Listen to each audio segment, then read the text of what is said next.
voice. The policies that shapes our world and the economy that determines our future. Every hour, every day, the grapevine keeps buzzing. And together, we are committed to telling the stories that shape our world because your voice is our focus. Don't forget, our voice matters the most. Let us come together and share our concerns.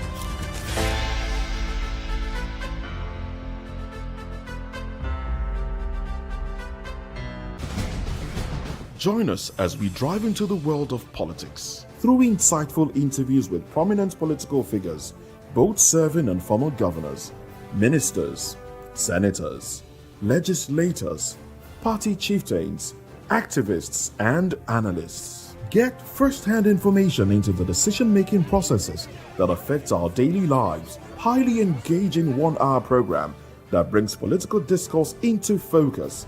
I am Chukwuma Okoro. Political Lens, Monday through Friday, 6 to 7 p.m. Join us. In a world where truth is the ultimate power and opinions scream the loudest, it's time to wade through the noise. Hunger no get tribe! Hunger no get religion! And scan the human interest and trending topics that matter. Stay tuned to The Issues, your plug to the stories making the buzz, from politics to science and technology, social justice, and more. Let's tackle the tough questions and expose the truth. The Issues, on Voice of the People Television, Mondays to Fridays, 8 to 9 p.m. The Issues. Don't just react, understand. Behind every broken desk lies a broken promise. Education shapes the nations. But who is asking the right questions? Introducing Edu Dialogue, the show that goes beyond the surface, exposes the cracks, the corruption, and the silence in Nigeria's education system. Edu Dialogue, Saturdays, 3 p.m., only on VOP TV. We break the biggest stories, from missing funds to policy failures. We ask the tough questions and demand real answers. Edu Dialogue, this Saturday, 3 p.m. on Voice of the People Television.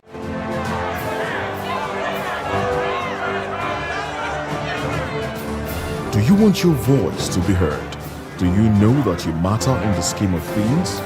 The People's Voice, the show where ordinary citizens take center stage as we discuss the biggest stories that affect you and I. With you in mind, we facilitate lively discussions, debates, and interviews on the topics that matter most to you and I, from social justice to economic empowerment, education to healthcare, governance, and more, tackling tough topics and amplifying your voice. Join the conversation and make your voice count. The People's Voice. Make your voice count. Are you ready for the extraordinary? Something big is happening on your screen. Introducing VOP TV. Now streaming on SLTV channel 264. From breaking news to captivating conversations, news analysis, giving you all sides to the story. We bring in-depth discussions on the issues that matter, from politics to sports, entertainment, and lifestyle. VOP TV on SLTV channel 264. Join us as we redefine what television means to you. Voice of the People Television, VOP TV. Now you have more than a voice.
People TV is here to stay towards building a fair society. VOP TV, Voice of the People Television, truly a voice for the people.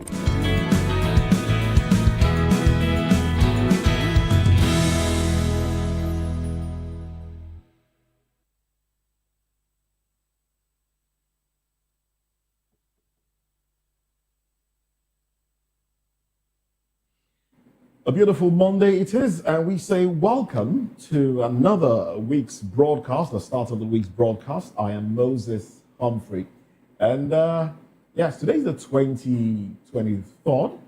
Am I correct? Yes, that's 23rd. correct. It's the 23rd day of February 2026, and basically this should be the last week in the month of February. Oh well. Let's take you through the conversation this morning. What we'll be dwelling on: APC wins 5, FCT cancels, PDP takes 1, and also we'll be. Festus Keyamo has said APC not perfect, but better than the PDP. Oh well. Serap urges Tinubu to withdraw unlawful mass surveillance regulations. Now, these are the major conversations on our plate this morning. Welcome on board. Welcome on board. Good morning and thanks for joining us. Moses, when you read out the second story, Festus Keyamo, I was just laughing. What is there to defend? Nigerians know the truth. Oh, well, I'm Chukwuma and thanks for joining us. Now, apart from those major stories, we also have other interesting and trendy stories that we are going to talk about in the course of the show. Come along with us as we take you into all of that. Good morning. Thank you so much for joining us. My name is Jane Ogoye, and I'm so glad it's Monday again, Mr. Foro. You're so glad. Some people are not glad. I can't wait for the month to end. Now, there you go. I can't wait. You know why, right? I know. Okay, so let's just dive in. The National Drug Law Enforcement Agency, NDLEA, has arrested a woman attempting to smuggle drugs at the Seme border using a fake pregnancy. According to reports, the woman had cleverly concealed the contraband in a way that mimicked a pregnancy bomb. But agents were not fooled. The NDLEA spokesperson, Femi Babafemi, shared the news on social media, praising the agents for their vigilance. The seized drugs are currently being examined, and the suspect is facing charges. This bust highlights the NDLEA's ongoing efforts to combat drug trafficking in Nigeria. The agency has been working tirelessly to curb the flow of illicit substances into and out of the country. Oh, well, this happens all the time. If they're not concealing it in shoes, they're concealing it in... the other day, I saw a very outrageous one. The guy concealed it in his braids. I don't know. He had on these dreads, and it was the way he concealed it. But I'm so glad that the NDLEA is also quite proactive. But I think that the more the NDLEA clamps down on them, the more they get very creative. And then for someone to use a baby bomb, for me, that's the height. Because ordinarily, when you see a pregnant woman, you would want to... NDLEA clamping down. You know, when I saw this, it's something we see every Sunday. Every Sunday? Every weekend. Okay, the clampdowns. You see reports of one person, a few people arrested at the airport, smuggling drugs, trafficking in drugs, and the rest every weekend. If you go through the dailies, every weekend you will see. But my question is, what happens to these people after being arrested? Is it a whole lot of them are in jail. A whole lot of them? Yes, are in jail. Is that working for us? It is not working. You see, the drug business is a very big one, you know, globally.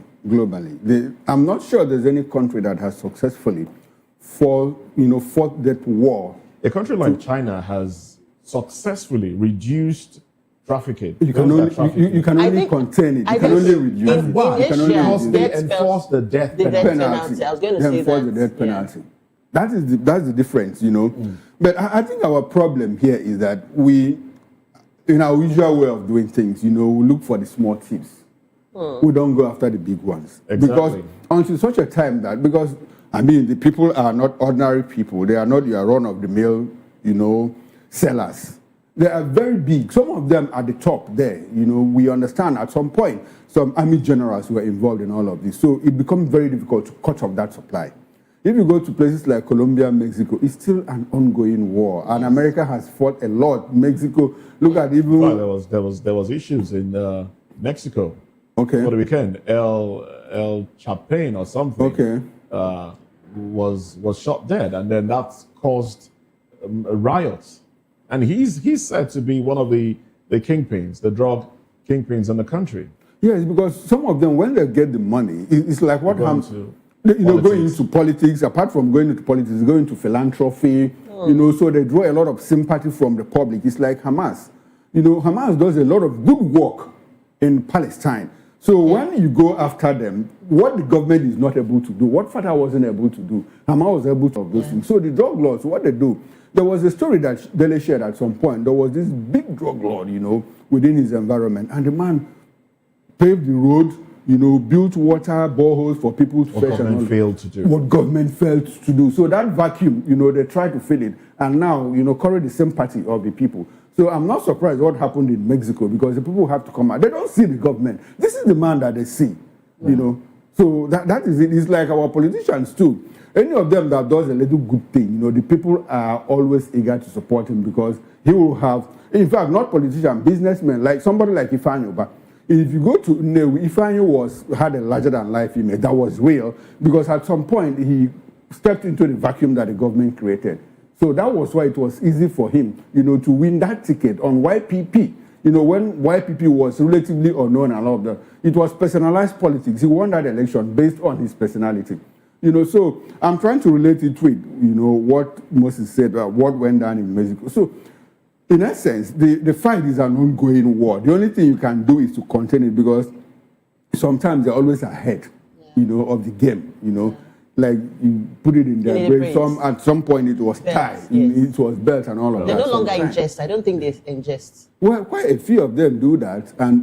But in all of this, like Moses said, you see a lot of people still make money through drugs. Yes. Because even at the people that get busted, people that didn't cooperate. So NDLE also has questions to answer. I like the fact that you went there. Yes. Yeah, people that don't cooperate. I like the fact that you went people that don't cooperate, because as a matter of fact, all the drugs I would say in the street, where do they come from? They are not manufactured here. They are still peddled. You know that on the streets of Allen, they sell cocaine openly. You know that? On the streets of Allen now? Yes. Openly? In Ikeja. Yes, there was a story we did on it. Yes. So how I mean, that tells you that it's still a thriving business. Yes, it is. So they need to step it up. They need to step up and do a whole lot of work. It's like our problem here is compromise. Because we don't punish the small crimes, the big ones thrive. If you get someone, because they are graduated, they have layers. At some point they're able to cut off because they can't get to the big man. My mom used to say that in the 80s was when they were really rife. Like it was very rampant in the 80s. People would, take on these drugs. At the time we had Nigerian Airways. So most times she said they used to collude with the air hostesses, that collusion is still there. It's still there. The drug business is just one. I don't think it's one, like you said. It won't end anytime soon. It won't end anytime soon. But it can be contained. Can be reduced. Can it be contained? Yes, really? It can. It can. With strict measures, it can be contained. And no compromise. Especially going after the lords themselves, the people drug themselves. Lords. Yes. If you start clamping them down, it's not just about arresting people and putting them on TV. If you have intel, go after these people. When you start taking them down, there'll be a reduction. But they can't even take them down because those guys are also backed by some top powers. It is those top powers that we are talking about. I'm talking about the leaders, the head of the cartel. It's a cartel, they are right? The top powers. Yes, but they're also backed by. I'm saying they're also backed most times by the the big. Even through the ports, through the ports, a lot of drug comes in through the ports. And all of that. I think it's even a lot easier somewhat there. Oh, well, but this woman... There was a story I read about Seme Border, was it yesterday? Something about some drug trafficking or something around Seme Border yesterday. You didn't know this one? Because this one is in Seme Border too. Oh, okay. Maybe it's this one. Let's move on to another story. Talking about those at the helm of affairs, the big boys. All right. This involves one big boy in the political space right now. This is the story. A former first vice principal of the Nigerian Bar Association, a vice president, I beg your pardon. Jane just looked at me like, principal. So, a former first vice president of the Nigerian Bar Association, Joy Naikoko Martins, has petitioned the Legal Practitioners Disciplinary Committee, LPDC, and the National Youth Service Corps, NYSC, over alleged discrepancies in Deputy Speaker of the House of Representatives, Benjamin Kalu's records. Aikpokpo Martins is seeking clarification on Kalu's admission to the Nigerian Law School and his NYSC service, citing provisions of the Legal Practitioners Act and the NYSC Act. He has asked the LPDC to determine whether Benjamin Kalu met all statutory requirements for admission to the role of legal practitioners, and the NYSC to verify the issuance of his Certificate of National Service.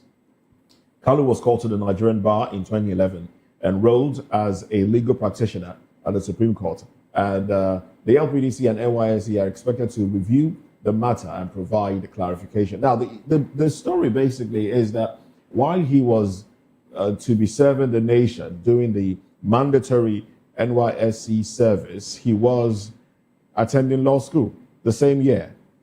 He got enrolled into the law school the same year. And that's impossible, because if you're serving the nation, you should be completely dedicated to that, the 1 year mandatory service. When you're done with that, then you can, continue your academic pursuit and the rest of them. Well, this has come to the fore. We'll wait to see the response from the LPDC and the NYSC. Will anything come out of this, especially when it involves political actors within the major political party? I fear this might be swept under the rug. I fear it might be swept under the rug. As usual. As usual. When you say it's those that get affected, like the other guy, I've forgotten his name. I think his name is Ben too. The other guy, the one from Abia State. Is this one now? No, not this one. That did what? Whose records, certificates was said to be forged. There's another one that just... Is this Ben Carlo now with different names? He's changed them for like 4 times. But Ben has a similar issue. Like he has like 4 names, changed over time. He stepped aside. I forgot his name off the cuff. I can't remember the right. In Abia State. Right now. Is it Abia? I can't remember his name right now, but I will before the end of. Uchennaji, Enugu State. Uchennaji, Minister of Science. Uchennaji, thank you very much. Yes, that's Enugu State. Yes, so Uchennaji, he had to step aside.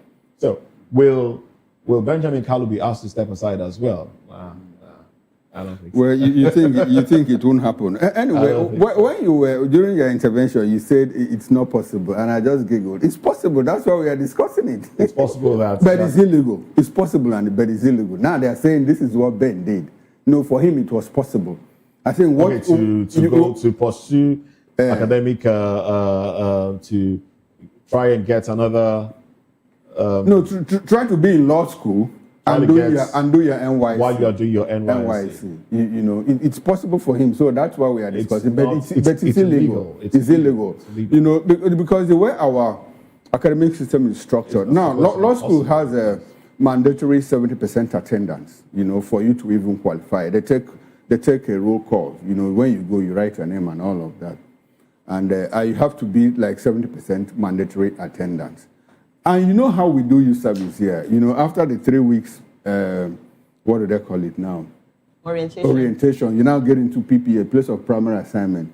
You know what? Some people, they just go, see the officer there. Okay, out of this 150,000, you'll be taking 80, I'll be taking 70. Let me just go and do my thing somewhere. And they'll be signing those clearance and all of that. It's possible. But Ben is one man that has been, he has a lot of controversies around him. First of all, the issue of name change.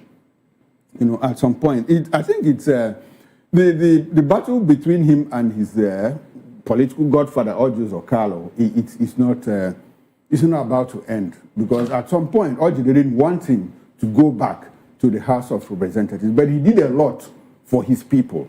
And so they stood solidly behind him. All this fear at that point was that if he goes back and continues to serve as the deputy speaker, then my own position as Senate president will have been made difficult. So because you cannot have the senator representing Abia North as Senate president, and you have the senator representing Bende, Orji's federal constituency, as the deputy speaker of the House of Representatives. So they got into that fight. It was in that Fred had all these name change, certificate, this one and this. So I see that this is one of it again coming up.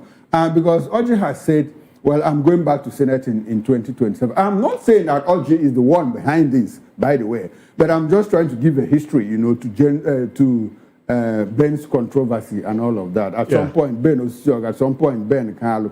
But in all of that, they went to court, and the court struck out all of those issues, So like Moses said, is anything going to come out of it? I doubt. But because the president is also very, very, has he become particular of his image? Has he become very sensitive to his image? The people that surround him. If you look at the people that surround him, from the chief of staff, Femi Gbajabiamila, who was accused at one point to have done something wrong in the United States of America, and he ran back to Nigeria, to the Senate president who didn't even win elections, and he propped him up to become the Senate president, to the Minister of Defense, who we are told, Minister of State for Defense, Bello Matawalle, instead of conducting investigations, we are being told, oh, there is nothing to it and all of that. So he has quite a few people, but I'm sure, is it in the character of the APC? You recall that in the early days of this administration, one young girl was appointed as a special aide when she was supposed to do youth service.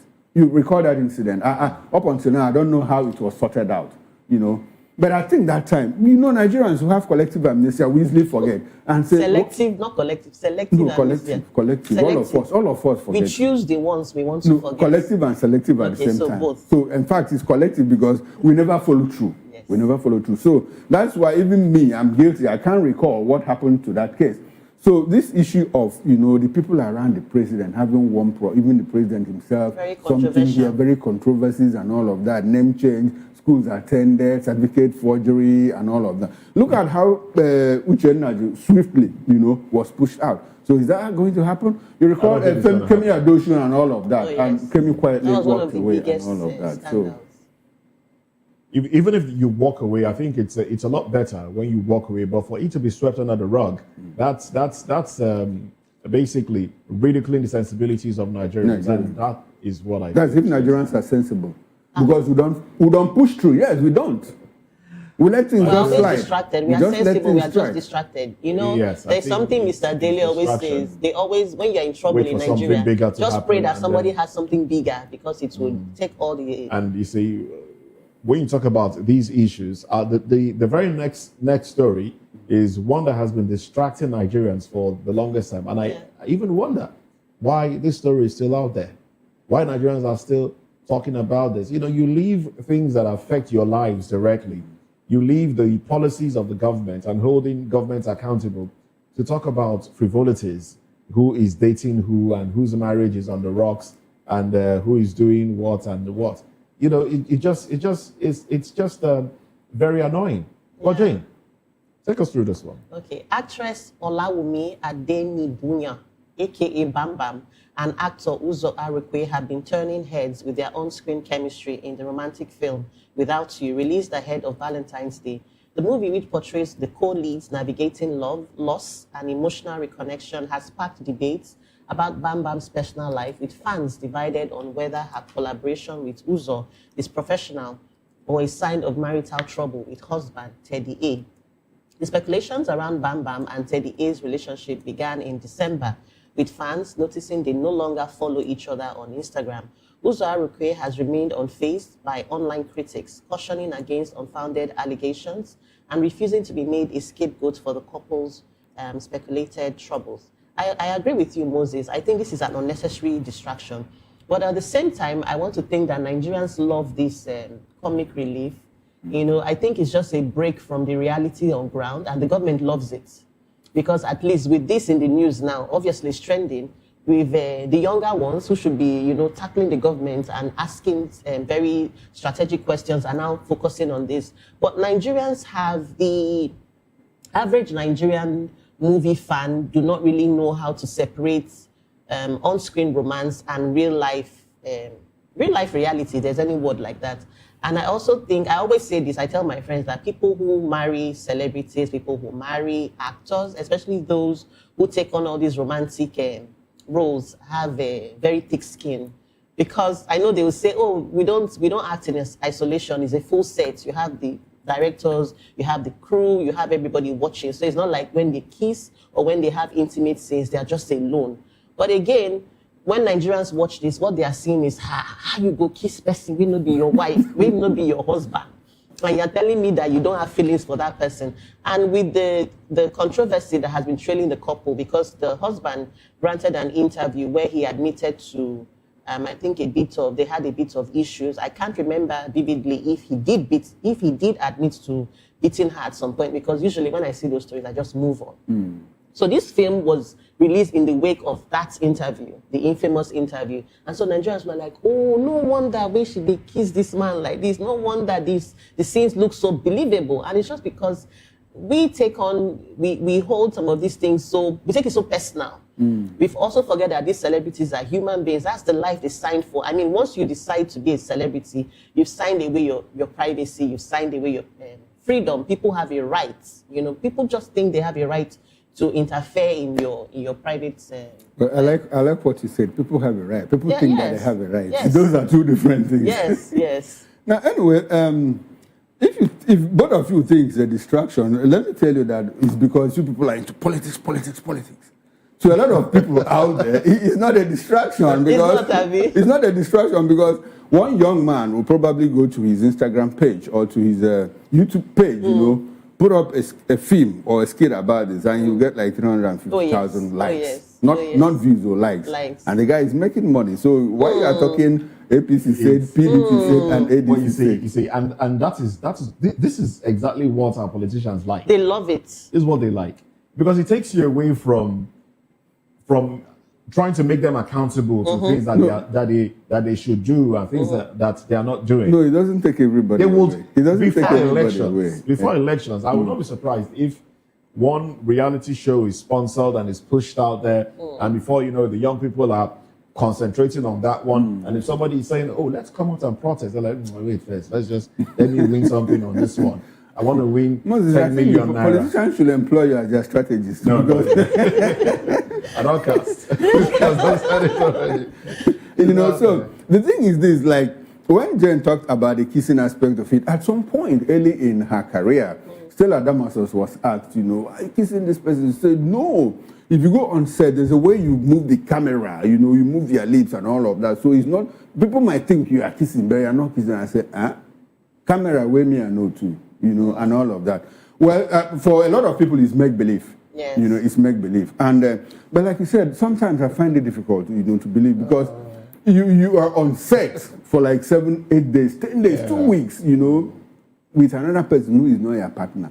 Invariably, one way or the other, feelings will grow. Will just grow, will just come up and all of that. There's no so way. It takes a determined person, to shut out at some point. Yeah. There are no two ways around it. Feelings will. We've seen actors marry actresses. I mean, Brad Pitt married Angelina Jolie right after doing a movie. Yes. Emotions are bound to, come up when you start getting physical. So that's why a lot of married people, a lot of married men, someone like Denzel Washington, someone like Denzel. I mean, if you have, Denzel will tell you, look, there are roles he will not play. Yes, because it will compromise his principles, his stance on life, and may affect his marriage. So a lot of men will, if they are dating you and you get into acting, and the moment you say, okay, let's get married, they say, on condition that you stop. Men like me would do that. Yes, on condition that you stop. I've been into acting. Before I came into broadcasting, I'm curious, what roles were you taking up at the time? Bad boy roles. You see? There was this interview Motola, sorry to cut it, Motola had a few weeks ago where she said, even as a married woman, she's been offered gifts, like including a car. And then the anchor asked her, did you return it? She said, hell no. So they now said, and your husband allowed it. He said, he's married to homosexual. Hey, so you have to be, her words, you have to be comfortable, you have to be secure or confident to marry somebody like me. So again, it boils down to who you're marrying. If you marry a partner who is into this and takes on these roles, I mean, just know that you guys have an agreement. If you're not comfortable with it, you are not comfortable. You also just know that something might happen. Something might happen. And that will be the end of it. Oh, so yes. that's why you see a lot of that might be the end of it. Yes, a lot of marriages, a lot of star marriages have problems because of all of this compromise. We still have a little time. Let's quickly run to the papers and use that time to inform you about headlines, and maybe you might find yourself doing one or two things about these headlines, especially the ones that affect your life. I'm talking about you now. Yes, you. The ones that affect your life. And let's leave Bam Bam and to sort themselves out. Achalugo, and Ulugu. Ulugu banana. Okay. Hello. Well, the Punch newspapers has these headlines now. NNPC, NUPRC fear financial squeeze after Tinubu's order. Tension soars as executive order disrupts oil revenue flow. Pengerson, NNPC, NUPRC officials foresee funding crisis. They foresee funding crisis. Okay. FCT polls. PDP drags APC to court after 5 council sweep. Regain, INEC Rex, risk 2-year jail term. Tinubu slashes Genco's 6 trillion naira bill to 2.8 trillion naira. And then 2027 real-time results transmission achievable, say telcos. And when you go further down, you have these headlines there. India deports 2,356 Nigerians in 5 years. Awujale, ruling family demands governor resume selection process. And then foreign investment in manufacturing plunges 54%. 19 more Nigerians face U.S. deportation. Uni Abuja expels 28 students over drug offenses. Others. Now, those are the headlines on the cover page of the Punch newspaper. And the Daily Trust leads with 2025 budget, capital without cash. 12 killed in fresh plateau attacks. Concerns over voter apathy in FCT, Rivers, and Kano elections. Electoral Act raises presidential campaign expenses to 10 billion naira. Bandits to Kebbi villagers. Pay us 100 million or we attack you. I'll take that again. Bandits to Kebbi villagers. Pay us 100 million or we attack you. Now let's quickly run through the Nigerian Tribune with the big story. Electoral Act. What has changed in new law? Senate leader. That's really out what has changed in new law from the Senate leader, Obayemi Bamidele. Mandatory deployment of beavers for voter accreditation. Creation of dedicated fund for INEC. Abolition of indirect primaries. Creation of digital membership register by political parties. 2-year jail term for REC who withholds vital documents. Upward review of campaign funds for elective officers. And you can find that story in page 2 of the Nigerian Tribune. Most terrorists killing Nigerians are foreigners, federal government insists. Can you imagine? I'll check that again for emphasis. Terrorists killing Nigerians are foreigners. This is our federal government telling us that the people that are killing us are foreigners and they're still in office. Oh well, Nigeria floors European tech giant in $6.2 million arbitration case. List of applications for regulation of Area Council land documents nullified, cancelled by the Honorable Minister of FCT. APC shows strength, wins big in FCT. Kanos, Rivers, Ogu. APC wins 5 area councils in FCT. PDP wins 1. PDP says voter apathy protest against APC's misrule. Outcome of elections, endorsement of Tinubu, APC chairman. I'll tell that again for clarity. Outcome of elections, endorsement of Tinubu, APC chairman. EFCC arrests 20 for suspected electoral fraud in FCT council. Poll recovers 13.5 million naira from suspects. And that's it from the Nigerian Tribune. And that's how far we could go with newspaper headlines. Much later in the day, we will get deeper analyzing these headlines when we have a proper review of the headlines. In the meantime, let's look at the elections, the by-elections that took place across some states in Nigeria. Abuja, Rivers, and so APC wins 5 FCT council, PDP takes 1 in Abuja. Let's look at this and some other parts as well when we come back from this break. Stay with us.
In a world where power shifts with every headlines, news breaks and events happens, we bring you unbiased and explicit information on politics, economy, and state of the nation.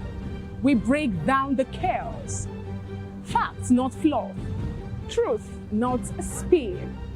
We discuss not just politics, but a glimpse into the future. Voice of the People Television.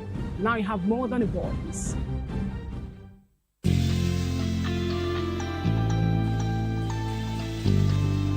From the views on the street, we go to bed empty hunger, to the blaring horns of a hustling city, the loudest voices of the common man got a medium to be heard. This particular administration, they were coming unprepared. It's not a bad thing to renovate the president's lodge. Through top-notch programming, unbiased reportage of news, sports, business, entertainment, and cultural documentaries, Voice of the People 90.3 FM became a symbol for 21st century media. And now, a new baby is born. Voice of the People Television, VOP TV, youthful, full of vigor and penchant for excellence in the continent's media space, exposing the wrongs, applauding the rights, dissecting the news without fear or favor, through factual and accurate stories and contents. Corruption kills three things that makes a society. Representing the interests of the people and giving them a voice. Voice of the People TV is here to stay towards building a fair society. VOP TV, Voice of the People Television, truly a voice for the people. Africa is on the move, a continent of rising voices, untold stories, and powerful transformations. From the streets of Lagos to the heart of Nairobi, from the mines of Congo to the tech labs of Cape Town, the African story is being written every day. Bold, dynamic, unstoppable. This is Africa News on Voice of the People Television. We don't just bring you the news. We analyze and bring you Africa's heartbeat, the politics that shapes our nations, the economies that drives our future, the cultures that defines who we are, the voice that must be heard. Africa News, Africa's voice, Africa's future. Where Africa speaks, the world listens.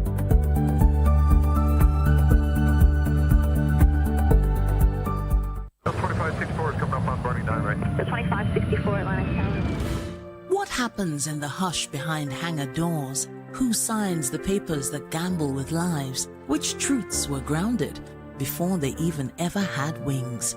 If you've ever buckled a seatbelt at 30,000 feet, if you've ever stared out of that tiny window and wondered who's really in control of the skies, it isn't just flight, it's power, it's politics, it's pressure sealed in steel.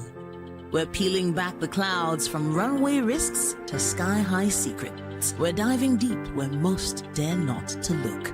Aviation Scope, every Sunday at 7 p.m. only on Voice of the People TV. We don't just report, we reveal. We don't just ask, we uncover. Because when it comes to the skies, ignorance is turbulence. Aviation Scope, the sky isn't the limit, it's just the beginning. On Edu Dialogue, we bring you fresh ideas and conversations, shaping the future of learning in Nigeria and beyond.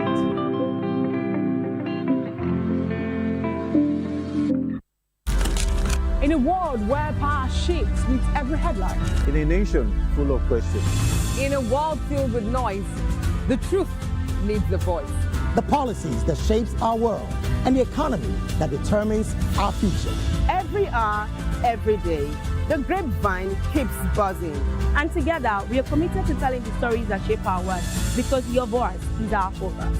Don't forget, our voice matters the most. Let us come together and share our concerns.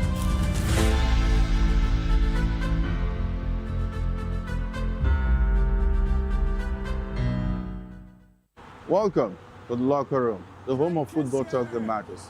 I am Jerry Arpelon. Join us every weekday, Monday to Friday at 5 p.m. Nigerian time, as we share the hot takes and hot debates in the exciting world of football. And joining me are the usual suspects, Ikechukwu and Mayowa, as we break down all the hot takes and everything that's happening in the football. Don't just watch football, live it with us. Catch us on the Locker Room and Voice of the People television at 5 p.m. Nigerian time. And like I always say, if not 20 minutes off, with the sport. Are you ready for the extraordinary? Something big is happening on your screen. Introducing VOP TV.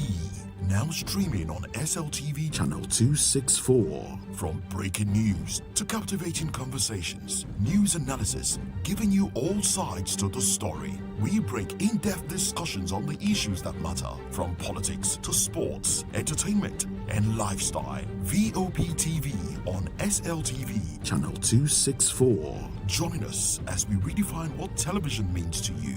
Voice of the People Television, VOP TV. Now you have more than a voice.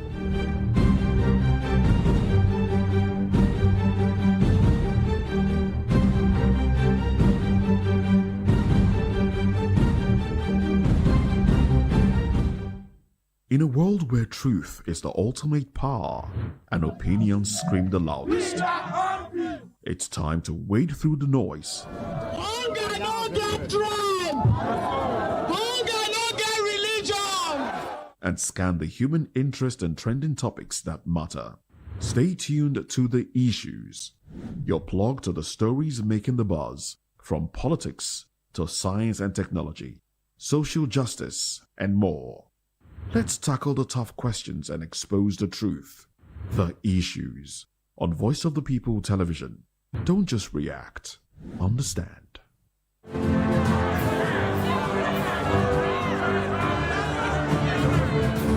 Do you want your voice to be heard? Do you know that you matter in the scheme of things?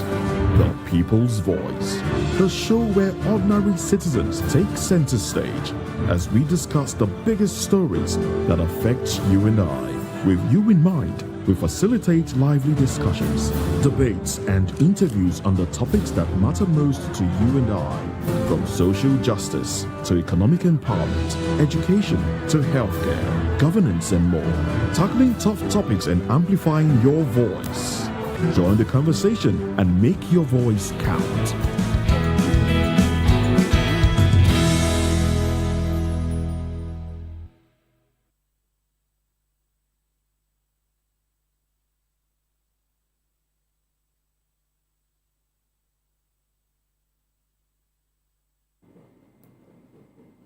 Well, thank you very much for staying with us. Now let's get into the conversation. The All Progressive Congress, APC, has secured victory in 5 of the 6 chairmanship seats contested in the Federal Capital Territory Abuja Council elections, while the People's Democratic Party, PDP, won the remaining 1 seat.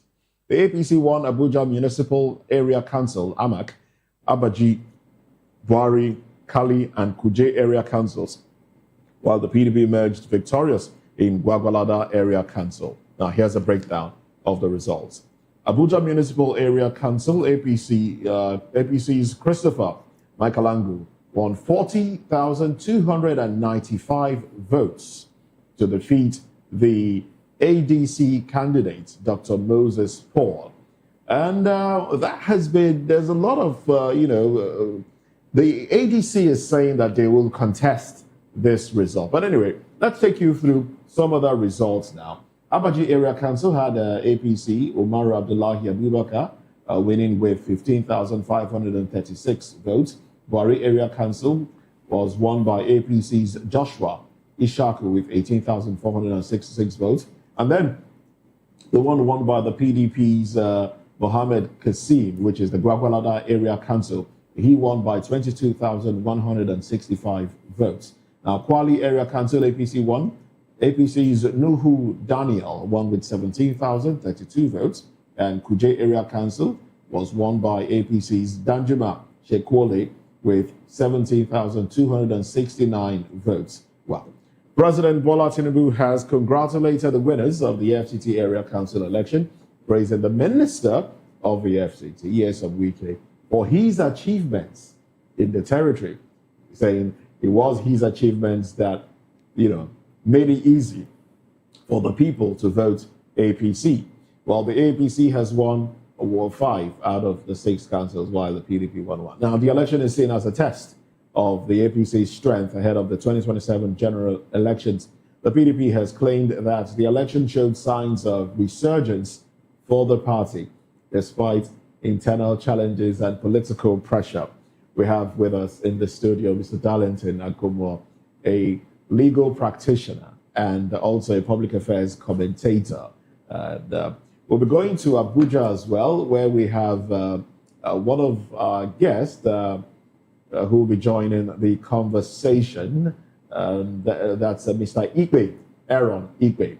He's a management strategist and political analyst. He joins the conversation very soon. So, but let's stay with Barrister Darlington. Barrister, I do believe you followed the elections. Yeah, I did. No, I wasn't happy about the whole thing. Why weren't you happy?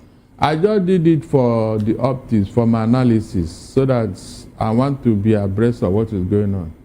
But don't you think there was more? I mean, the APC did a lot more campaigning than any other party did. Some would say that the ADC, especially in Amak area, the ADC candidate, Moses Paul, was the biggest contender for that position. Initial results that came out said, oh, he was going to win. And you know how these things are. Results come online and people already start saying, oh, he has won. He won with 10 votes over another 3 or 4, thereabouts. But then when a complete collation of results emerged, we saw something different. So I would say that residents of, I was listening to one of the residents of the Amak area earlier today. And, he was saying, look, these people did not campaign with anything, really. There was no promise made to what they will do differently. It was just basic saying, get us into office, get us into office. How would you describe, now, without emotions, without sentiments, let's talk about the campaign leading to the elections. What you saw on Saturday was stage-managed election. It was not election, really. How do you mean stage-managed? It was stage-managed because if you check, when two candidates stepped down, that 2 PDP candidates. Yeah, the PD, APC. Good. They stepped down for APC candidates. That's not true. On the intervention of Wike, they were now rewarded with Gwagwalada. You can see. People stepped down and they were now rewarded with Gwagwalada. So, from all indication, this shenanigans is known to us. We know what happened. I never believed that APC will lose that election after the Wike has been given a marching order to win Abuja. Okay, look at it this way. Why was Wike moving from one polling unit to the other? Yes, that's another question. How does that add credibility to our elections when an individual who is not registered, who is not a registered voter in an area, just because he's some sort of administrator, has the liberty to move to polling units in the area? What does that say? Shaking hands with INEC staff, shaking hands with police, So it's a done deal. All those things. Does that give you the impression? The impression, that everything was stage managed. It was not an election. Because if you look at what happened properly, there was a voice I heard when somebody said, "Do your own, we'll do." No, that was Wike actually. Wike. Just go out and vote and leave the rest for me. So what does that tell you? Please, what does that tell you? No, tell us what that means. It means that yes, they have already. For those that want to contest this result in court, does that have any meaning? We are not a country yet, seriously, because the whole world is laughing at us. This is the Federal Capital Territory, where things should be done in a very decent manner, at least for the whole world to see us. Federal Capital Territory. That is where an election was conducted like a thuggery. In fact, at a point, we saw thugs that came with the bus or something at a point. And all these things happened, and you are telling me you had an election. Barrister, Can we take a look at what this portends for the PDP? Because a clean sweep of 5 major councils in Abuja is no mean feat. You're saying that this is obviously a Wike-powered victory, but what does this mean for the PDP? Does this mean that the PDP has lost its grip on grassroots politics in the heart of the nation? What does this really mean? I mean, if this can happen at the council elections, what do we expect from governorship and the next? Was there any PDP?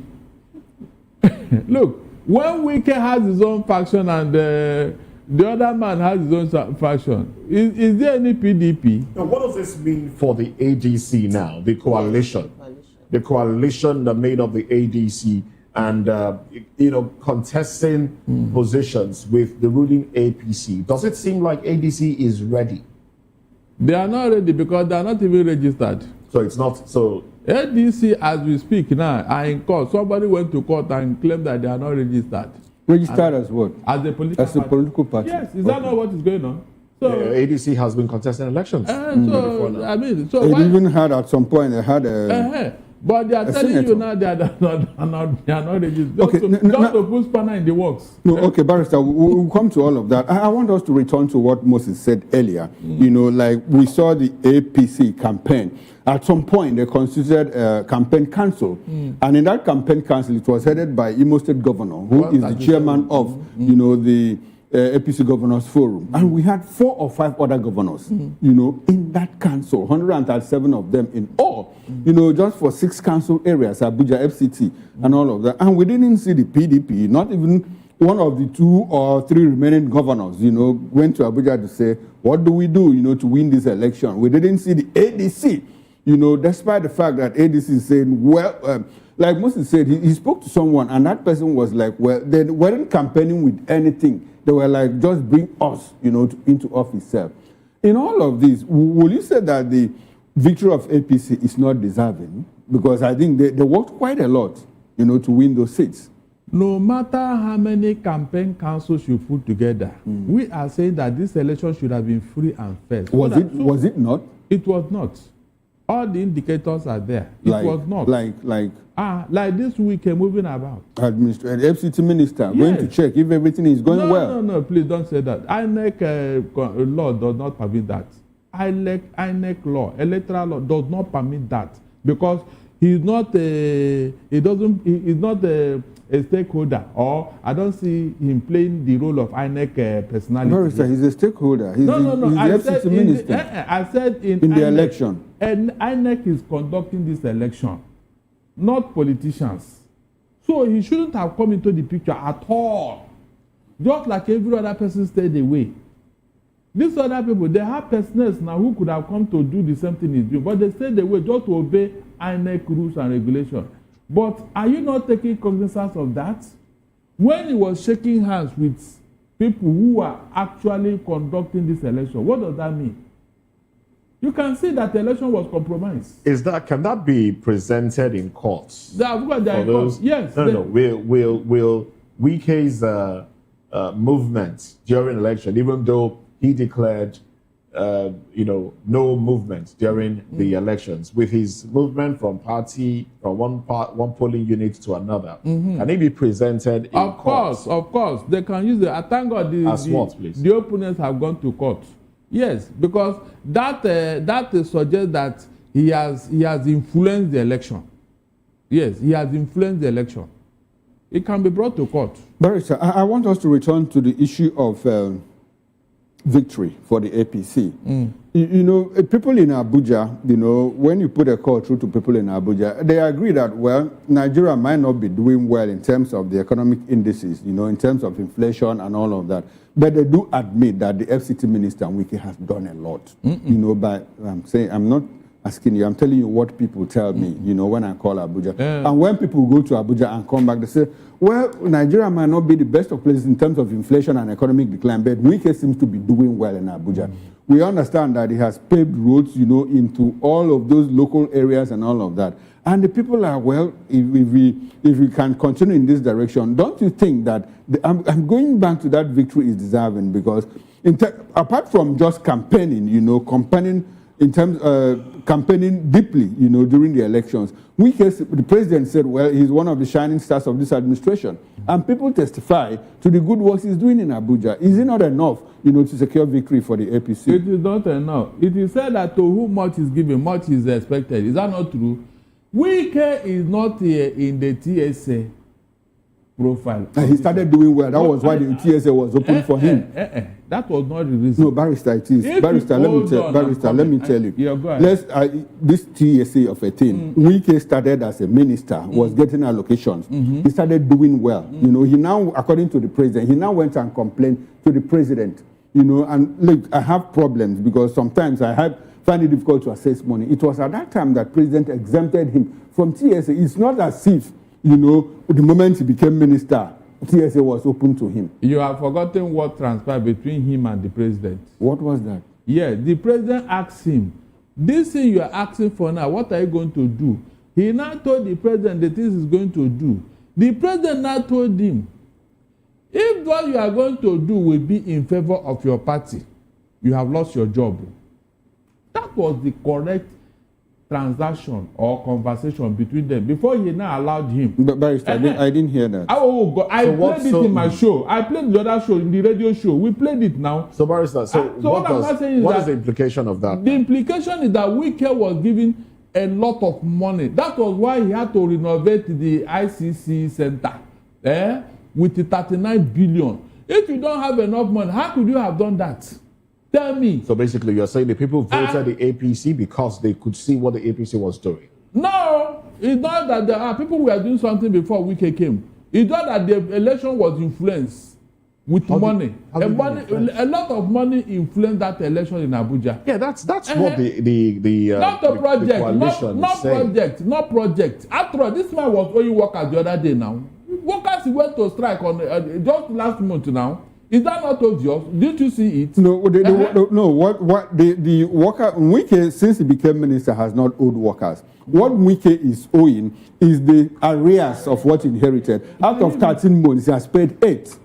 Okoro, I don't like the way you want to give excuse for this. I'm not. Barrister, we are having a conversation here. Government is a continuum. Okay. You inherited it, and you have a lot of money. You have money to renovate a place with 9 billion, but you have not have money to pay workers that you inherited area. Okay, now you admit that government is a continuum, but you said that it wasn't Wike that did all of that. That a lot of people had also done something. Yeah, because you are telling me that he was the only one that did anything in Abuja. I didn't say that. You said it here. I didn't say that. I said he has done a lot. He didn't do a lot. Compare with the money. According to what we hear, available to him. Even some ministries don't have it.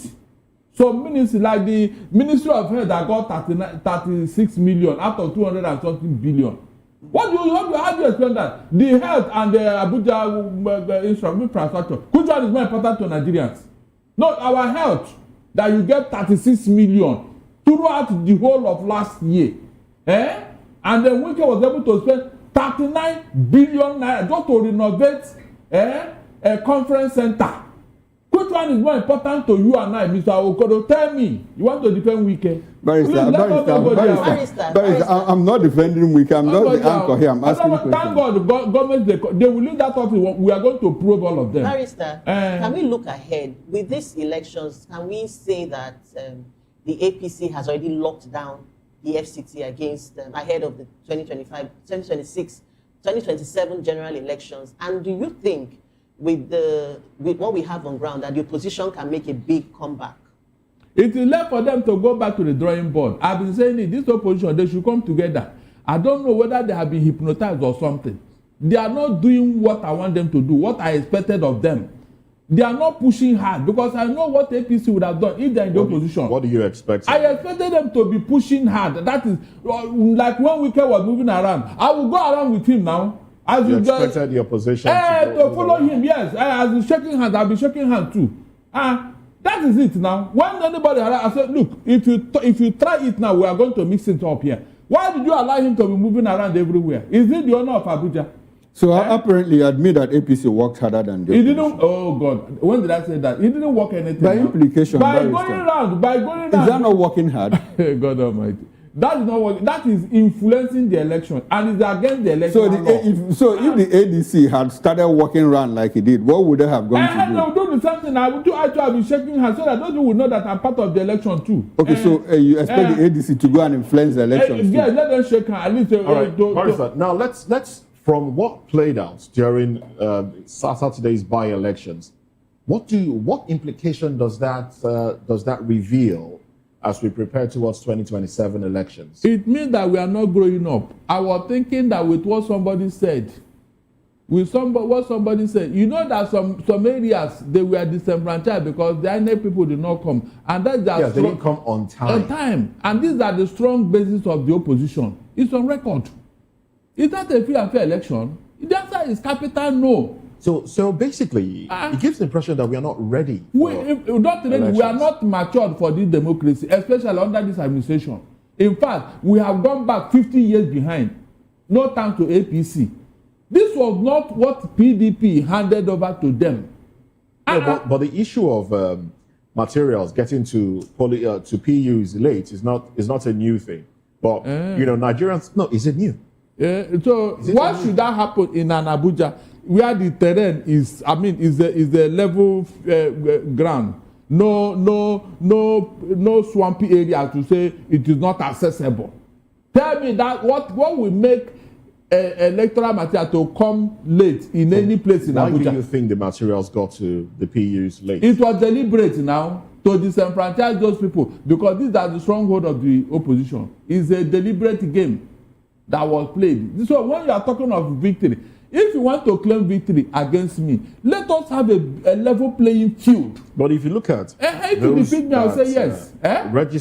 Registered voters, especially in AMAC and accredited voters, the margin was just too wide. Like a lot of people did not even show up. A lot of registered voters did not show up to vote. What would you attribute that to? Is it lack of faith in the system, going by the electoral act that was in the 2026 electoral act that was just signed into law, or just the fact that the parties did not convince the people well enough for the people to come out to support any of them? I smell rigging here. But it may not come up here until the matter gets to court and these people bring out their facts. Rigging when people did not come out to vote. I said I smell rigging and I smell intimidation and threats. These are the two things that will cause that particular wide margin. In fact, there were some polling units. Some people, the registered voters in some polling units were above the number counted. These things are there. It's there in the public domain. The tippers you saw, Uncle, or didn't you see that one? Didn't you see tippers coming into this game again? Tippers. What are they tippers? What are they tippers? Okoro, what were they tippers that you have to see tippers? Barrister was not the one. You should be the defender of the faith. Barrister, I don't like the way you come out here. Now, I'm asking questions. I want us to have a balanced conversation. The same thing I'm asking. The same question. No, you don't ask me. I'm the one that asks questions. So what was tippers doing on that particular voting environment? Who brought the tippers? What was this for? Are we supposed to have such a thing now? Now, you're a lawyer. Moses asked a question. When we get to court, or when it gets to court, with that person, will it be admissible as evidence? Of course. You will tell us what you are person. You will tell us. Okay. Yes, let the opposition take note of all these things. These are facts. Because when they were giving us e-transmission and manual, I told you that manual connotes again manipulation. That is it.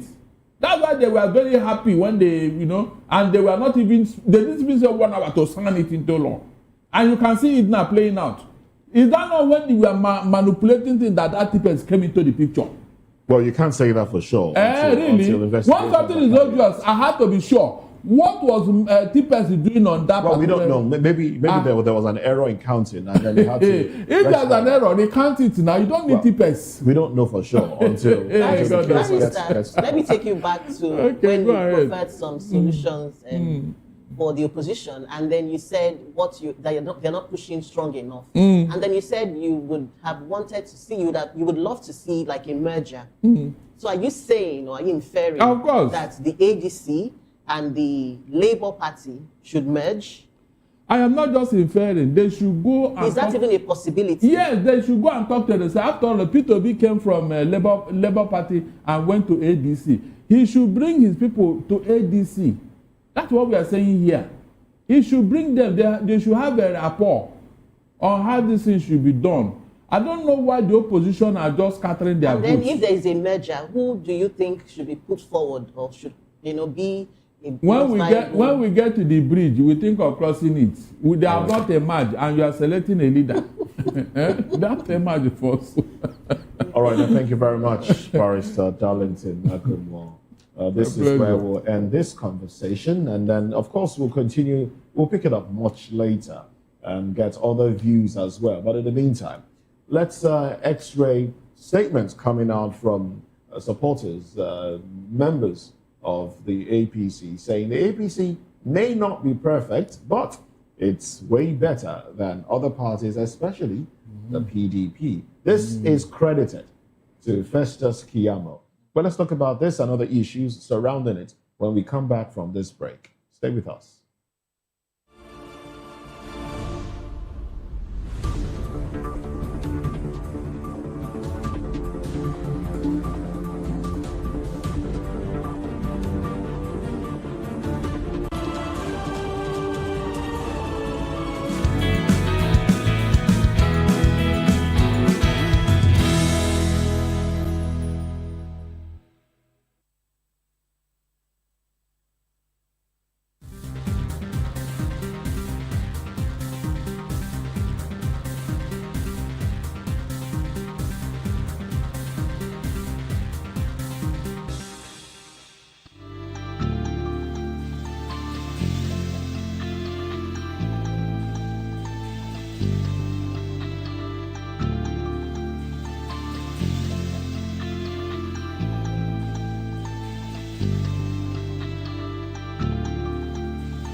What happens in the hush behind hangar doors? Who signs the papers that gamble with lives? Which truths were grounded before they even ever had wings?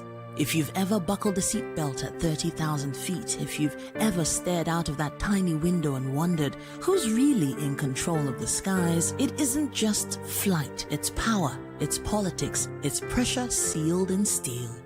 We're peeling back the clouds from runway risks to sky-high secrets. We're diving deep where most dare not to look.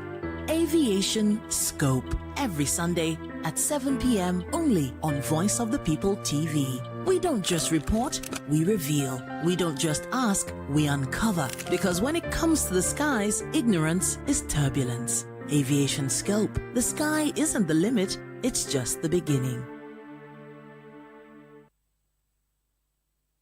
From the views on the street, we go to bed empty hunger, to the blaring horns of a hustling city, the loudest voices of the common man got a medium to be heard. This particular administration, they were coming unprepared. It's not a bad thing to renovate the president's lodge. Through top-notch programming, unbiased reportage of news, sports, business, entertainment, and cultural documentaries, Voice of the People 90.3 FM became a symbol for 21st century media. And now, a new baby is born. Voice of the People Television, VOP TV, youthful, full of vigor and penchant for excellence in the continent's media space, exposing the wrongs, applauding the rights, dissecting the news without fear or favor, through factual and accurate stories and contents. Corruption kills. In the interest.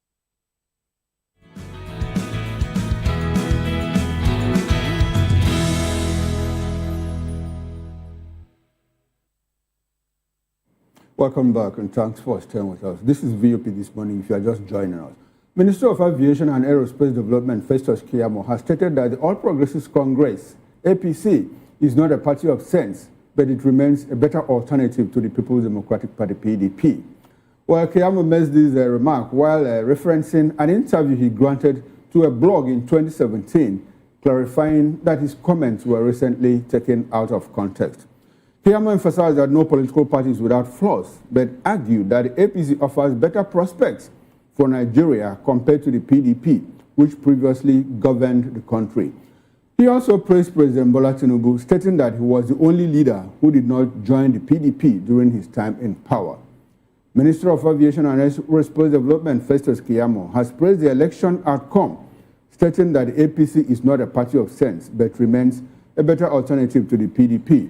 He also dismissed the allegations of widespread irregularities, describing the opposition's claims as baseless and exaggerated. Well, we have in the studio here to help us make sense of it is Mrs. Fumi Ogunwo Adesonyo. Yeah. Good to have you. Good morning. Good morning. Good morning. Oh, well, she is the founder of Girl Tech Niger. I hope I'm correct. Girls in Tech. Niger Girls in Tech. But she's here in the capacity of an analyst. Good to have you. We appreciate your presence here. Thank you very much. All right, let me come to you straight. Festus Keyamo, comparison between APC and PDP. APC is not made up of sense, but it's still better than the PDP. Now, he spoke as a minister. I want you to speak to Nigerians as a Nigerian who witnessed the 16 years of the PDP and you have witnessed the 10 years of the APC. In your assessment, which one of these two political parties will you say served the interest of Nigerians better? I think, thank you very much. I think APC has served the interest of the Nigerians much better, due to a lot of reforms that President Tinubu has, put in place for Nigerians. At least one of the major ones is the tax reforms, which I'm really particular about and I'm interested in, and how it's going to pan out. So that's one aspect of it. And also so many other investments and development that President Tinubu is trying to bring in. Can you help us name some of the investments and developments? I think one of it was the one he had with the Turkish government that is coming into place. The student loan reforms, reforms that is also in place as well. So those are a couple of ones that I think I do remember. Yes, I do follow up on. So yes. Okay, so can we examine the macroeconomic indices? During both administrations, by the time the APC government took over a power in 2015, the naira to dollar exchange rate was about 220 naira per dollar. The inflationary rate, headline inflation, by 2015 was 8%. The interest rate, the monetary MPR, monetary policy rate, was about 9.3%. Unemployment rate was less than 4% then, 2015. So after their 16 years in office, now let's fast forward 10 years in 2023 when President Bola Tinubu got into office. The naira at some point exchanged at 1,800 naira to a dollar, but now we have it 1,370 something. The inflationary rate at some point got to 40%, under this administration. Now it's at 15%, still double digit.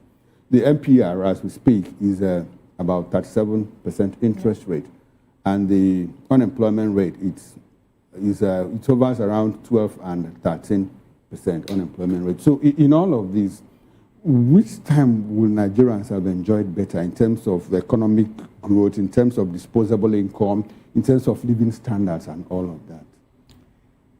Wow, that's a lot of statistics which you've brought up. I would say that Nigerians obviously there has to be, the way I would put it, to be honest, is there has to be some sort of a change in the way we look at things. Yes, maybe over 10 years ago, it was lower, now it's higher.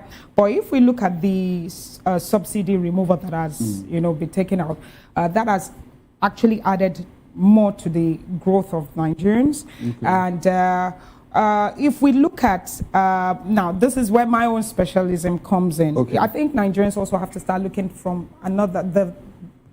when it comes to unemployment, that what is the best way forward? I think technology also is the best way forward right now. We need to start looking outside of the norms that we've been used to, that is reducing the unemployment rate at tech. Then definitely there may be an increase in the job sector. Okay, if we are looking at tech now, tech is the in thing now, you know, it's a global thing. A lot of people are getting into tech. But are you aware that under the APC administration, one of the world tech giants, Microsoft, left Nigeria because of, you know, very hostile business environment? Are you aware of that? They left Nigeria and went to Ghana. So how does that speak to us taking advantage, you know, the opportunity of tech, you know, to drive economic growth and all of that? Yeah, so this is where, well, we tech experts also have to start creating an awareness to say that you can't, there have to be an enabling environment for tech industries to be able to, you know, come here, invest, and be able to stay instead of, you know, leaving and taking their investment somewhere. I believe the Nigerian government has to start looking inwards and to create an enabling environment for investors to come in and stay. So if Microsoft is leaving, that's a huge loss, because that's a huge job loss for the country. But the government has to start putting things in place for things like that. Okay, like putting things in place. Let's look at well, I'm happy that you talked about the conducive environment. Now, let's look at insecurity. We are still trying to compare notes between the PDP and the APC. Between the APC and the PDP, who do you think has done better in terms of fighting insecurity? It's on record that in the 8 years of Buhari administration, you know, 63,000 Nigerians were killed in cold blood, you know, unaccounted for. Nobody prosecuted, nobody punished, you know, for killing Nigerians. And we hear this particular government tell us, hey, the people that are killing Nigerians are not even Nigerians, they are foreigners. And we have the immigration boss, the customs boss, we have the chief of army staff. In this administration, nobody's career damaged. Nobody said, well, move away if you cannot protect Nigerians. But the government tells us Nigerians are being killed by foreigners. Is that something the government should tell us at this point? Oh, yes. The government is accountable to the people. They need to be able to give data of how many people has been killed and what they are doing to ensure that it's actually reduced to a minimum or to a very bare minimum, and also to, you know, they're accountable to the people of Nigeria. The people who are being killed are human, whether they are Christians or they are Muslims or of any other religion or ethnic background. And I think Nigerians also need to start making our government accountable to them. And this is also where I was also bringing a little bit of tech. What is the data? Do we have the exact data?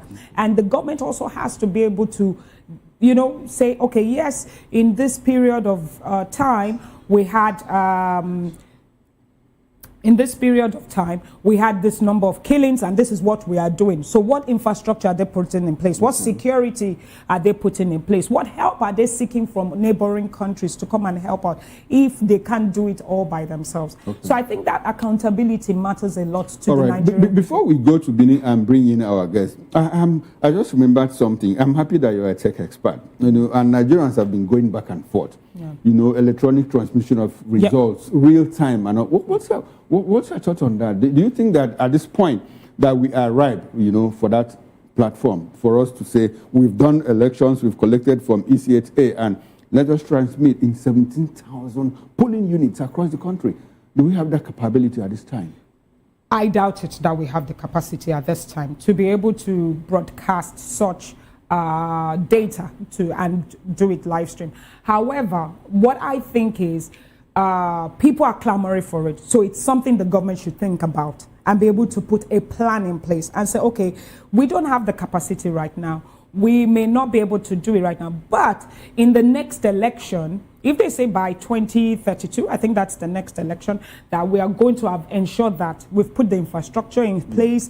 We're looking at, obviously, you're looking at the internet bandwidth, you're looking at electricity, you are looking at polling, you're looking at polling booths, you're looking at locations and things like that. So if they're able to say by 2032 or by 36, we would have been able to put this infrastructure in place, then we'll be able to do it. Then I think it will give some Nigerians that assurance, because it's the assurance Nigerians need that we want to start going technical. And yes, it is needed, it is required. Other countries are doing it. We have the bandwidth, we have the capacity, we have the resources to be able to do it. So the government should be able to say, we can look into it and we will put a plan in place.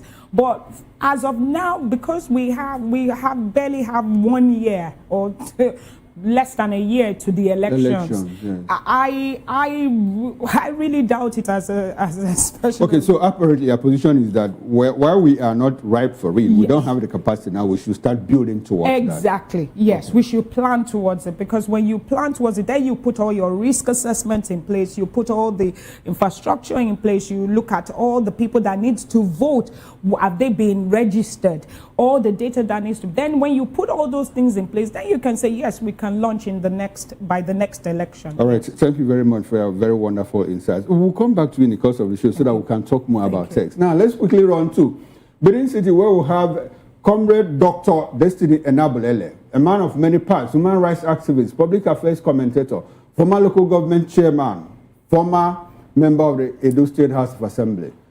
Good morning to you, Dr. Enabulele, and thanks for joining us. I salute you very lavishly from the cradle of black civilization. That is Edo State, Benin City. Well, I am not a doctor. I don't know where you got that from. This. Well, I just saw it that you're a PhD holder. That qualifies you to be a doctor. No, not yet. Not okay, yet. Not yet. Okay, in view. All right. Okay, beautiful. Good to have you. Good to have you on my show. Good to have you on this show.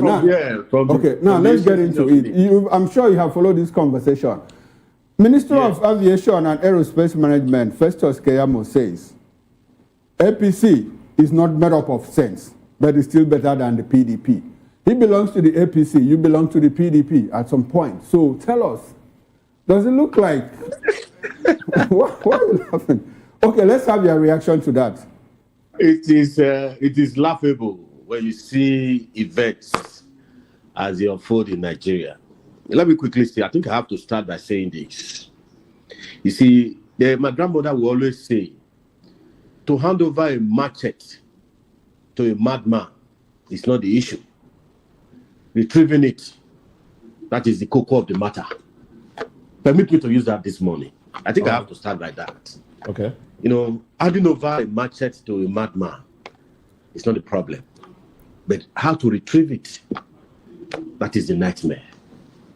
You see, I've listened from the beginning, the Abuja and whatever elections in Abuja. You see, Nigeria is at a crossroad at this particular Yes, I would like for us to talk particularly about the elections in Abuja. But I understand there are some things that Barrister Darlington said that you would have loved to react to. That's what I was told. But now that you've brought us to the elections, did it seem like, I mean, we saw the campaign leading to the by-elections in Abuja. We saw some representative of the PDP come together with that of the APC, and they were chanting PDAPC, and this was not a mistake. This was deliberate. PDAPC. Basically, meaning there was a merger, some sort of merger within the FCT, the PDP and the APC. Now, would you say that as an opposition, does the PDP still strike you like an opposition? I mean, that's a party that you once ran local government elections under. Does it strike you as an opposition? Please come again. I'm lost at the point. Please. At what point did I lose you? I would like to know so I can pick it up from there. But my question basically is, if you go by the elections held on Saturday, does it seem like the PDP is still a viable opposition? Mr. Humphrey, you and I know. You can see I'm laughing this morning. You know, I think I have told Nigerians from the very beginning. Let me say it this way. I have told Nigerians, let me reiterate, that in preparation for 2027, as we all go out to gym every week, we must set aside 1 hour to practice madness in preparation for 2027. Okay. I wonder where that will take us. You saw what happened. You saw what happened in Abuja. It was a show of shame. We must be very frank. You see, the attitude and display by those that are ruining this country, that are demarketing this country. We must be very frank. In an election, the FCT minister is not the governor of FCT. The president by the constitution is the governor of FCT. He's just a mere minister. If you say, for instance, that there will be movement, there's a ban on movement. Is FCT minister now a federal INEC? But the FCT minister said he did not impose the curfew on Abuja without the president's authorization. I am not disputing that. But what now gave him the impetus to be moving from one polling unit, from one area council to another? That is because he's an interested party. Okay. For that singular act, that the election is null and void. Would it have made a difference if the president himself was moving around? The president himself is equally an interested party. Okay. What is good for the goose is equally good for the gander. If you say that, if I say in my house that my wife should not go to XYZ because of this, I should be able to make sure that the laws are there to by living by example. That is the point. This morning, you see, this idea of having strong men rather than the strong institution, that is what is putting us at this very conundrum. How much impact will that have? What transpired? Sorry? How much impact will it have on the contesting parties now, those that want to take up the elections in court? How much impact will the things you've stated now have on their court case? You see, I am not a lawyer, and I don't want to be one. I think I would have done that immediately after my first degree in international study, but I have since deviated from that line. But let me quickly say this: it is on video. There are video evidence that he moved from one polling unit to another. Yes. You see, that has a way of influencing the electorate. You know, for us that grew up in the village, I'm a village person. I grew up in the village. In my own election, the present deputy governor, as he currently was parading himself, moving from one unit, and I accosted him at one polling unit and in the INEC office that resulted to a physical altercation. And I asked the national INEC commissioner that came from Abuja, is he not part of you people? Have you not enlisted him to be one of the officers that moved from unit to unit? They said no. Then they told him to excuse us, perhaps to leave there. Because I, as a candidate, have a right, because it was my election. So if Wike was not challenged when he was moving around... No, see, that is the issue. That's why I love... No, the question I'm asking that's why I love... Who then are you going to blame? The man that spoke first. I love him. I align with him totally. The issue of the opposition, I think they need to go back to the people. I have been saying this. You know, one of the challenges I have since I find myself, in politics. I've said it that I'm an accidental politician. Yes. I apply myself here is speaking truth to power. Okay. That there's a saying, Bible records that since the days, I think it's somewhere in Matthew. I'm not a worker. But I know I go to church. So since the days of John the Baptist, the kingdom of God first suffered violence, and the violent one taken it by force. Takes it by force. When our Lord Jesus Christ met some persons doing trade in the temple, I'm coming, sir, in the temple of the gospel. I'm coming. Let me learn with this thought.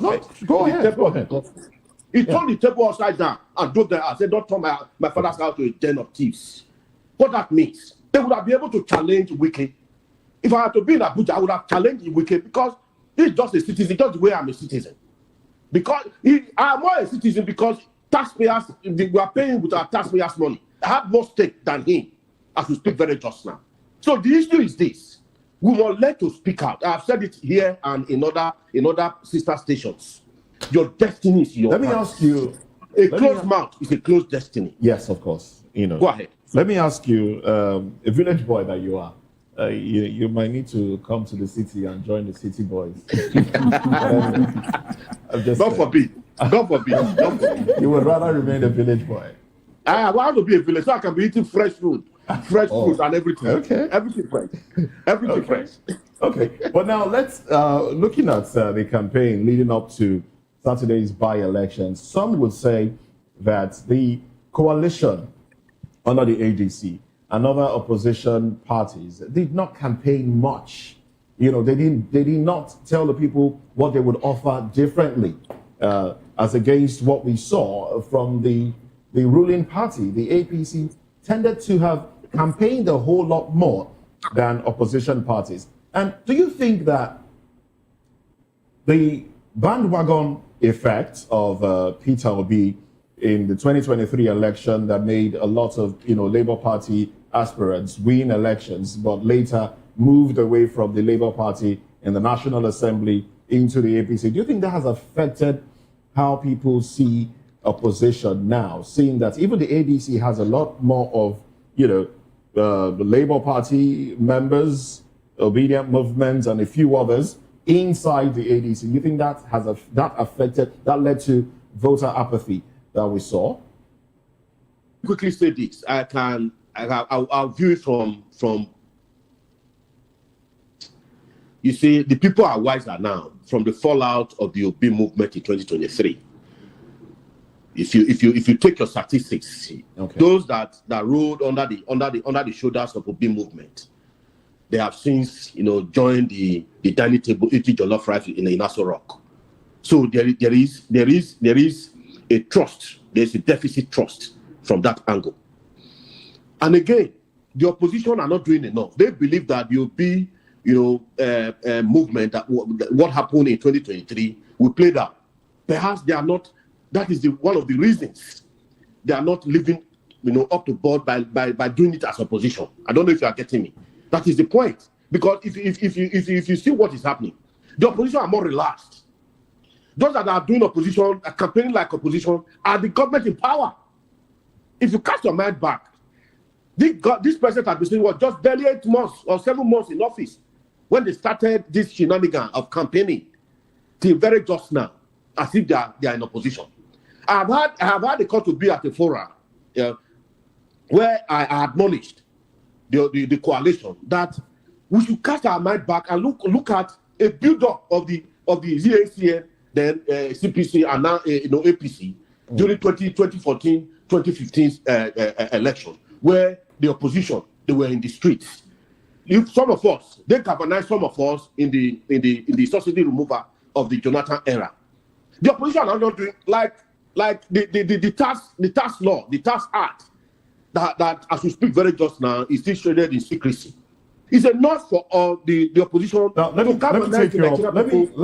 Now that you brought us here, sorry, you want to land on your thoughts? You want to land on your thoughts? Let me land on my thought. Okay. The bottom line is this: that the opposition are not doing enough. The opposition had many, the reasons to galvanize Nigerian people, the civil society, the religious body, because there are enough reasons, there are enough failures, there are enough lacuna, there are enough deficits. We seem to have, two different sides to this. We are not amplifying. We are not amplifying. The opposition is not amplifying. Well, we seem to have two different sides to this, because you're saying the opposition is not challenging this administration. In your opinion, the administration has not done enough. But we have somebody who is from diaspora and is right here with us in the studio saying, look, the policies of this administration is laudable, and this administration should be, complimented. How do you view that statement? I heard my lovely sister.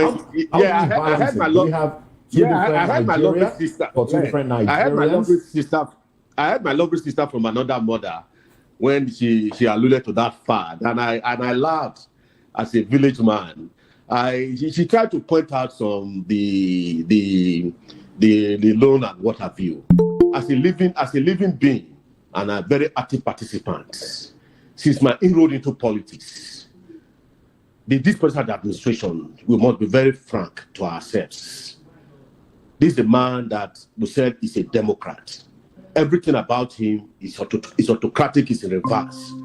Is the opposite of a Democrat. That is the gospel truth. A man a man that appropriates, that go into a spending or spending without appropriation. There are series, there are cases, there are issues, there are many, talk left, right, center, that many of the things that he go into, there are no appropriation. Like in the area of health, you heard what the minister said. Among what released to the health sector of the country, there is a certain percentage of your budget as put forward by the UN that you must set aside of your financial budget, which is that's a far cry from it. So for us, when my sister said it just now, that there are lofty policies or programs or wherever, for me, I would have loved her to talk in SYC. Okay. See, when you are talking about lofty ideas, that is not trickling down, that is not translating, that is not affecting the ordinary Nigerians, there is a problem. If it's just there for the elites, that is an elitist policy, not a people-driven policy. Does it give you the impression? Does it give you the problem impression is that Nigerians yes, the problem is this. diaspora Let me start with this thought. Okay. Yeah, the problem. I think my sister will take this home. That the so-called SYZ policies or programs of this government is in search of. Is in search of. I can't hear me. Yes. No, I can hear you. Go on. It's in search of destiny. That is the gospel truth. Because the Nigerian people are not feeling the impact. The people are hungry. People are hungry. But Humphrey, I will appeal that just go. I still enter this small bus in my state to hear from the people. I'm not far from the people. I'm still very close to the people. I was in my village two days ago. The people are hungry, and when Oshomola said that the people we're running out of time people, for this conversation. I must say a very big thank you to you, comrade. Thank you very much. Honorable comrade, as I like to call you. My pleasure. Thank you very much. All right then. Well, we'll have a few things fixed at your end. We'd like for you to stay with us as we get into the next conversation. But let me bring this back to our studio guest here, Fumi. Now, let's talk away from politics now. Yeah. Let's talk about, very briefly, about technology. Women in tech, that's, why women in tech, really? Why not youth in tech? Wouldn't that be all-encompassing? And how much would you say that this administration has invested in technology to the, because we see a situation, like my colleague asked earlier, we are going into elections. And one of the reasons that was given for the, one of the reasons given why the BVAS and IREV may not work is because there are certain parts of the country where technology hasn't, where internet access is lacking. And we heard the president say, look, it's broadband hasn't gotten to certain places, even though some feel that was indicting of the president to say that because he's in power now. He should have created an enabling environment for players in the industry to ensure that internet broadband gets to everywhere, every part of the country.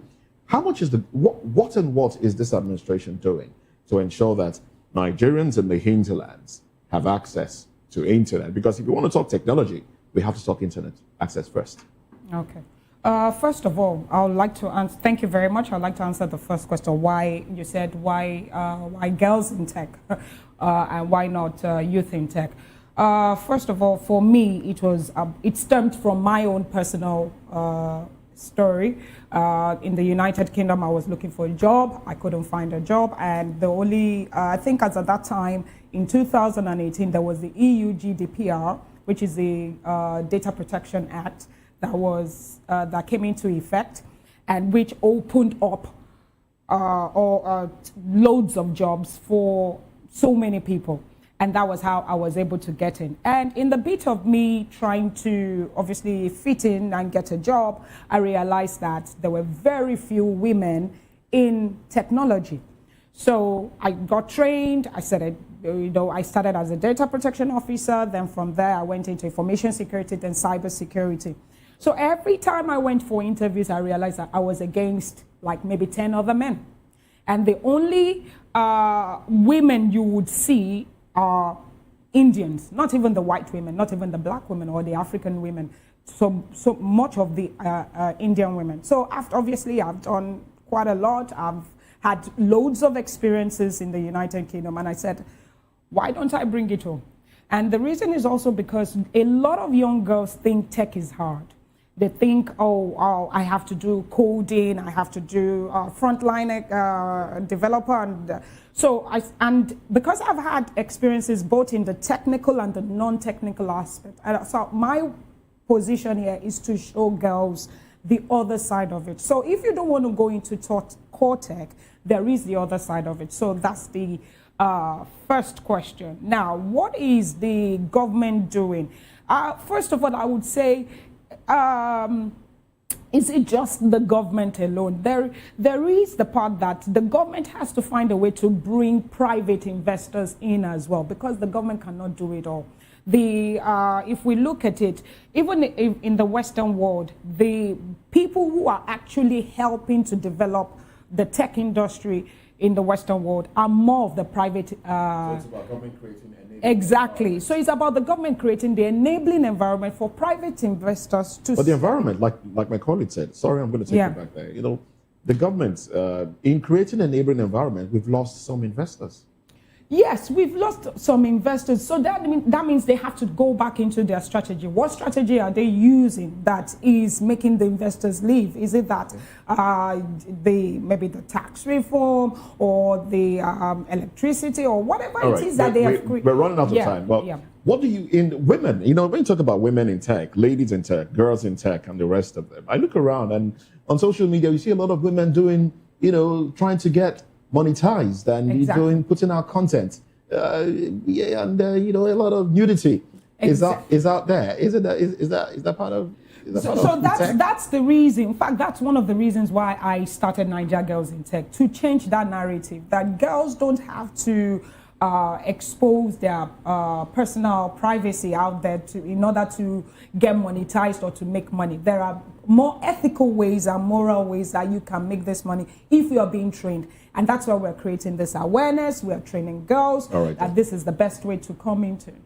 All right, then. Thank you very much. Let's quickly run to another final conversation for today. Sarah urges Tinubu to withdraw unlawful mass surveillance regulation. This basically speaks to checking out phone conversations and the rest of them.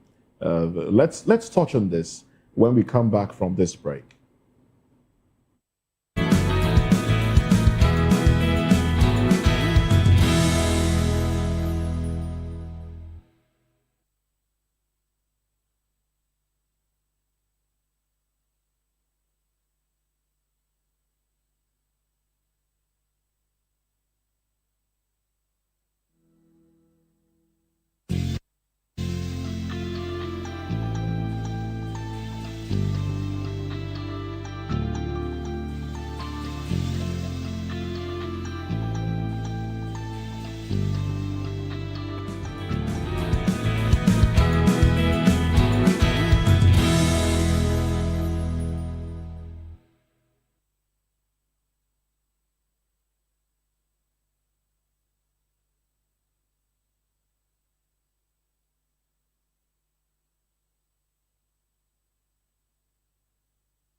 And giving them a voice, from the views on the streets. We go to bed empty hunger.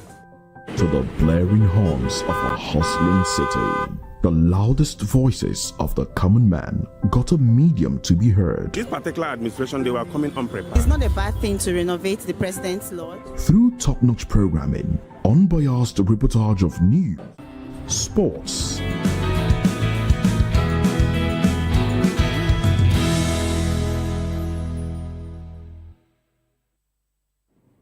Welcome back, and you're still watching VOP this morning. The Social Economic Rights and Accountability Project, SERAP, has called on President Bola Tinubu to withdraw the Lawful Interception of Communications Regulations 2019, citing concerns over mass surveillance and human rights violation. SERAP's request follows allegations by former Kaduna State Governor Nasir El-Rufai that the National Security Advisor's phone conversation was intercepted The organization argues that the regulations grant overly broad powers to intercept communications, violating Nigerians' rights to privacy and freedom of expression. The regulations have raised concerns, especially with the 2027 general elections approaching, as they could be used to intimidate political opponents, journalists, and civil society actors. SERAP has given the government 7 days to respond, threatening legal action in the regulation if the regulations are not withdrawn. And we still have Fumi here. Fumi, I would like to take you on this. You know, a lot of Nigerians depend on WhatsApp and Signal because of the end-to-end encryption. So should this be adhered to, do you think the government will be able to intercept this and have this bidding done? Can you explain what you're trying to... Okay, a lot of Nigerians take to WhatsApp and Signal because of privacy, because of the end-to-end encryption. And with this call by SERAP, should the government, play to SERAP's demand? Do you think that it can be intercepted, that privacy? Do you think the government can be able to, take away the privacy clause that you have with WhatsApp and Signal? No, I don't think the government should take, if I'm getting you correctly, I don't think anything privacy should be taken off, because data protection is very key to every Nigerian. And I think the Nigerian Data Protection Act really informs people about their rights.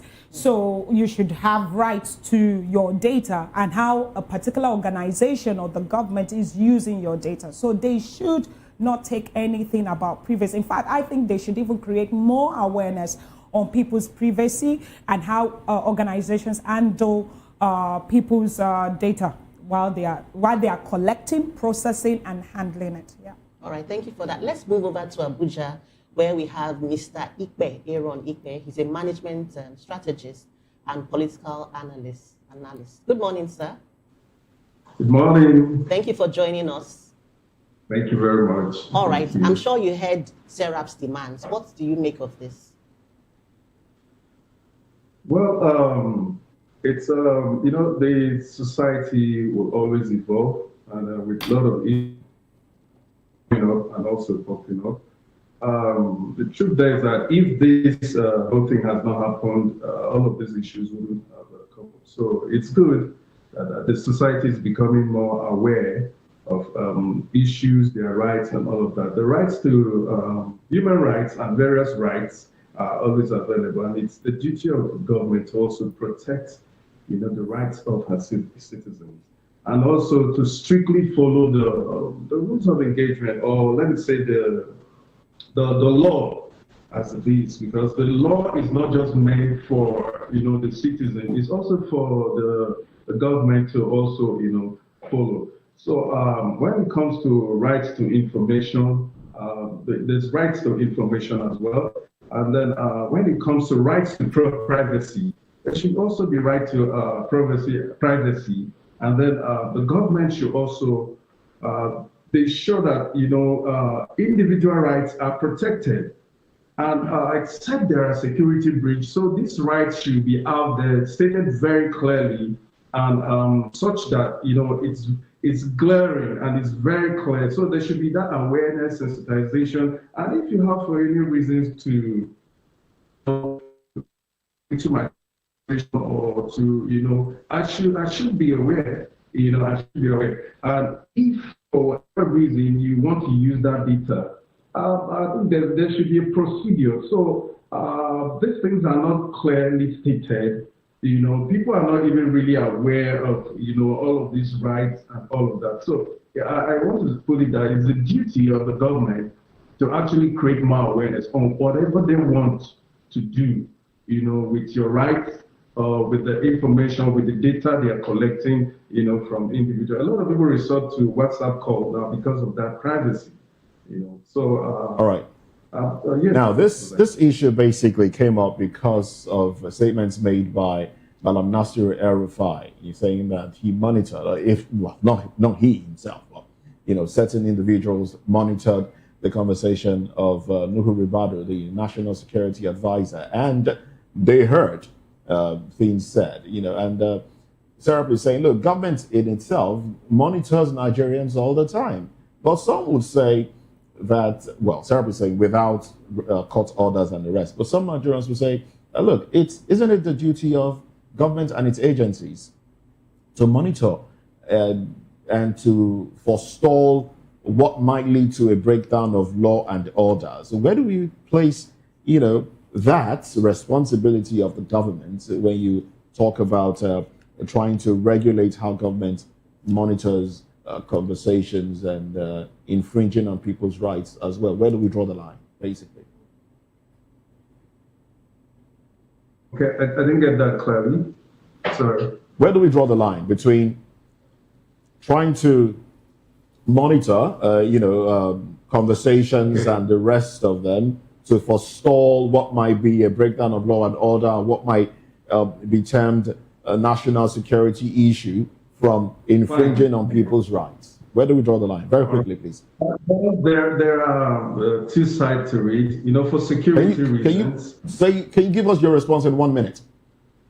Okay, I think for security reasons, the government will tell you they do this for security reasons. Yes. But before you tap into someone's or to use someone's data or whatever information, it's important that you seek consent and the right, not just monitoring everyone's conversation, just randomly. All right, then. Thank you very much, Aaron Ikpe. Thank you very much. We'd like for you to stay with us as we get into newspaper review. But let me quickly go back to Benin City, where we have a comrade, Destiny Anabolele. Comrade, are you still with us? Thank you. Or do we still have Comrade Destiny with us? I think we've lost connection to Comrade Destiny Anabolele. We'll probably re-establish contact with him. But this is how far we can go, really, on VOP this morning. This is all we have time for. VOP this morning. We must say a very big thank you to Comrade Ikpe, Aaron Ikpe, management strategist and public affairs commentator, and also thanks to Destiny Anabolele for his contribution as well. We had Barrister Darlington Agomo much earlier in the day, and we must also appreciate Fumilayo Ogunwo Adesonya for coming on the program. She's CEO, founder, and chief executive officer of Naija Girls in Tech, and also an advocate bridging the gender gap in technology across African nations. Well, thank you very much for your time. Thank you very much. Thank you for having me. Well, that's it on the show today. Newspaper review comes up next in about a few minutes. We'll be delving into the papers. I am Moses Humphrey. I'll see you again at 10. I'm Jane Ogoye. Thank you for watching. Please stick around with us at 10. I am Chukwuma Okoro. Bye for now. Bye for now.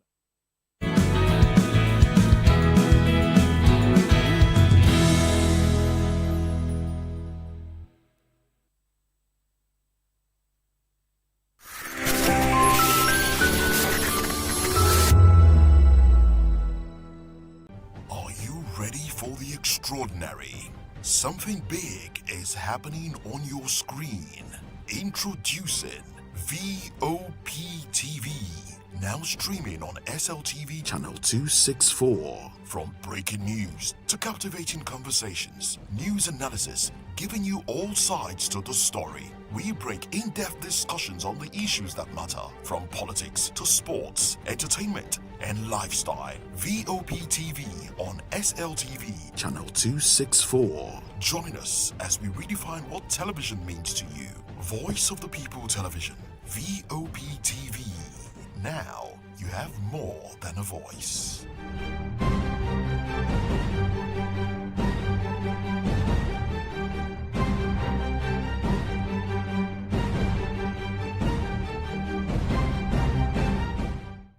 In a world where truth is the ultimate power and opinions scream the loudest, it's time to wade through the noise. Hunger no get tribe.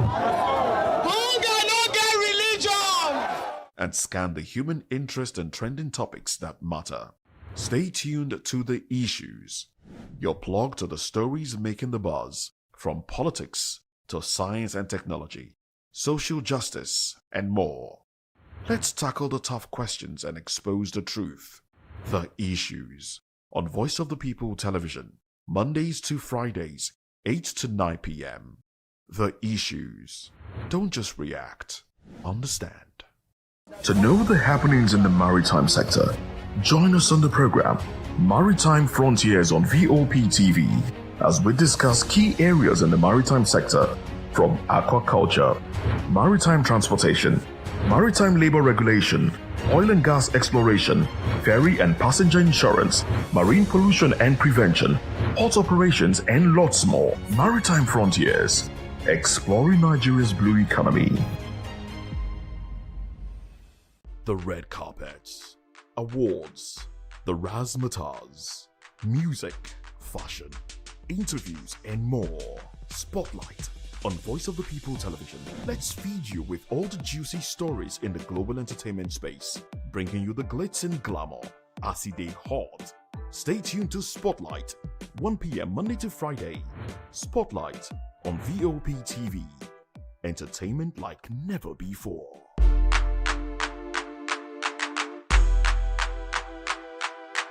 Behind every broken desk lies a broken promise. Education shapes the nations. But who is asking the right questions? Introducing Edu Dialogue, the show that goes beyond the surface, exposes the cracks, the corruption, and the silence in Nigeria's education system. Edu Dialogue, Saturdays, 3 p.m., only on VOP TV. We break the biggest stories. From missing funds to policy failures, we ask the tough questions and demand real answers. Edu Dialogue, this Saturday, 3 p.m. on Voice of the People Television.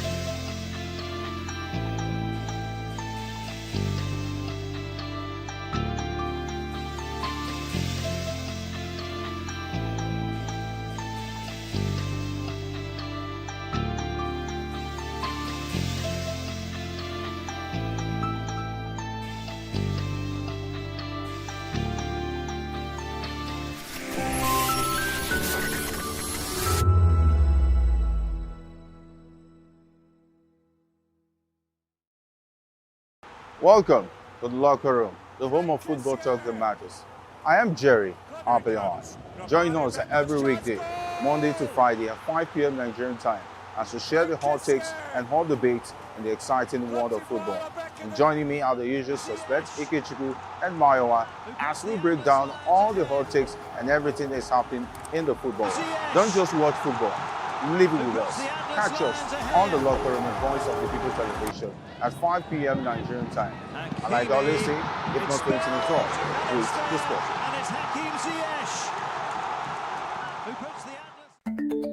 Africa is on the move, a continent of rising voices, untold stories, and powerful transformations. From the streets of Lagos to the heart of Nairobi, from the mines of Congo to the tech labs of Cape Town, the African story is being written every day. Bold, dynamic, unstoppable. This is African News on Voice of the People Television. We don't just bring you the news.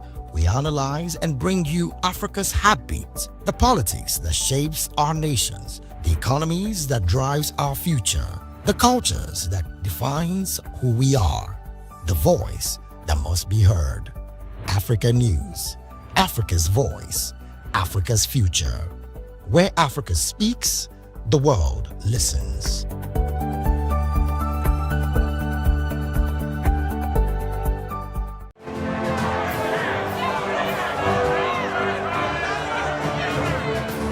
Do you want your voice to be heard? Do you know that you matter in the scheme of things? The People's Voice, the show where ordinary citizens take center stage as we discuss the biggest stories that affect you and I. With you in mind, we facilitate lively discussions, debates, and interviews on the topics that matter most to you and I. From social justice to economic empowerment, education to healthcare, governance and more. Tackling tough topics and amplifying your voice. Join the conversation and make your voice count. The people's voice. Make your voice count. Join us as we drive into the world of politics through insightful interviews with prominent political figures, both serving and former governors, ministers, senators, legislators, party chieftains, activists, and analysts. Get first-hand information into the decision-making processes that affect our daily lives. Highly engaging one-hour program that brings political discourse into focus. I am Chukwuma Okoro. Political Lens, Monday through Friday, 6 to 7 p.m. Join us. In a world where power shifts with every headline. In a nation full of questions. In a world filled with noise, the truth needs a voice. The policies that shapes our world and the economy that determines our future. Every hour, every day, the grapevine keeps buzzing. And together, we are committed to telling the stories that shape our world because your voice is our focus. Don't forget, our voice matters the most. Let us come together and share our concerns.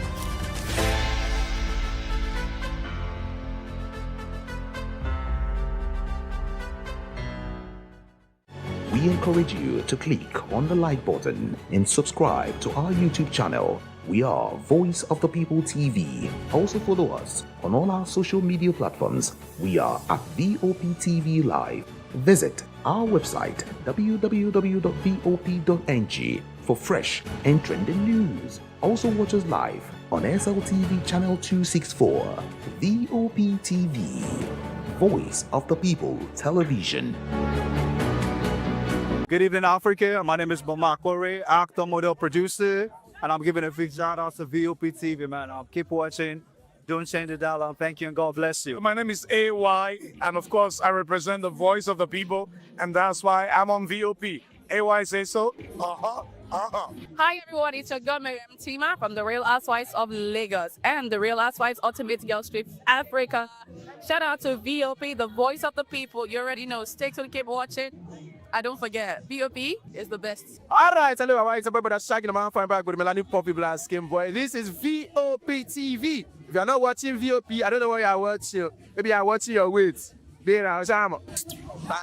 Hello, beautiful people. This is Wale Ojo, and you're watching VOP, Voice of the People. Hi, guys. You already know who it is. This is New Energy. Flyers wherever live. Keep watching VOP TV. Thank you. Hi, people. Ginny Albano here. Guys, please keep watching Voice of the People. VOP TV. Now, you have more than a voice.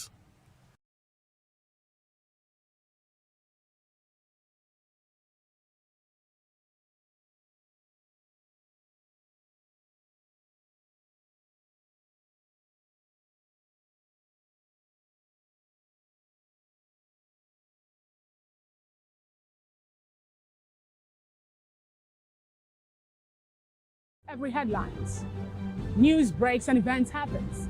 We bring you unbiased and explicit information on politics, economy and state of the nation. We break down the chaos. Facts, not fluff. Truth, not a spin. We discuss not just politics, but a glimpse into the future. Voice of the People Television. Now you have more than a voice.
Welcome back. It's Newspaper Review, and I am Moses Humphrey. Welcome.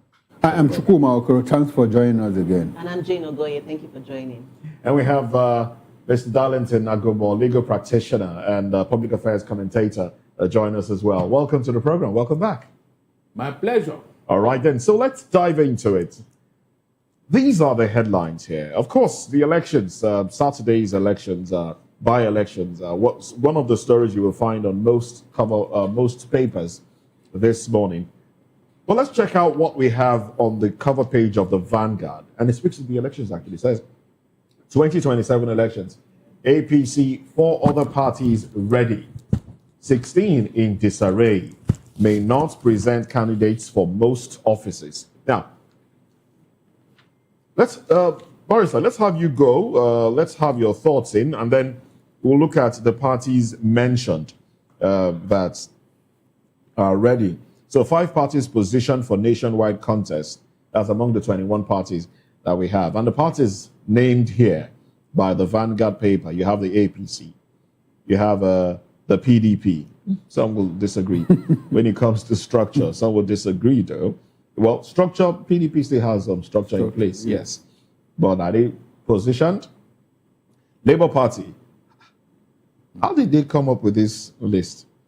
New Nigeria People's Party, NNPP, and Social Democratic Party, SDP. We hear that these parties, according to this paper... They didn't even mention ADC. They didn't mention ADC. That these parties currently possess national structures, administrative depth, and electoral experience necessary to realistically participate in presidential, National Assembly, governorship, and state assembly contests across most states. Who brought that list? The Vanguard newspaper. The Vanguard newspaper. No, the Vanguard published what somebody told them. Who wrote the list? Well, this is that's a feature. It's a feature article. Yes. That's what I'm saying. Now, for them, are they the one that said it? Yes, it's Vanguard that said it. It is INEC that will determine who is ready. Yes, is that not true? No. It's not Barrister, Vanguard. that's not the point that Vanguard is. You know, Barrister, as journalists, you know, they have the political desk. Now, based on what they see outside, you know, what they gather from their correspondents nationwide, they can come up with a future article, more like an opinion of what they feel is reality. So that is what they are stating now. But what are your thoughts on this? They couldn't have said that because the picture we have is not in tandem with what Vanguard said. Some of the people they mentioned there, I don't know how you would tell me that they are the only ones that are ready. ADC is out of the picture. Meanwhile, the whole Nigeria know ADC today as the most promising and permanent. Or do they have structure? We're talking about nationwide structure. ADC has. Okay. Yeah, they have structures all over the place. Administrative depth. They have. Okay. It's just that APC is trying to demarcate their opposition opponents so that they not look relevant in this election. That's not what they are trying to do. But okay, I thought that you come from the angle of when you were asking who did this and we told you Guardian. You know, I thought you come from the angle of the Lagos Ibadan media axis. You know their job. But that is what I think. When we say president, you know them. So because that is what I think they have done. I'm pretty surprised that the Vanguard could name APC, PDP. In fact, they could even name PDP. Because in terms of the strength of administration, now I think ADC seems to be stronger than the PDP. I'm telling you. PDP has practically only one governor in the south, and that's Sheyi Makinde. Sheyi Makinde is looking for a way to go to. Because you understand that the other faction, you know, has overpowered him. Even at that, PDP... Bala Mohammed might just move over to the APC. So it leaves Dawda Lawal of Zamfara State as the last man standing.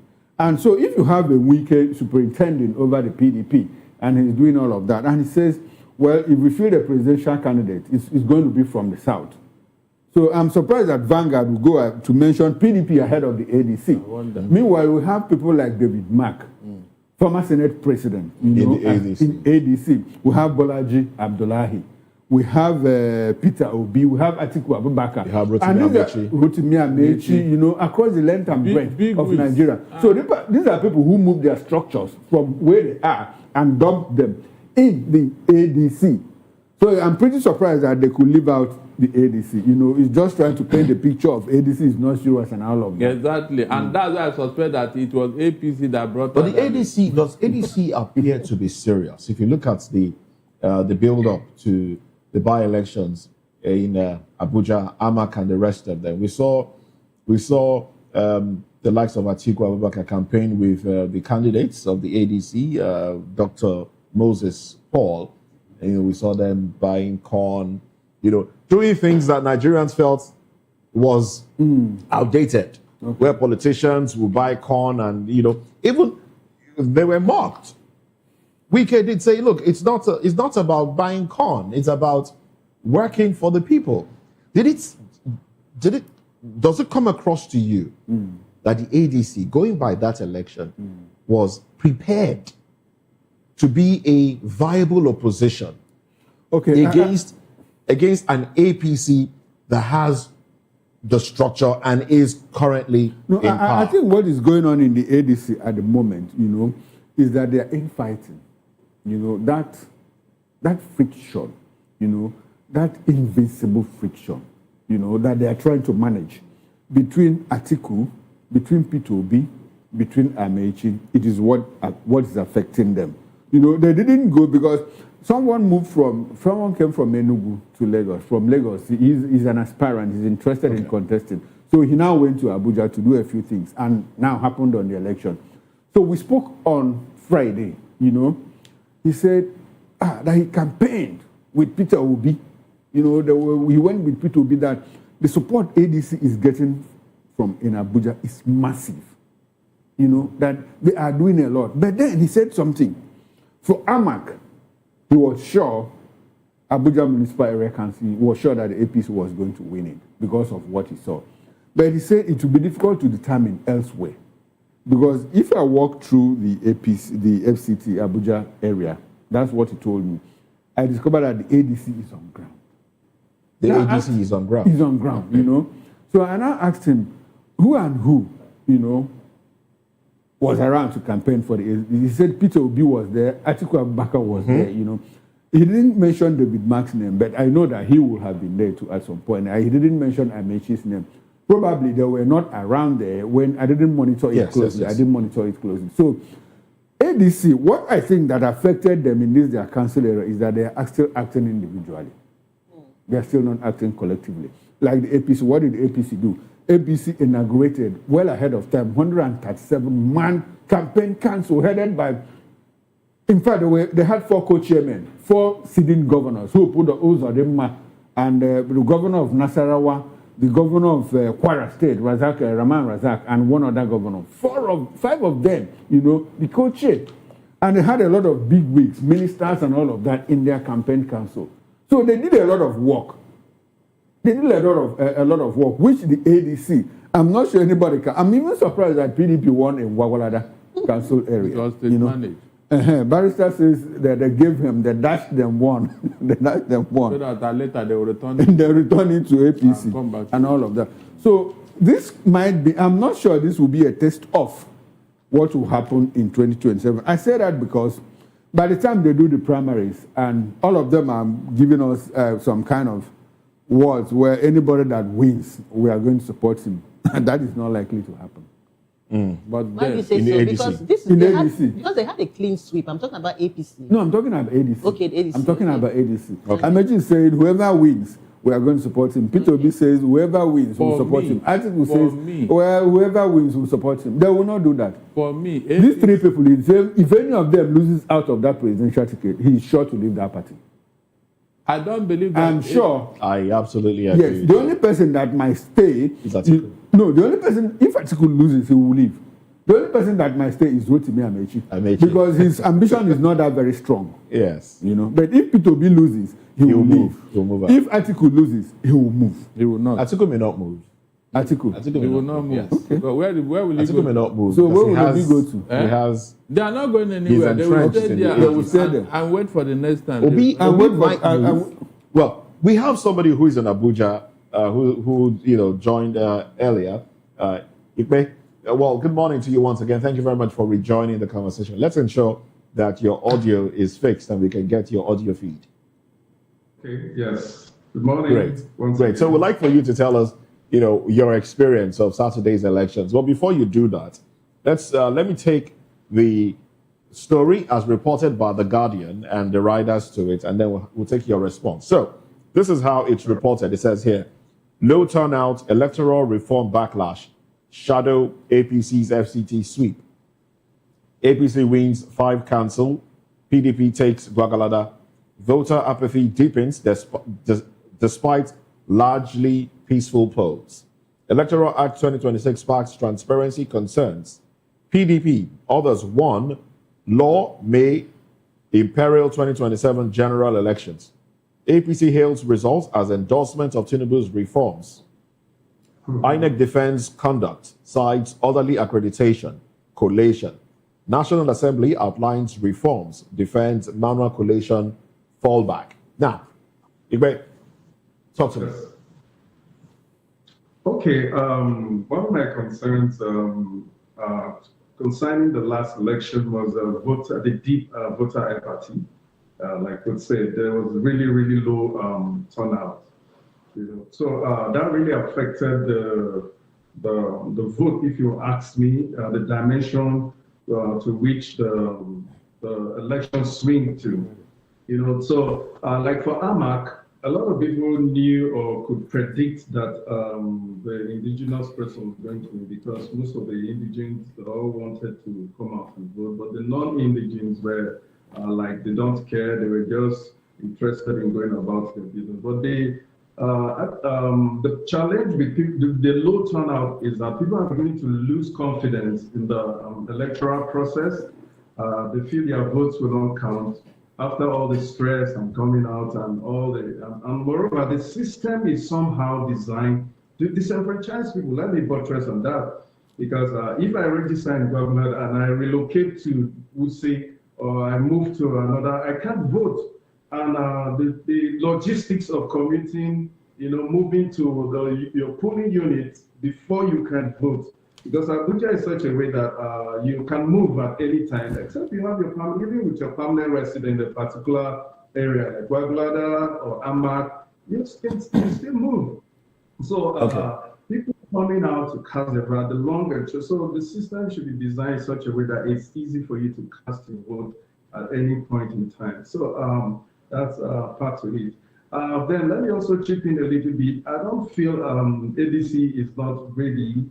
It's just that they are ready, and the mentality or the idea is usually that if you come as opposition, you have to win. It's not always the case. There are so many factors to this.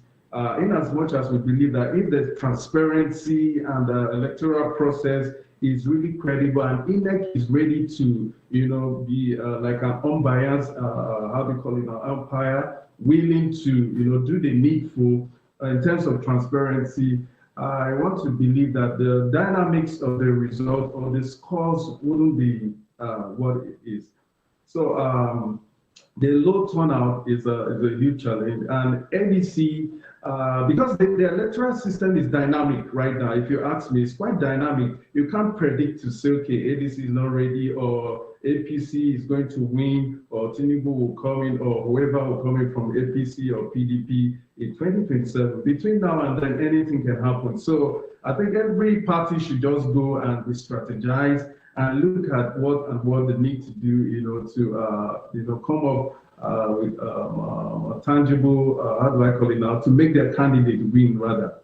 All right then, thank you very much. Let's go to Benin now. Comrade Destiny and Abulele, what's your take on the headlines we've taken so far?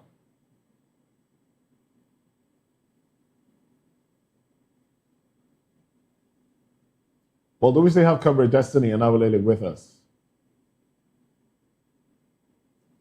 Oh, unfortunately, I hear that we don't have your audio feed yet, so we'll like the engineers over there to fix that so we can come back to you.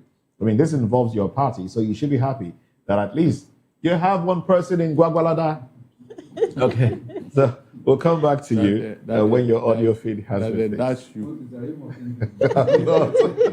I'm not actually. Well, let's take some more headlines here. Okay, let me just take the headlines from the Vanguard and then we'll come back to the Guardian. Trump hikes U.S. global tariff rates to 15% after court's ruling. Isn't this man breaking the law? I mean, the court says you don't have a right to do it. And he says, oh, you really? I'm going to hike it even more. Oh, well. Raw materials export soars despite push for local processing. And then we have Catholic bishops to federal government. End Nigeria's bloodshed. Guarantee credible 2027 polls. YCE to Southwest governors. Be proactive. Curb terror attacks. Nigeria floors European tech firm in $6.2 million arbitration case.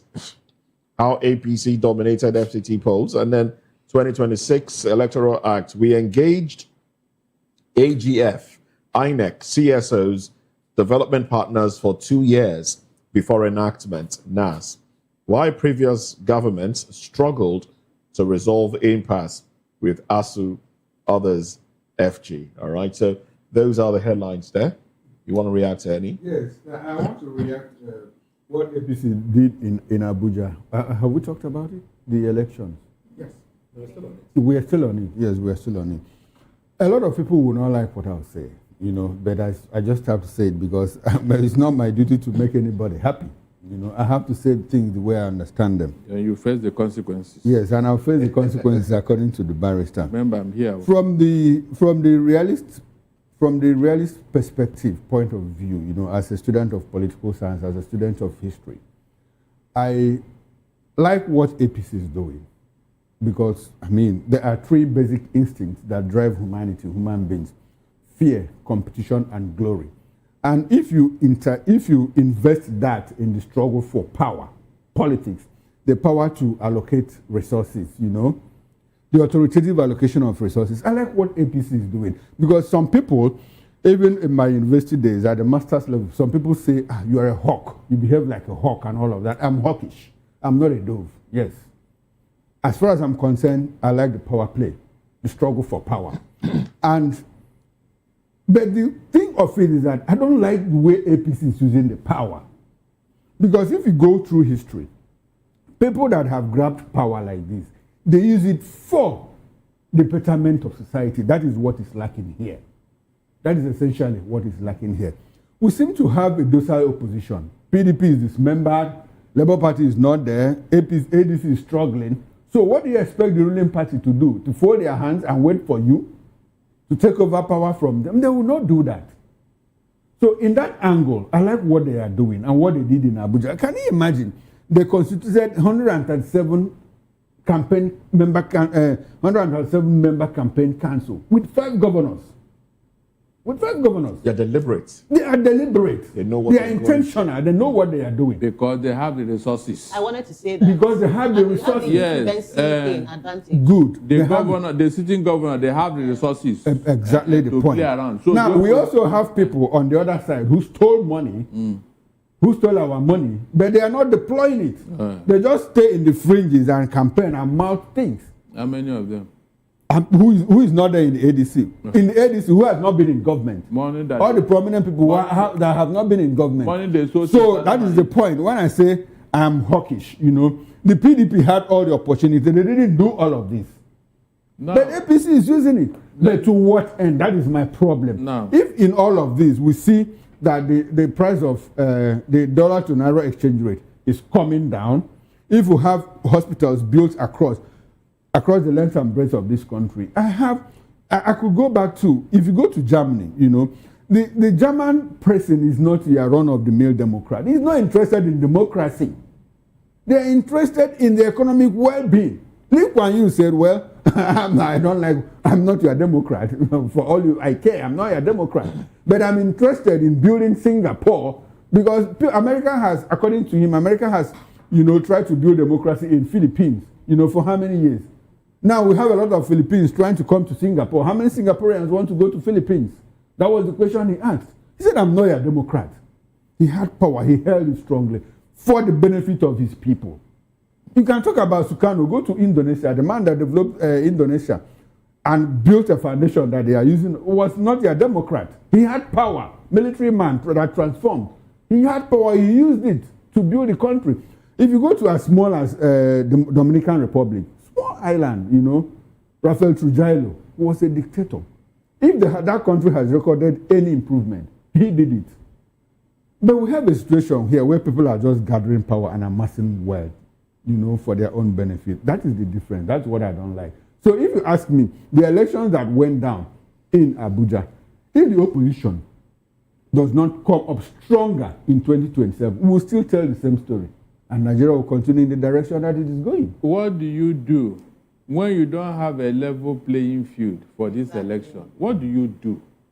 Mr. Okoro, don't tell me, what do you do? You saw Wike gallivanting all over the place. Barrister, you asked the question. You also provided an answer. While Wike was gallivanting, the opposition, why were they not gallivanting? So that was the question you asked. So that they will lock them up, Abi? They will lock them up. Lock them up now. Nigerians will come out and support you. Barrister, I'm curious.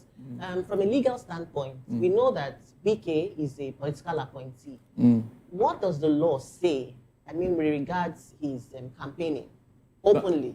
Yes, thank you very much. Under the electoral law, people like Wike, governors, and every other state actor, they are not expected to be seen. Well, Wike is also a lawyer. What does did they say lawyers must? I don't understand. So no, what you said, maybe he understands the law. No. Has Wike ever obeyed any of your laws? By the way, where did the Wike practice? Did you see any chamber he ran before? No, but barrister doesn't matter. He's a lawyer. Yeah, but, he's a lawyer. He's a barrister. And he was called to bar. He was called to bar. Listen. Please.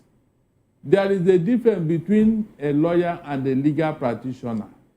Are you getting one? And then being called to bar. You may be a lawyer or you may be a solicitor, but you are not a barrister. Okay. So these are differences. But that doesn't mean that you will know the law. Having gone to law faculty, you know the law. It's a lie. Not everybody, all the politicians that have a law degree, they don't know a dime about the legal. Jen here just asked an innocent question. He said Wike is a lawyer. I am trying to educate you. No, barrister, the education you are giving us. Me, bring Wike to this studio and let us debate. No, barrister, it's not about debate. The argument is that my position is that Wike doesn't need to have gone to court to understand the law. Yes. He read law. He went to law school. Who told you that if you don't practice it, you will not know the law? Is it not when you put things in practice that you don't know? Barrister, as a layman, I even know the law. But that doesn't make me a lawyer. The law you know is not the legal profession. All the things you are talking about law is what people see in the Constitution. They can quote the Constitution. That doesn't make you a lawyer now. It doesn't make me a lawyer, but it doesn't mean that I don't know the law. So what does the law say about Wike's I have just told you now. The law is against it. But like everything APC, they like acting with what? Arrogance, impunity, lawlessness. That is what they do. They don't obey our laws. You remember what the ECOWAS court said the other day, that all their judgments, the worst culprit in disobeying it is Nigeria. Is that not an indictment of the highest order? All right. So when you see law, nobody wants to obey it in this administration. Nobody. It's unfortunate. Very unfortunate. That's why this thing happened in Abuja yesterday on Saturday now. That's why it happened. With all the provisions, all the provisions. I said I was against this manual that they included in that. They are going to exploit it. And without even waiting for the 2027, they have started using the manual collation. And that's why you saw T-Pes there. And I was told Okoro supplied the T-Pes. I wish I could, so that I could make some money out of the contract. BSS will come for you. For being a contractor, what you are doing? All right. Well, let's take some more headlines now, and then I do hope that Aaron Ibe is still with us. Aaron, I'll be coming to you now, right after taking more headlines. But these are the headlines. The window headlines here. CDS. We can achieve intel stability via controlled rehabilitation of terrorists. Anxiety as 25 oil blocks expire amid new executive order. Soldiers foil Boko Haram attacks, kill 29 in Borno, Yobe. Anxiety as 25 oil blocks expire amid new executive order. Are there riders to that story? Okay, no riders to that. Expire how? I don't understand. What's that anxiety here? No, maybe the license okay, expires. Expire, yes. Okay. 25 of them. Because no, they it's normal. They'll probably It's not reassign. because they didn't use it, because it's expired. It has a timeline. So they probably Are you sure that's the reassign them. reason, or it was not put to use? Yeah, the license was not put to use. To use it. Because of what? If they were not put to use, of course they will. OML have expiry dates, you know. OML has expiry Why we are then like not used? Why did it expire? So why did they, when they issue a driver's license, to you, let's whether tie you use that. it or not, at some point it will Let's expire. tie that headline here to this one from the Punch. It says NNPC, NUPRC fear financial squeeze after Tinubu's order. Tension soars as executive order disrupts oil revenue flow. Pengerson, NNPC, NUPRC official foresee funding crisis.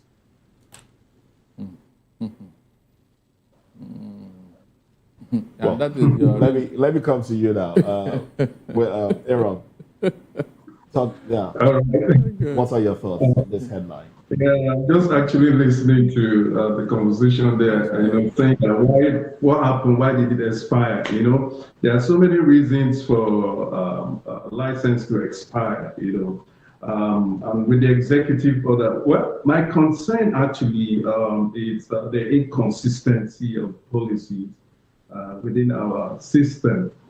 Today is one policy, tomorrow is interjected with the other one, the next time, so things are just so, you can't predict. Even with the dollar and all of that, with the flow, with the up and down, coming down, so it's okay, it's up, it's coming down very soon. The lack of stability in the polity or in the system is a huge challenge. So if the oil wells, based on the executive order, have expired, just the way the dailies have put it, is for them to renew it. I don't think that there should be any anxiety to that. It's just for renewal, look for a way out of that. And then I want to believe that maybe it's the reallocation or the terms and conditions for reallocation that's going to be a challenge now. So those who are already who have put some things in place to get those oil wells back and all of that, by now they'll have to go back to the drawing board to see what they can do. Or those who have committed finances or monies into the whole process will now be settled back to start all over again. I think that's where the anxiety is. But we are in the system where I can say nothing is actually predictable as it is right now, because anything can happen. Sadly, so. That's my take on that. And then I don't know if I can still go back on the issue of the elections and all of that. Like the other man was talking about using the power for the benefit of the people. Once you get the power, like the APC, we all believe that, okay, initially that they were coming to take the power for use for the benefit of the people. But it's looking like, okay, the power now is being used for, personal interest instead of the interest of the people. That is why you see, if you go down the street, if you interact with the ordinary people, from our businesses and from the, the middle class, the poverty rate is actually increasing. The unemployment rate is increasing. And then the policies are such that they are not, bringing prosperity to people, because the essence of leadership is to empower the people, is to prosper the people. So I would like to say that if APC has the power, nobody is really against APC. It's not like I usually put it this way: Man U versus Arsenal or a football club. It's about are your policies really working for the people? How long will it take for a particular policy, with all your power, with all your strength, with all the financial, finances at your disposition, to make a simple policy to be achievable? Is it health? Is it education? Is it in the economy? Mention at least something. At least one policy is infrastructure. At least a particular policy should be working by now for the people to see.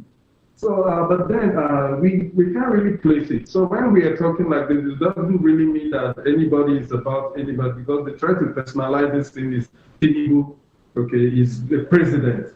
is this person. No, if a political party is coming up with anything, the people should challenge it, question it. And also the term opposition, usually I don't like to use that opposition because look at see everybody's the political party power as if somebody is opposing you. But it's not really all about opposition, but it's all about, challenging the status quo, making to obey the law. Like the issue of Wiki moving around on the election, the indirect campaign and all of that. The opposition cannot do all of that. The young man, the opposition wants to do the right thing. And in trying to do the right thing, it takes, the encouragement of the masses and everyone to rally around beyond the actors and the players to bring the necessary support to confront the status quo and the ruling party to ensure that things work. So if he's going about on the election day and you expect the political actor, let's say the Peter Obi, the Atiku, to be going around on that day, it's going to be chaotic. So, but then the picture and the impression is that it's creating right now is like the 2017 election, case not taken, is going to be rigging versus rigging, fighting versus fighting, and all of that, and which will also lead to voter apathy. At the time people look at this, it's going to be like, oh, why the need for me to? So the opposition has to use a subtle strategy. That's my opinion. It has to be like a smoke. They're on the ground doing their stuff because anything you bring out at this point, the sitting government will, like we're talking about campaign calls and all of that. So I want to believe that the opposition can still, achieve, if they are very, very calculative. You just said something quite profound. You said the opposition should take on a subtle approach. Do you think a subtle approach would work with a very aggressive opposition, a very aggressive incumbent? All right, well, if you're talking of aggressive and aggression, it's about strategy, if you ask me. The opposition has to have a clear-cut on-the-ground strategy, and they're working on the ground. Because if they are all out, showing that aggression versus aggression, the aggression of those in power will actually always, override that of the opposition. Sincerely, if you look at it, because they have the power, they have the financial resources to throw around, they have the manpower and all of that. So what do? You look at your strategic point. Where is my strength? Where can I deploy my strength? Where can I, tackle? Is it maybe the agents to ensure that you have a backup that, especially when it comes to result transmission, though they have signed whatever they need to sign against the wish of the people, but then you go back to the drawing board, outside the ADC, which we call the main opposition, there are other political parties there, the Labour parties and all of that. They should come up and say, okay, look, if it is in the transmission, since this is the issue, should we look at the mutilated results? Should it count? If the results are mutilated or TPEX and like some of those results we see on social media, which sometimes they are not manufactured from heaven. They are actually what people see that they actually put there. Should such result be accepted? Okay, should result be declared from higher level? All right, thank you, Mr. Ipe. Let's take it back to the studio. Okay, all right. Hello. All right, we are being joined by Esther, one of our analysts. We have a call that is coming in. Let's. Your name and where you are calling from? My name is Esther Machuku. I'm calling from Lagos. Okay, go ahead. 1 minute, please. All right. So I was listening to the headline segment and the conversations you were having. I'm specifically going to speak on the FCT Council elections. And Barrister said something that the ADC has structures. I'm sorry to tell him that there is no structure. If he was on ground to hear most of the grouse, specifically in the FCT, he would know that that's not it. The problem the ADC is having currently is the fact that they haven't zoned their tickets. They're wasting a lot of time. The APC holds meeting right now because they already know whom they are voting for, what they are voting for. Plans are already covered. Yes, there was rigging. Yes, there was intimidation, vote buying. You have all the institutions against the opposition. But the reality of ground is the ADC is not ready. And the support basis, in fact, the way it felt like was they wanted to demystify the Peter Obi effect. Peter Obi actually campaigned for Dr. Moses Paul for AMAC elections. They focused more there, although he went round the councils, the 6 councils, the FCT. But the thing is, people did not know them. The others that were selected, people barely saw them. The only person that felt like he was heavily campaigned for was Dr. Moses Paul. Now, the other support base did not really come out because they felt like if the obedience feel they can do it alone, then they should go ahead and do it alone. Let's see if Peter Obi still has that clout. Secondly, there are some people who have refused to do anything. The ADC has not patterned themselves. The core supporters of Peter Obi, those who packaged him from the PDP, they have kind of stayed back. I mean, I spoke with them. Okay. They stayed back because they're not comfortable with him joining the ADC. All right. Thank you very much, Esther. I thank you very much. We appreciate your call. But I think, Barrister, I'm coming. But what Esther said, her position ties to my earlier position that, well, I think the problem ADC seems to be having is the fact that they don't have for now, a rallying figure. And a unified structure. I was the one that said that, well, I am not sure that Vanguard is correct if they omitted ADC. Because at that point, Moses mentioned in the read-up that organizational structure, in-depth word again, penetration and all of that. I was the one that said ADC has structure, not Barrister. Yes, and I still insist that ADC has structure. They have a national head office. What do we mean by structure? They have 36 state chairmen. They have men at the ward level. And some of these people, like Atiku, donated his building in Abuja. He donated another one in, what's the name of, in Adamawa, in Yola. David Mark has a structure, in Benue State, where he comes from. Yes, so Amechi has one. So if, except you are talking about structure in terms of organization, but in terms of, well, you have the committees at the national level, state level, and at the local government, even at the ward level, they had all of those things because some people Amechi pulled APC, part of APC from River State and dumped it in the ADC. Isn't that structure? I don't know what else that we mean by structure. Well, let's go to another headline here. We also, now let's, activist kicks as Plateau sponsors pilgrims with 7,000, I beg your pardon? Sorry, I take that again. Activist kicks as Plateau sponsors pilgrims with 7.48 billion naira.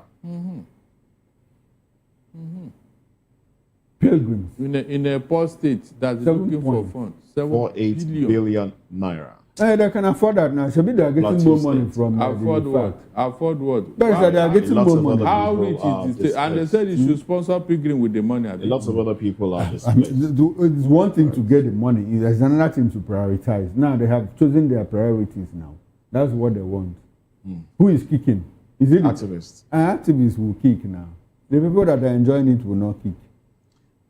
And the state they are talking to will not see any reason to backpedal. You see, the people that the states they are talking to who brought out this money. When you Barrister, when you go to Plateau State, you see that the beneficiaries, they will probably send the wife of some very influential people and their children. So when activists roll, into them and say, "Look at what this," you say, "But this thing." I think I even want to stand with Mr. Agwemo's take that they should ban this thing. They should just ban this. I'm telling you. And all of no, they will not. Yeah? Because it's a conduit pipe, right? Yes. Apart from being a conduit pipe, we are very religious people. Because if you want to ban pilgrimage, are you going to ban pilgrimage to Israel? Are you going to ban Hajj and all of that? That is the question. Why not? If you remove the two of them, so we need a leader who will come and say, in my state, I'm not going to sponsor either pilgrimage to Mecca or pilgrimage to Israel.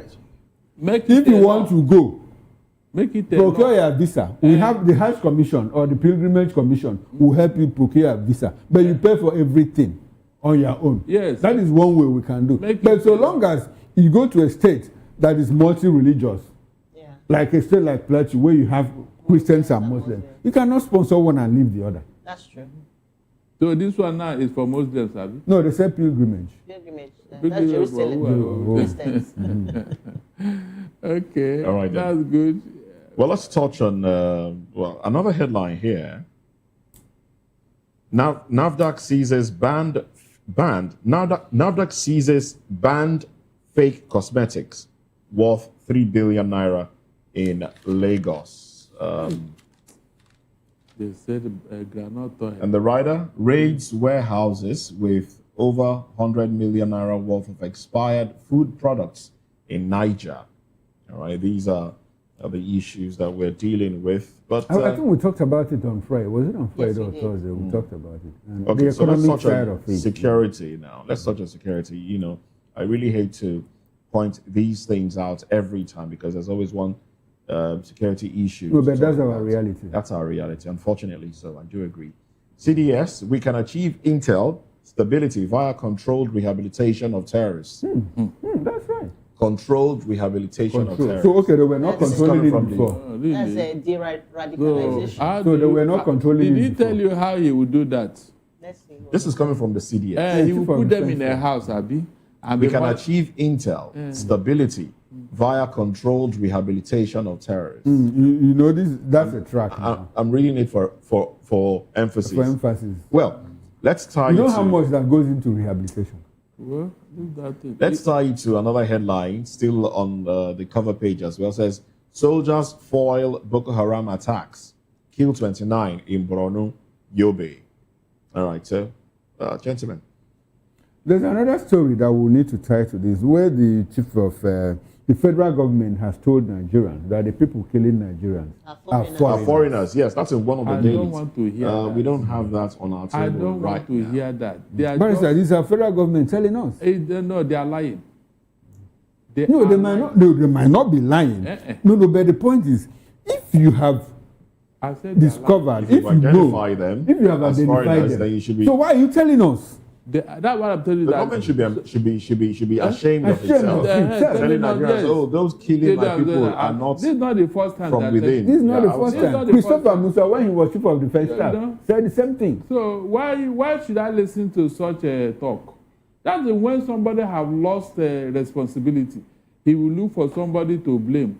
He will look for somebody to give excuse. So how did they enter Nigeria?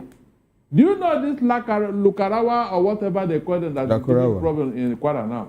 When they were coming through Sokoto, I think we discussed it. Our military was bold enough to tell. We saw when they were coming, they came through the other side. They came through that market. We saw them when they were passing through that track road. We saw them. They were coming. We were watching them. I said, what? What? The military. So now look at what is going on in Kwara. The same people So you will not come and tell me tomorrow that they came from foreign country. You are not the one that allowed them into your country. You are not the one.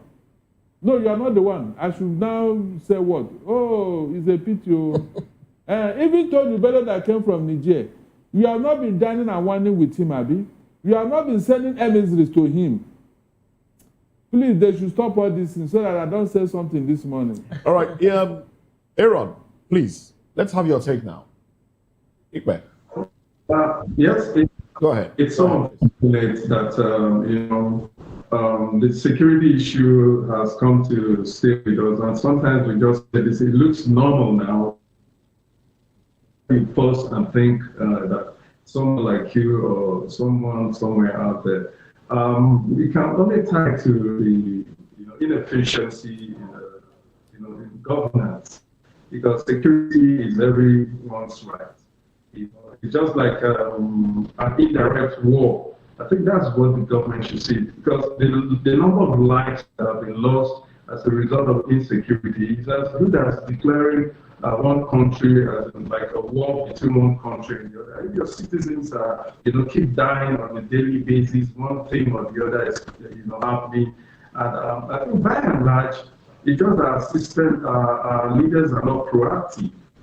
And whatever doesn't work, we should be flexible enough to change, to look for an approach, different approaches that like to keep changing until we get that thing that is right. If it means to try state policing, what does it take to try it?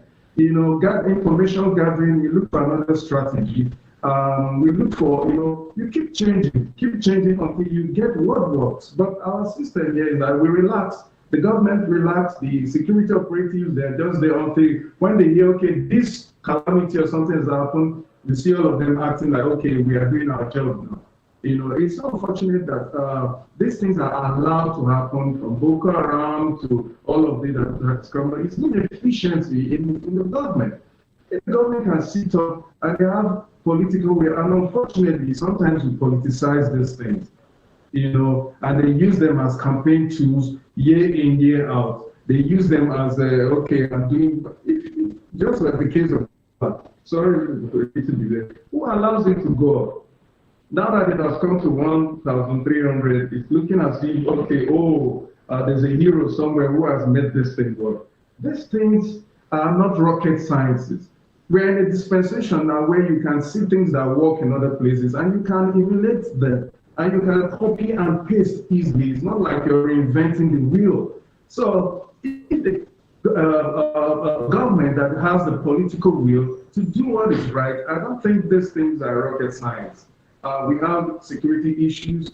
Every day, these things keep popping up. I don't think there's a political will anywhere to tackle these things. So citizens are left without choice but to, protect themselves. And that's what is going to happen by and large. It's just like the disadvantage of voter apathy as well. By the time people lost trust, lost credibility in government and everything, they start by default revolt. You see people revolting, all the grammar and everything, because people revolt based on their reality and what is happening. So the government should actually take out time and look at things from other perspective. Our president, according to me, is doing the best he can, but I don't think the best is good enough. That's my own personal opinion. I think he has the capacity and to do more, but if he's willing to do more, I think he should be able to do, especially in aspect of security. All right, then if he's willing to do more, then he should do more. Thank you very much. Igwe, thank you for your time. Thank you for your contribution. But Moses, Moses, imagine if APC or the president can deploy the same energy they are using to pursue political power. If they should deploy it into this insecurity, do you think we will still be where we are now? That's what is missing. That's what is missing. That energy is not It's there. deliberate. I don't know. So anybody telling me that somebody is a master strategist, I don't believe in it. It's not true. Oh. The real thing that you're supposed to, you are not doing it.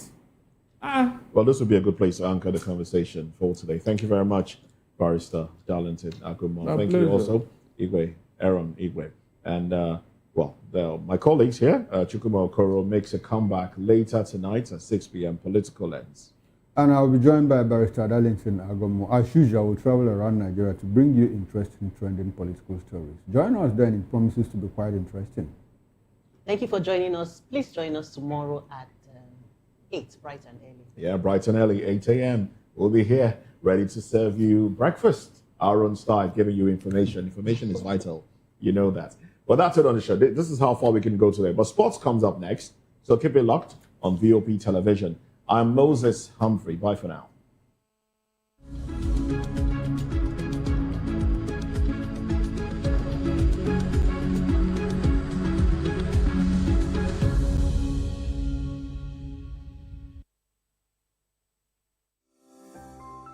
VOP TV. Now, you have more than a voice.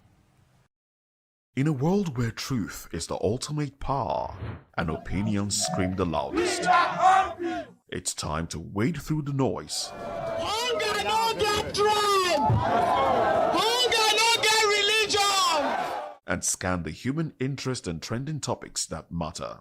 Stay tuned to The Issues, your plug to the stories making the buzz, from politics to science and technology, social justice, and more. Let's tackle the tough questions and expose the truth. The Issues on Voice of the People Television, Mondays to Fridays, 8 to 9 p.m. The Issues. Don't just react, understand. The red carpets, awards, the razzmatazz, music, fashion, interviews, and more. Spotlight on Voice of the People Television. Let's feed you with all the juicy stories in the global entertainment space, bringing you the glitz and glamour as it is hot. Stay tuned to Spotlight, 1 p.m. Monday to Friday. Spotlight on VOP TV. Entertainment like never before.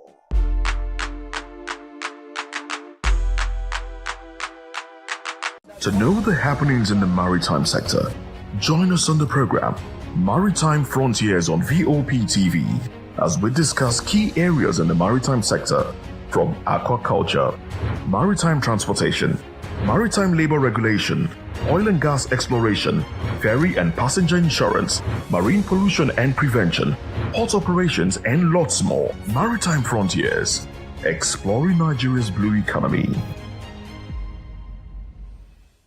Welcome to the locker room, the home of football talk that matters. I am Jerry Arpillon. Join us every weekday, Monday to Friday at 5 p.m. Nigerian time, as we share the hot takes and hot debates in the exciting world of football.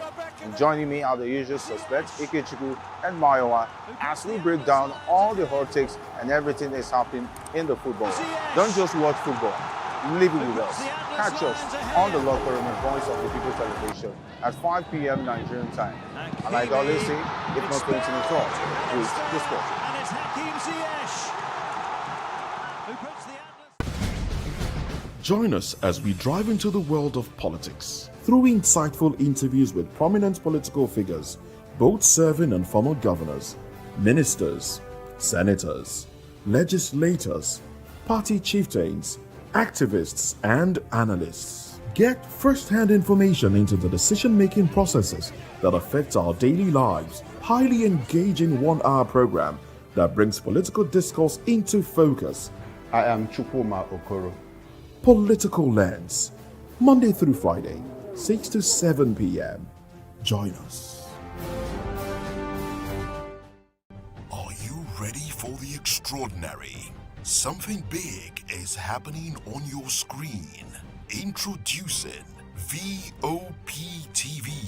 Now streaming on SLTV channel 264. From breaking news to captivating conversations, news analysis, giving you all sides to the story. We bring in-depth discussions on the issues that matter, from politics to sports, entertainment, and lifestyle. VOP TV on SLTV channel 264. Join us as we redefine what television means to you. Voice of the People Television, VOP TV. Now you have more than a voice.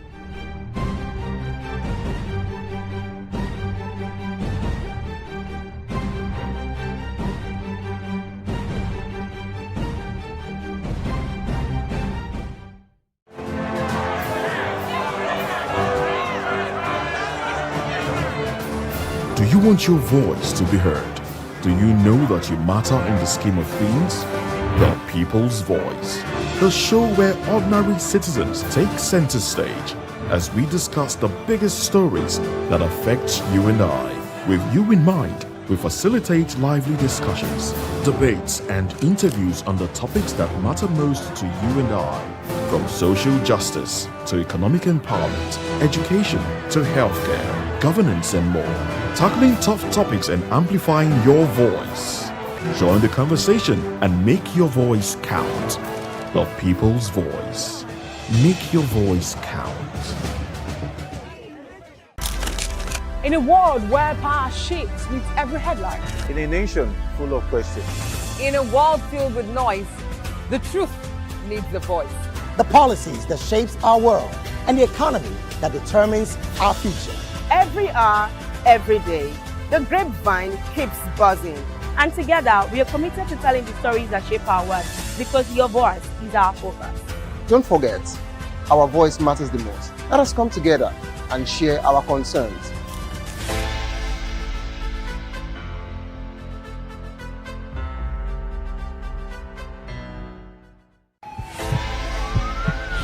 This is Health Check, your weekly guide to better living, smarter choices, and trusted answers. From everyday wellness to urgent health issues, we've got you covered. Health Check, only on Voice of the People Television, where your health has a voice.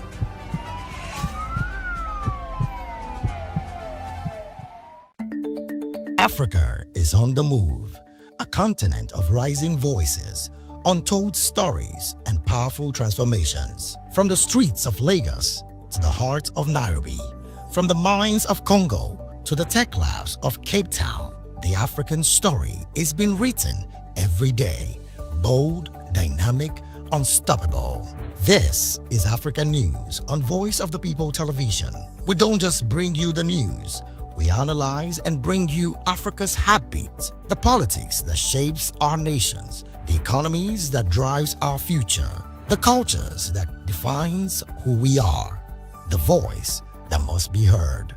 Africa News, Africa's voice, Africa's future. Where Africa speaks, the world listens.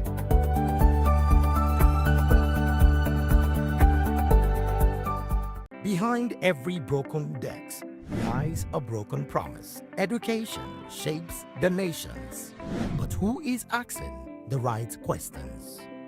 Introducing Edu Dialogue, the show that goes beyond the surface, exposes the cracks, the corruption, and the silence in Nigeria's education system. Edu Dialogue, Saturdays, 3 p.m., only on VOP TV.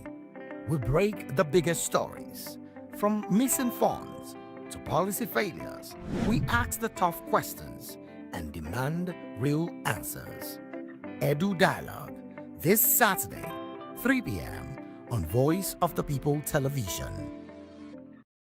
We encourage you to click on the like button and subscribe to our YouTube channel. We are Voice of the People TV. Also follow us on all our social media platforms. We are at VOP TV Live. Visit our website www.vop.ng for fresh and trending news. Also watch us live on SLTV channel 264. VOP TV, Voice of the People Television.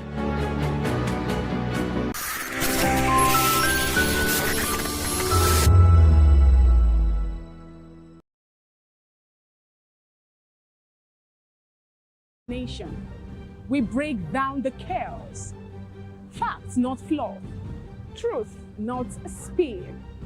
We discuss not just politics, but a glimpse into the future. Voice of the People Television. Now you have more than a voice.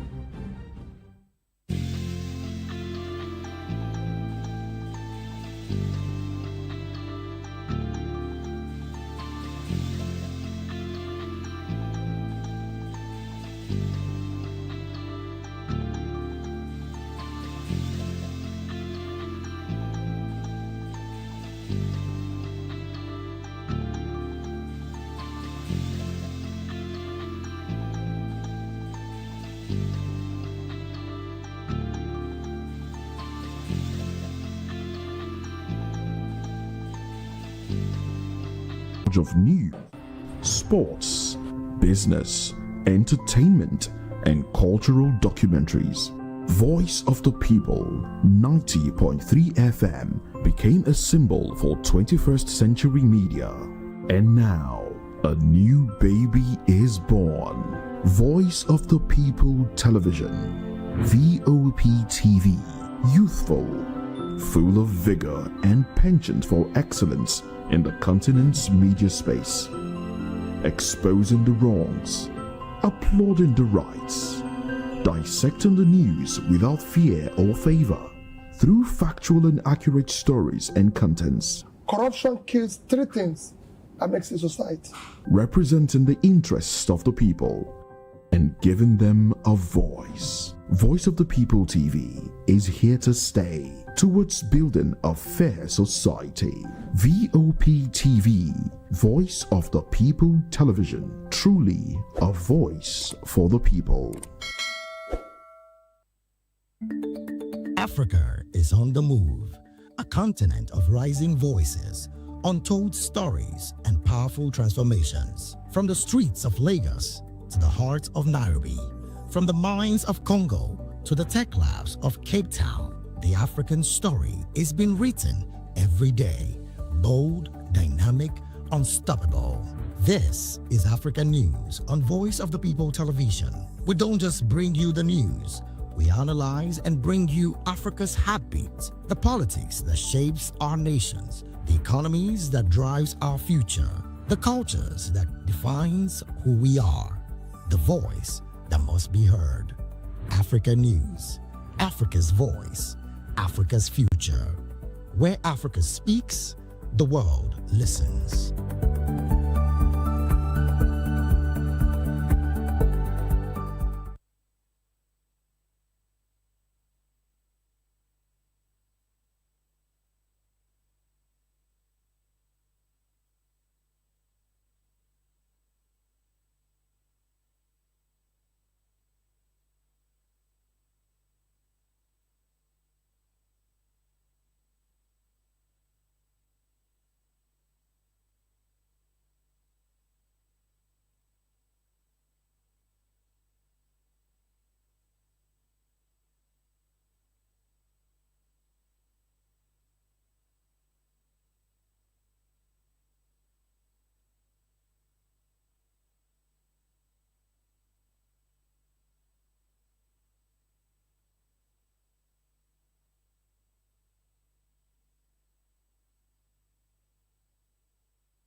The 2564 is coming up on Burning 9, right? The 2564 Atlantic Tower.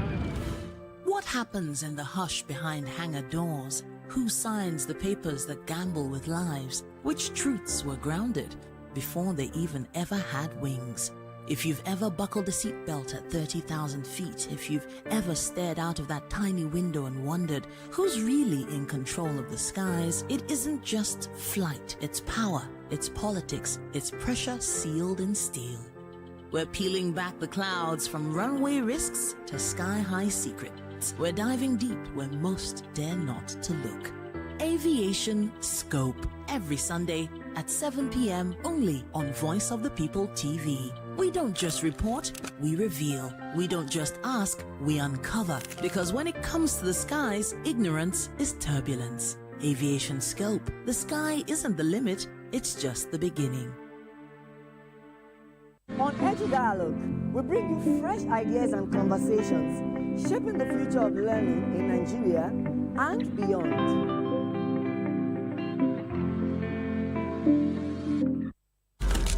In a world where power shifts with every headline. In a nation full of questions. In a world filled with noise, the truth needs a voice. The policies that shapes our world and the economy that determines our future. Every hour, every day, the grapevine keeps buzzing. And together, we are committed to telling the stories that shape our world, because your voice is our focus.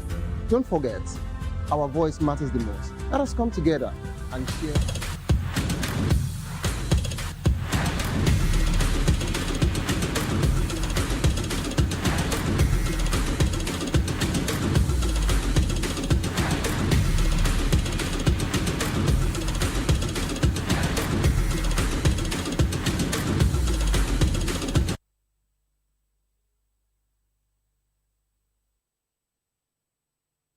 Yeah, obviously, it would interest you to know that it was just 2 minutes between the Rana Kolomani's goal, the Eberiche Aza's goal, and then Rana Kolomani. Feeling very great to be on the show today. Good morning, Lagos, Nigeria. Welcome to the Sports Republic show right here on Voice of the People Television. Yes, it's time for us to give you some of those sporting activities, sporting talks that emanated in the course of the weekend. And it was very, very great. Nice talk. So basically on the show today, someone asking a question about Nigeria. Super Eagles, what is the fate? World Cup hopes, chapters looking very close right now. NSC chairman, Malam Shehu Diko, has said a word to us. But we keep that on the pen side. Let's just get into what happened yesterday, the North London Derby. Well, we didn't say that one, but I have my own observation, I must say. First of all, I'd like to say my observation is Mikel Arteta changed and tweaked something in his team. All the forward passes were to Victor Gyökeres, the Swedish international, who enjoyed more passes. And then, great stats like he's had all the time he's joined the club side. They really needed to play for him. And then That was a 5-star performance from Arsenal. And then next week, they play Chelsea by the weekend. Eberechi Eze now becomes that's a nice record, becomes the only and second player to score 4+ goals and not on the derby in the league season after Arsenal. Ted Drake did it back in 1934 and then 35 season that he got 5. And also 18 games without a goal. That's about Eberechi Eze. I feel very great because it's been up the show. It's been a long time we did see Eze have a good game like that. So 18 games is played without a goal, and then you could say 91 days without a goal against Spurs. But yesterday, he rose to the mark, and then the media was asking questions to Eberechi Eze, saying, Eze, tell me, how do you feel? What's really going on? How did it work this way? He said, it worked out, and then thanks to God. Why do I always score against Spurs? Question was asked, and he said, I try to score against every other team, but always it seems to work against them. Then the Spanish international as well, Mikel Arteta, has come to say, this one was probably Victor Gyökeres' best performance so far for Arsenal. His overall play was incredible. Now, we can talk about most goals scored in 2026. Arsenal, on top of the log you have on your screen right now, 61 points, 28 games played. So they have a game ahead than the other side. But Arsenal, just there, City, Aston Villa, Chelsea. But, like City, Villa chasing. But you must give record to Victor Gyökeres because he's got 8 goals in all competition.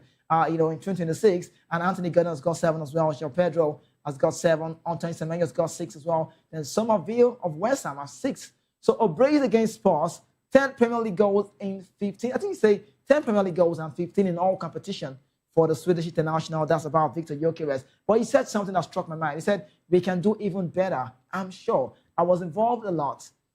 When you get to know the players around you, then it makes a difference. I always try to come in and with my attributes and help the team. That's about Victor Gyökeres. But since that hat-trick, Eze featured in only less than 15 Arsenal subsequent league games, but had made only 4 starts and played 360 minutes before that very derby. And under the watchful eye of England head coach Thomas Tuchel, I must say, Eberechi Eze delivered a reminder of his quality with perfect timing just when Arsenal needed it most. The pressure was on the Gunners after the Molina sleep. If you remember the very game where they lost to, they didn't lose the game. They drew against Wolverhampton right there at the Molino. But with City also cementing blood and then sending their bloods high, and Arsenal nerve under the pressure. The question right now is who tends to win the league? The fact of the examination came at Spurs, who despite the struggles had a new manager, Igor Tudor, the Croatian international, on the sideline. They made the assignment potentially more hazardous. But if you watch the game very well, you understand yesterday that Arsenal were set back when Spurs equalized. But this was a calm and highly competitive, and you could say competent display, which will end even more pleasing for Mikel Arteta and his lads with that very goal. Gyökeres also on fire. But before we get to bringing our guests on the show today, away from Lagos, connecting live to Abia State, yes, that's the eastern part of Nigeria, let me quickly say this. I think what happened yesterday was mentality. And kudos to Mikel Arteta. When I listened to him talk at the Spanish international, the reason why he had to start Eberechi Eze after he's been off for a while is what we should be talking about. How do you get Eze involved in a game that we feel like we need mentality to play out? And then they got in Eberechi Eze and he stole the show. He got a brace and some question why did he even take him off? I think Adebayo was also saying that you should have allowed Eze to stay more.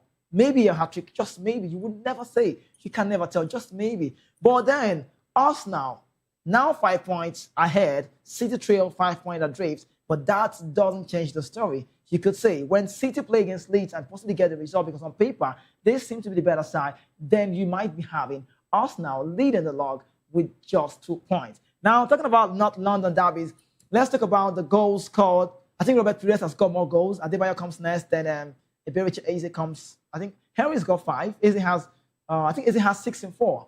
So good result for Eberechi Eze. No, 6 and 5. So 5. Hat-trick the other time, and then yesterday a brace. So that's how it stands out for the Premier League side you have on your screen. Robert Pires, 7 goals in 11 appearances. Emmanuel Adebayo's got 6. 6 goals in 7 appearances. Eze, I think Eze should be reckoned with. Eberechi Eze, 5 goals in 2 appearances. He's on this one to the Spurs people. And then Thierry Henry as well, 5 goals in that's 10 appearances. Then before you have Robin Van Persie on that very face. So it's a good result for, Arsenal. But let's talk about their next games coming up. So you can see Pep Guardiola and then Mikel Arteta. We can show you that very well. Because when you look this way, you look this way, you have to find out who wins the league for you. Is this going to come in from Arsenal this way, or maybe Man City? Time tells. But we'll just bring you so you can see the next games that we can begin to do some permutation, or better words, some calculations to know if City. Oh, okay, we have it already on the screen. Now you can see this is what's left and how big it is for the Premier League. Arsenal 28 matches played already. The City's got 27 matches played. The goal difference is 31. So 35, 31, and points are 56 for City, while Arsenal 61. Now looking at the next game for Arsenal happens to be Chelsea, and that's a very big one. We are looking at this very one. Why? City will be doing justice to Leeds United. On paper, you look at all of these fixtures, you can say within yourself that Arsenal have more big games to play than the Man City side, because Leeds United and Nottingham Forest, Victor Pereira's side, lost yesterday. Good goal from McAllister, found himself in space, from Liverpool. And the West Ham also not bad. They're doing well at this point in time. Some of you is on fire. You're booing as well. Then Chelsea, Arsenal. Well, maybe no. You can actually say Arsenal has got more easier game. I'm just saying. But the City next 3 games should be quite easy on paper. But I don't know if I have Jacqueline already on the show today, so we can connect and talk, have those chit-chats now, if we have our guest already, so we can talk this through now. So we wait. If Jacqueline is here, I could say good morning to you, Jacqueline, so we can talk about the Vera game. And you tell me whose report you believe before we get to the game that happened yesterday. So if she's here, we can talk. Hi, Jacqueline. How are you doing? Good morning. Hi, good morning. Good morning, Kike. Yeah, I'm very happy to have you on the show today. After Eze stole the show and Victor Yokere. Did you see the game yesterday? Yeah, it was a pretty intense game. And I did not expect any result far from what Arsenal displayed yesterday. Arsenal, when it comes to London derbies, they are very, very instrumental. Yeah. The game against Tottenham, I expected that win. I expected that win because Arsenal, they've been in a very better side, and they know what it will cost them to lose that game against Tottenham Hotspur yesterday. This is an Arsenal that's at just 2 points away from Manchester City. Yeah. So if they don't win that particular game yesterday, definitely you will see the uprising of Manchester City. And from the lineup, I would say Arteta did a very beautiful stuff with that lineup. The fact that he recommended Eze to be in that particular game was something I would actually give kudos to him. A whole lot of persons are talking about him, not Eze not actually being in the form of his life at Arsenal compared to how he used to be at Crystal Palace. But I feel it's actually a very wrong assumption.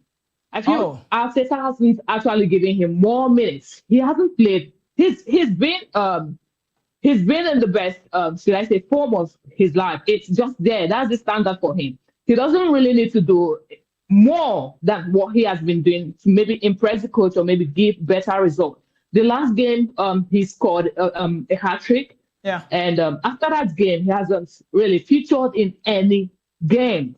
Like, there were times that the coach actually benched him like 7 times in a row and took in he took in Odegaard, and I feel that captain wasn't really doing better, but he kept on playing him, and Arsenal kept on drawing their games. But you could see the display of Eze yesterday. So beautiful. And honestly speaking, if we left Eze to battle against Tottenham yesterday, he would have scored a hat-trick. So you think so too?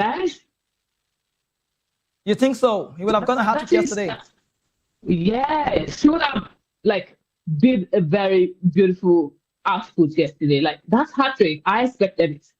But it didn't come. But he was very beautiful with giving a brace. So Arsenal knows what is at stake. They know that City are coming back. City used to be very, very inconsistent. Right. But I feel now Pep Guardiola has actually found his perfect way of trying to play these players. He has top elite players in that his squad. So making decisions, especially his first 11, can be very difficult. Okay, so I feel he now figured a perfect way to play these guys, I think, because majority of them are back from injury, and it's very, very clear for him now.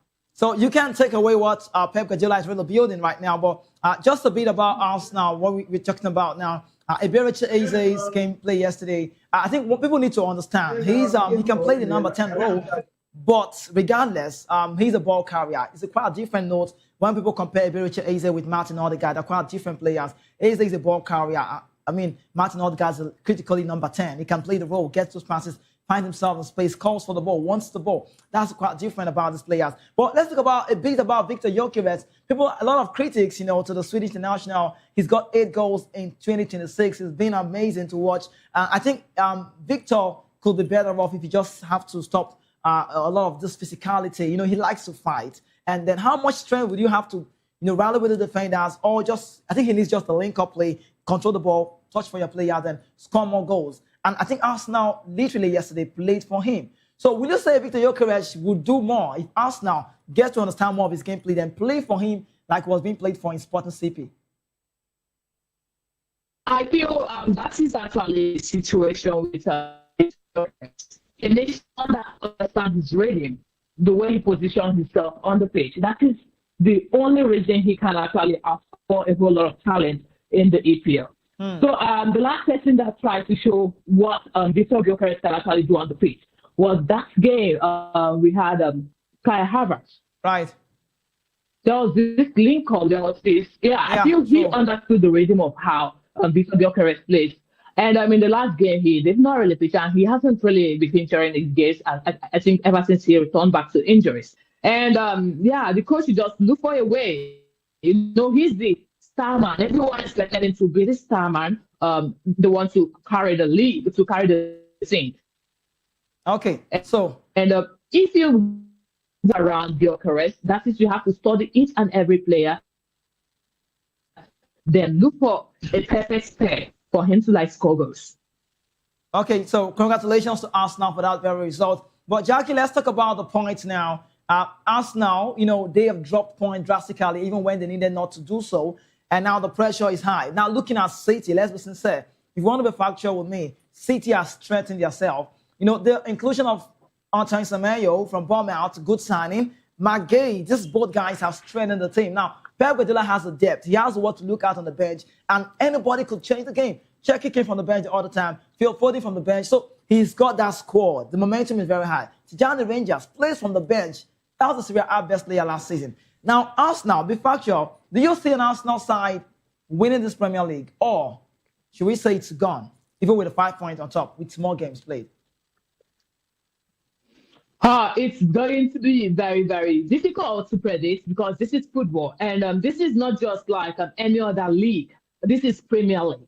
And you talked about the lineups of potential players that Arsenal will be facing and Manchester City will also face. Right. And if you look at the lineup for Arsenal, we have Chelsea, we have Manchester City, we have pretty intense teams compared to that of Pep Guardiola's team that had Leeds United, Nottingham Forest. These teams for Pep Guardiola is actually low blocks. And you know how Pep Guardiola deals with low blocks. He can easily point, check it into his box and tell you, I have this point already. So it's just so easy for Pep Guardiola when it comes to low blocks. But for Arsenal,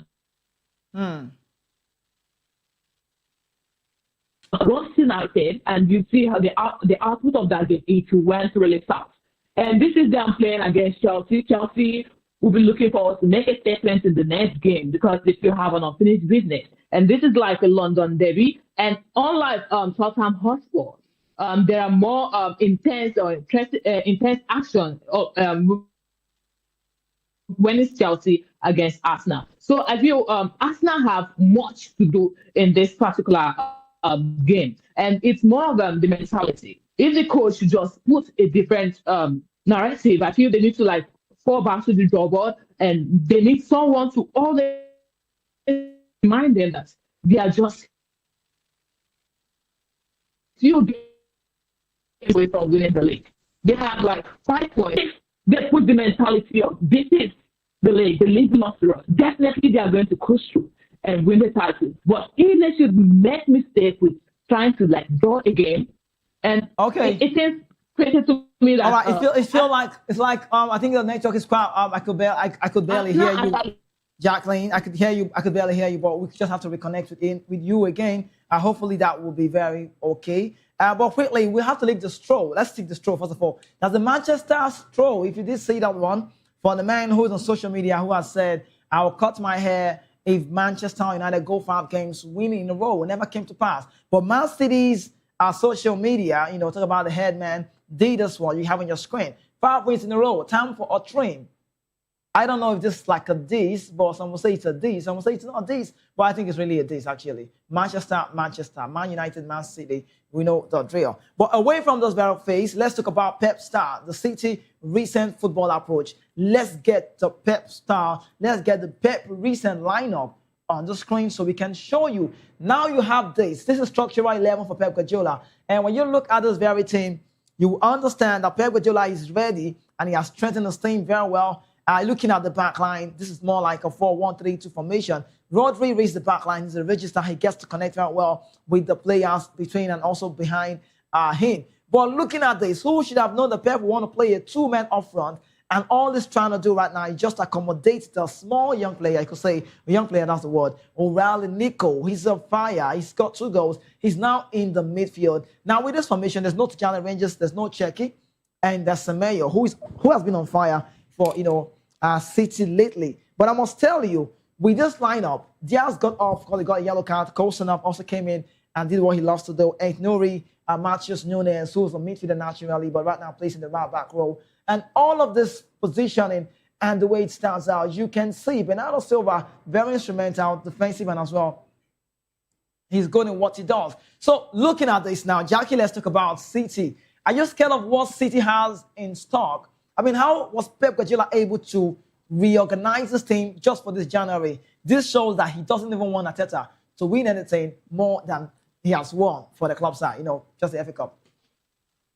Yeah, obviously he wants to really make a comeback after starting the game poorly. So he had actually gone to the market and has gotten a bunch of elite players. Right. So these players are, he was actually finding it very difficult to choose his 11 best players. And I feel it's not just because of the quality or the depth of the players he has in his team, but it's about how injury pro these athletes are. Yeah. So because of it, he's been inconsistent with his lineup and formation, and trying to link up other players, and it's just him doing magic in every of his games. So today, a player might decide to perform so very much good, and the next match you see the player is injured. So, but it's been an impressive one for him. I feel this time around it's getting better. A whole lot of injured players are returning back, and the momentum of the game for Manchester City is becoming so good. And you could see that, like I said earlier, he has few games that's just very difficult. But this is Premier League and this is football. You cannot actually predict. But the odds are not against him. You understand? So I feel he has choices to make. Semenyo is there. Mark Gueye is there. So it's been pretty fantastic ever since this defender came to the squad. Yeah. He's been doing so well. And they have that was actually a very beautiful signing and quick one for Pep. And you could see that he's trying to intensify the quality and the consistency of the team.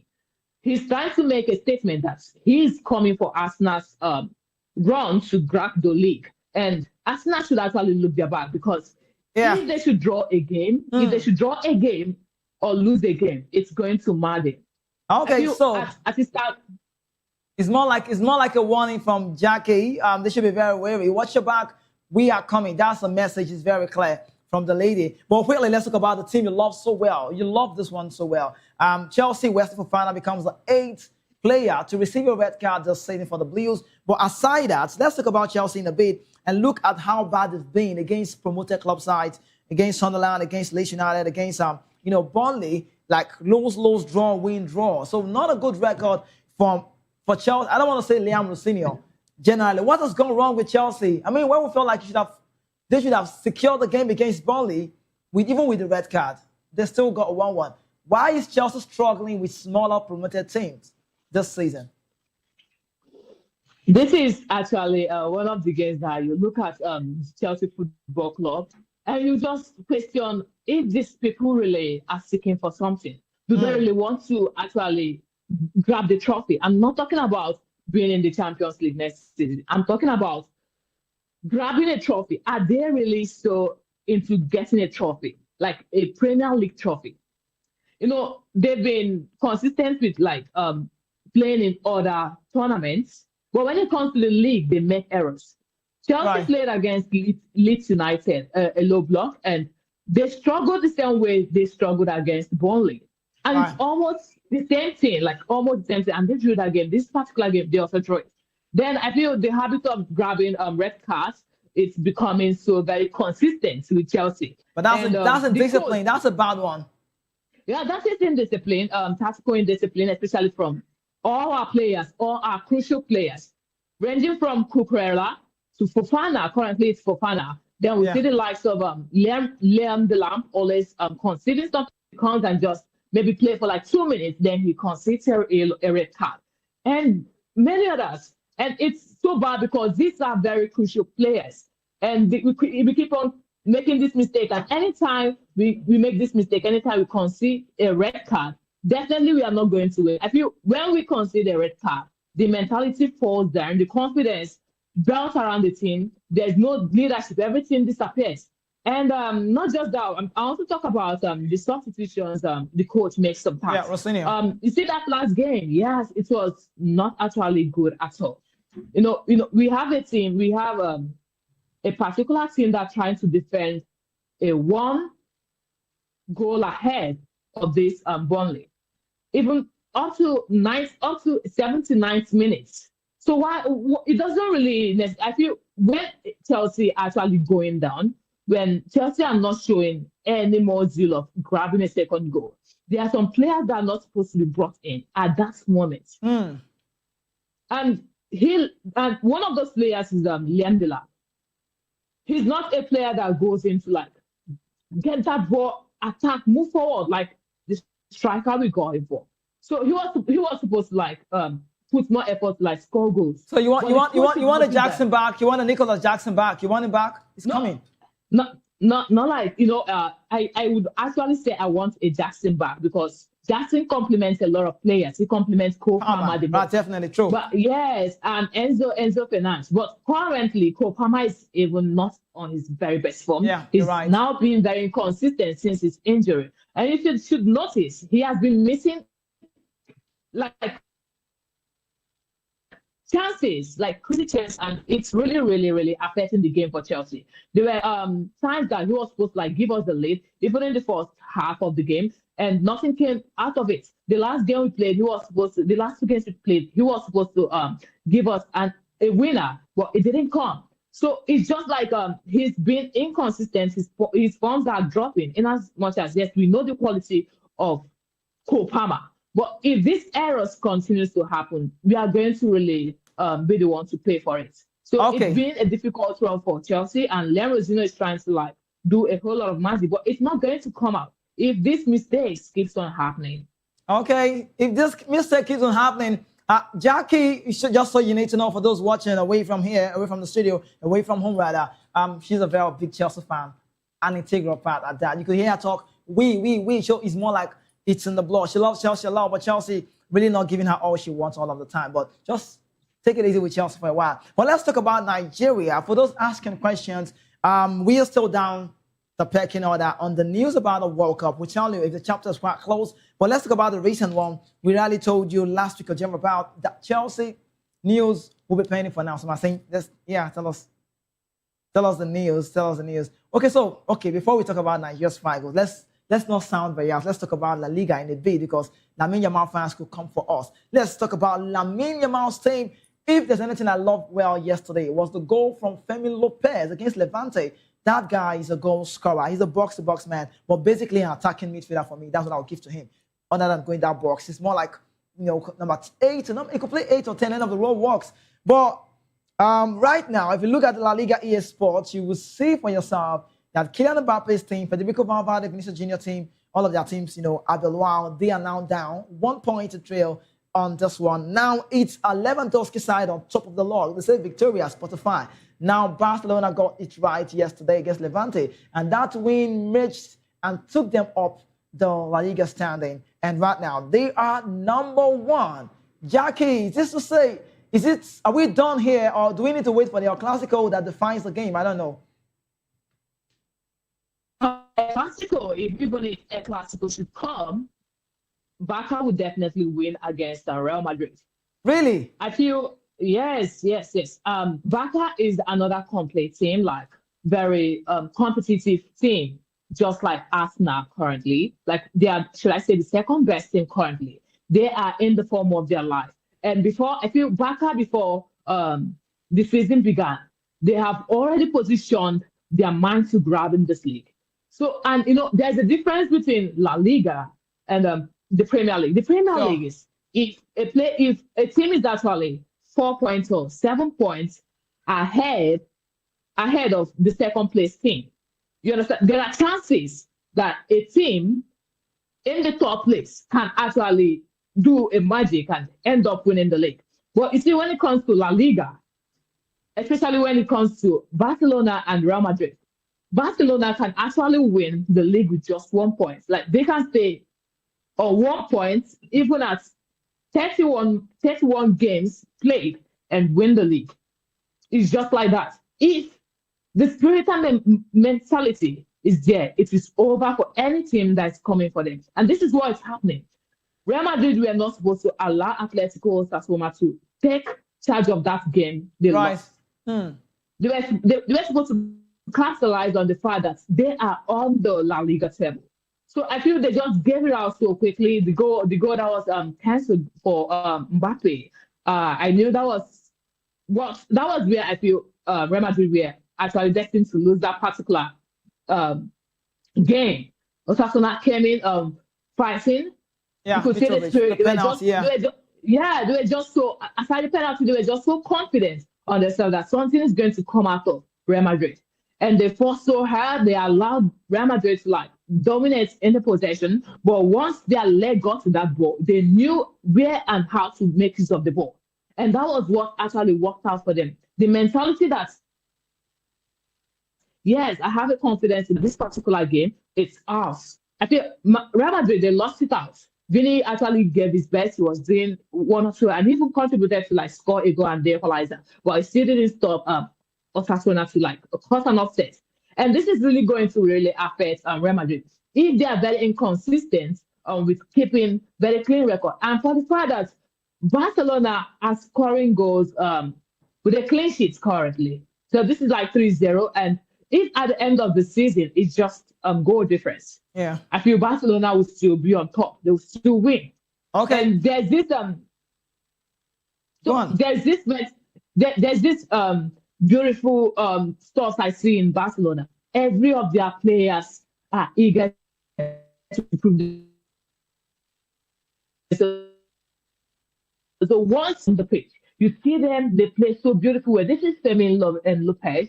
He's been so fantastic this season. A whole lot of persons did not really expect him to do stuff like this. And because of his consistency, the coach always tries to put him in the game. They have very deep squad depth and they are not so injury prone like Real Madrid. Real Madrid, they have this habit of playing just 2 matches and the next game, from nowhere, you didn't see a player while playing on the pitch. There's a report that this particular player is injured, another one is injured. So it's just like every player in the Real Madrid squad, aside Vinicius Junior, always gets injured after playing 5 games in a row. Okay, so Jackie, let me hold you on that for one. I know you got a lot to talk about on the show today, but quickly, let's talk about home now. Let's bring it back home.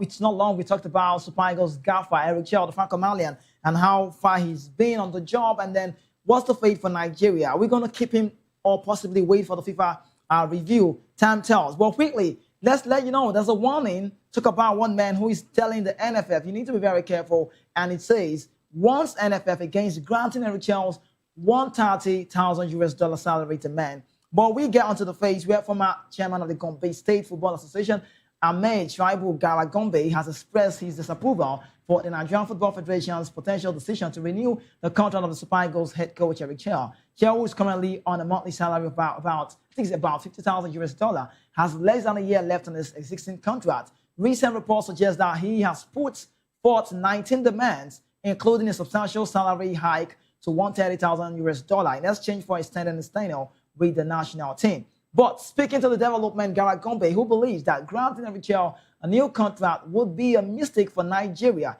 he also criticized Chell's purported demands as an attempt to leverage his position after gaining international recognition through the Super Eagles. Now, quoting the man you have on your screen, Garagombe, he said, "I don't believe it's okay.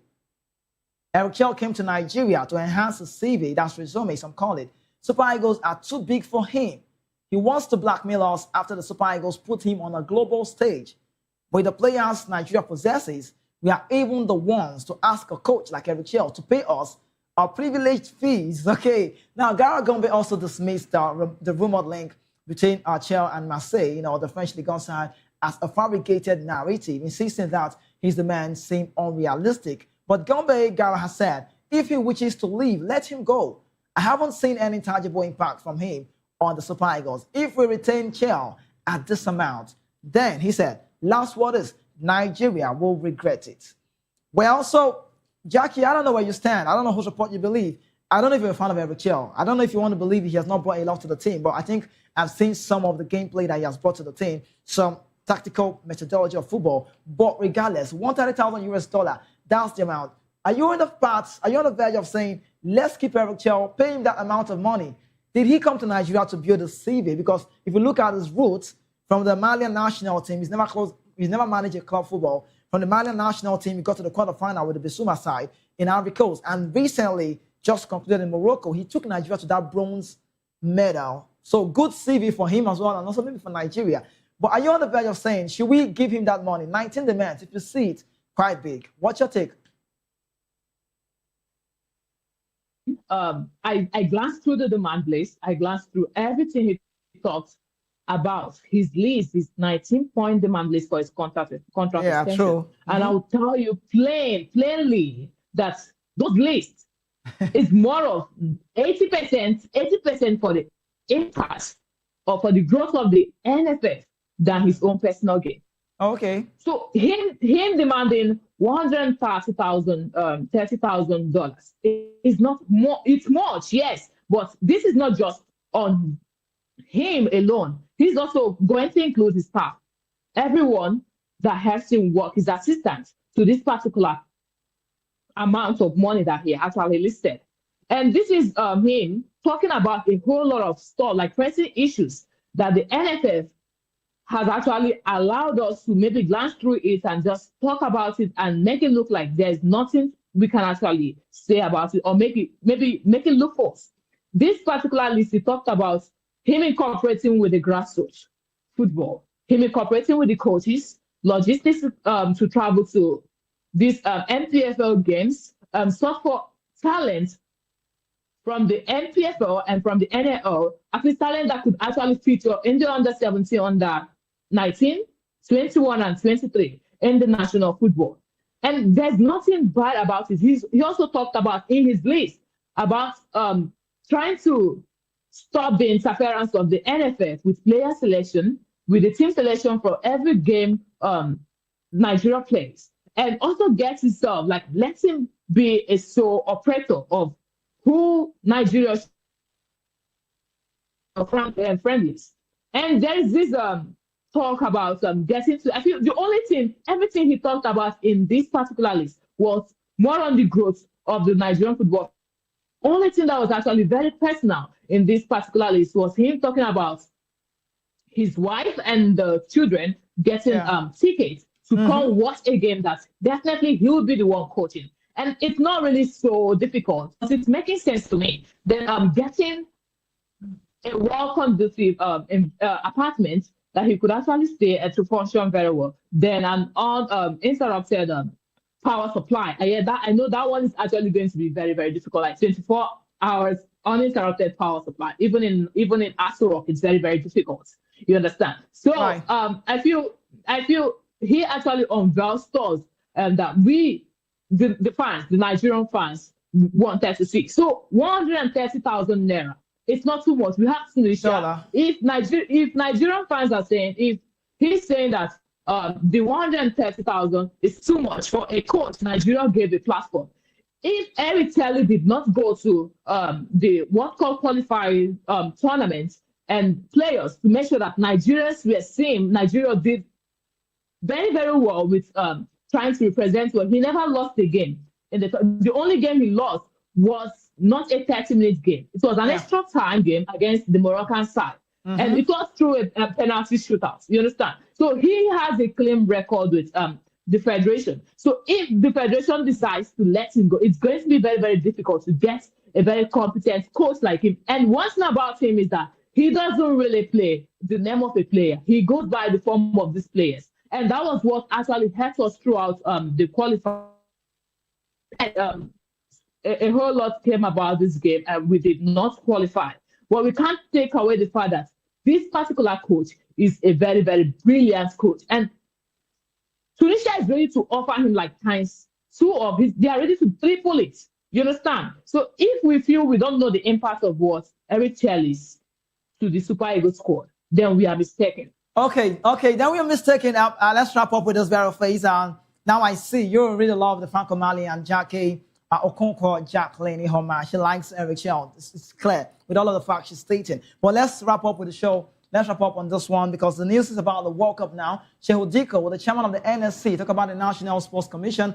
He has declared that the Nigerian 2026 World Cup campaign is effectively over for a competitive standpoint, with the final decision now resting with the FIFA people. Now, the Nigerian Football Federation, NFF, had earlier submitted a formal protest to FIFA alleging that DR Congo fielded ineligible player during the African playoff final. Speaking to journalists on Thursday after a meeting with Bola Tinubu at the presidential villa in Abuja, Diko confirmed that the matter remains under review. And quoting him, he said, "The World Cup is a closed chapter for us competitively, but the legal matter is pending.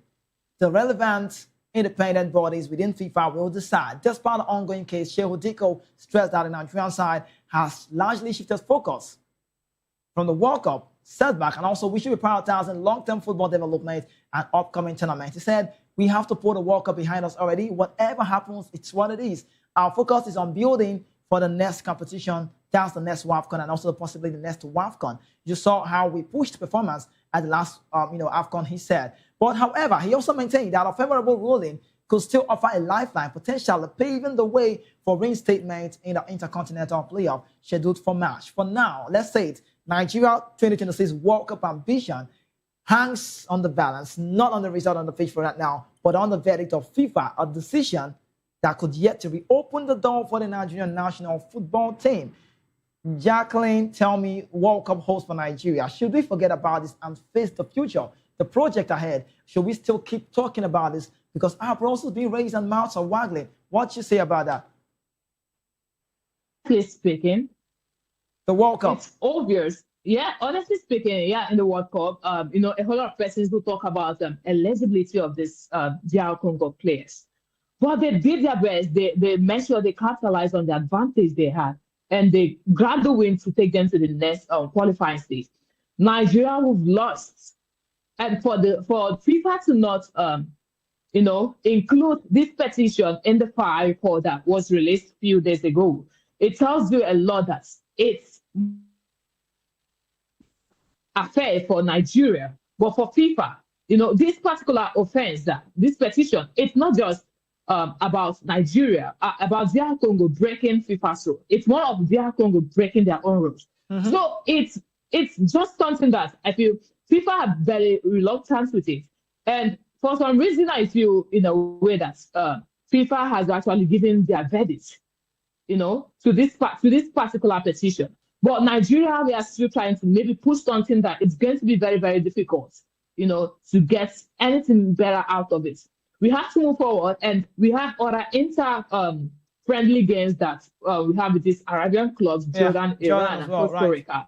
Yeah, and all this falls the same day, the same time, I think 29th, when DR Congo will be preparing to play against any continent that qualifies. Jamaica or New Caledonia. Yeah. Mm-hmm. Yes. And now this date is set. FIFA released the tables already. They've released the schedule for DR Congo to play with any potential winner.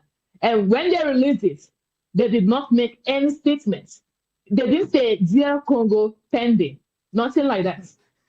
So I feel this is a walkover for DR Congo. I feel we were very unfortunate with this one, and there's no way, as long as we lost that particular game against Morocco, there's no way we are going to come back from this. You know, we had our chances of being so very lucky, and mathematically, a whole lot of Nigerians we tend to like calculate and look for potentials for us to still qualify. But as it stands now, FIFA are not showing any they're not even dancing to our tune, because they were supposed to like release, even if it's maybe an official memo or anything in regards to Nigeria's position. Up to date. But ever since, yes, up to date, they've not actually said anything about the petition.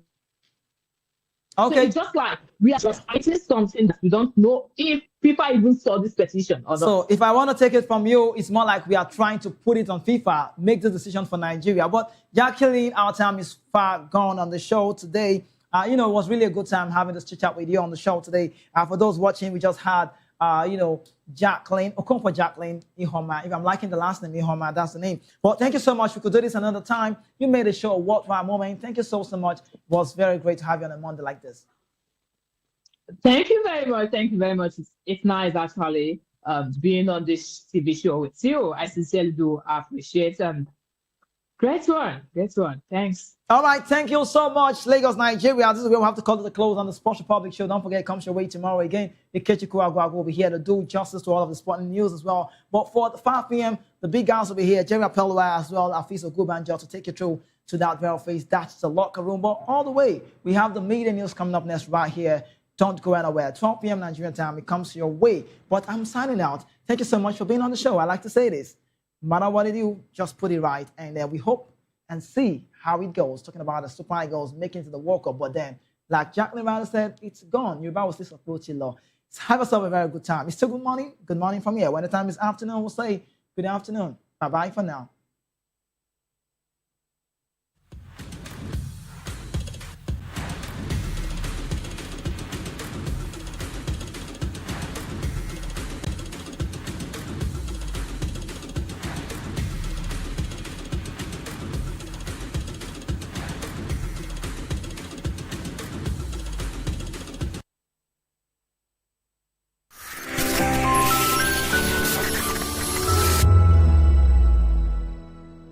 Behind every broken desk lies a broken promise. Education shapes the nations.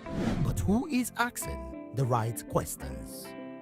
Introducing Edu Dialogue, the show that goes beyond the surface, exposes the cracks, the corruption, and the silence in Nigeria's education system. Edu Dialogue, Saturdays, 3 p.m., only on VOP TV. We break the biggest stories, from missing funds to policy failures. We ask the tough questions and demand real answers. Edu Dialogue, this Saturday, 3 p.m. on Voice of the People Television.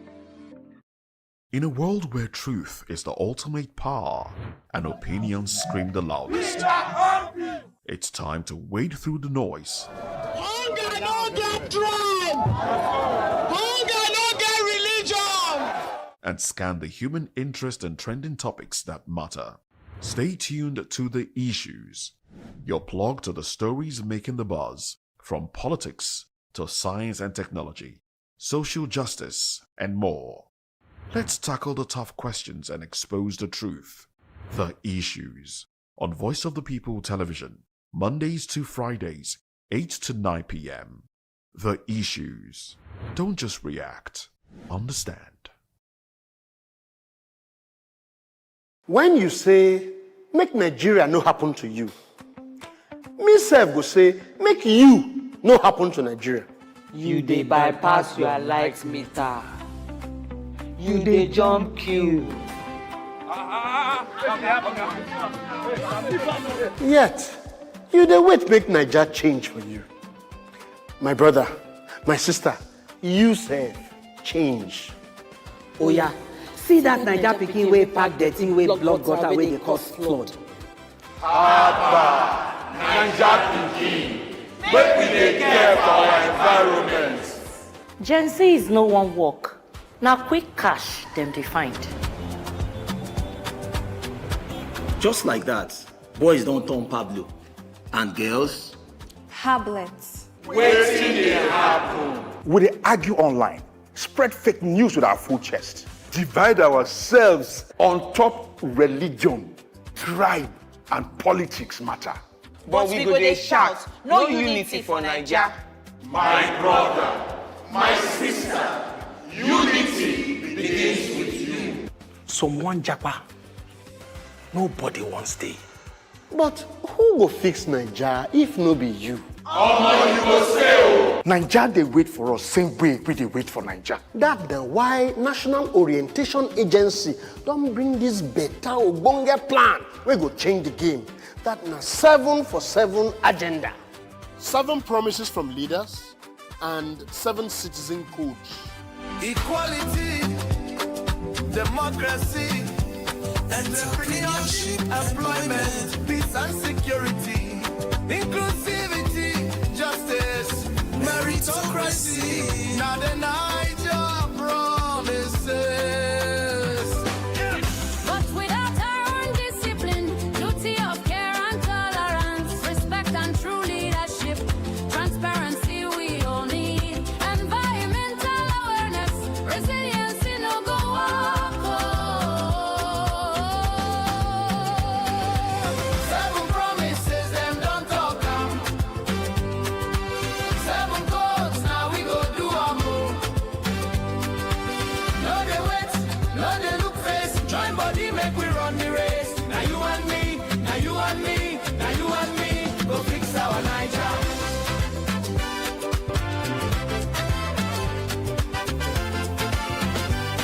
Leave bribery, wash your hands, come out from mago ways. Talk true when you see security concern now all of us. No dey complain about Naija, complaining no dey change am o. If you be true Nigerian, if you be ogbonge Naija, if we want better tomorrow, now we go make am work today. Hey. 7 promises, them don't talk am. 7 codes, now we go do am o. No dey wait, no dey look face, join body make we run the race. Now you and me, now you and me, now you and me, go fix our Naija.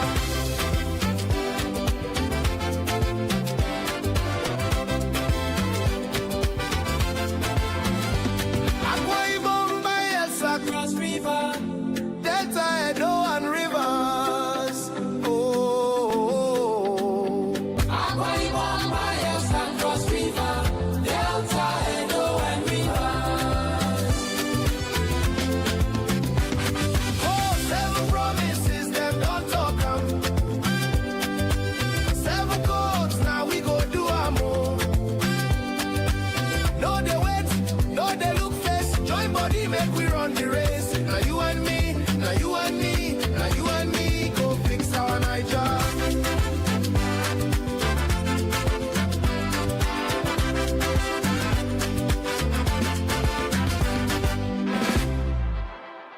If we be true Nigerians, we go rise hand in hand, uphold the 7 for 7 agenda for Naija, our hope, our pride, and our strength.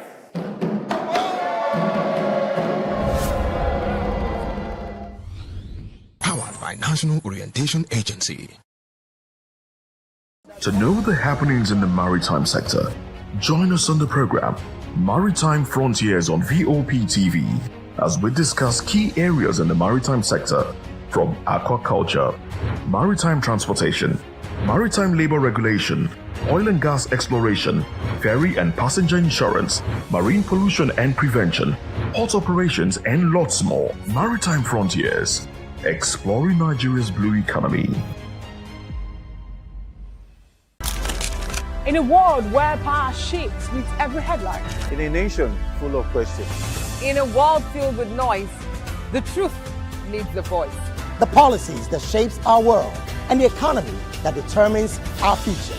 Every hour, every day, the grapevine keeps buzzing. And together, we are committed to telling the stories that shape our world because your voice is our focus. Don't forget, our voice matters the most. Let us come together and share our concerns.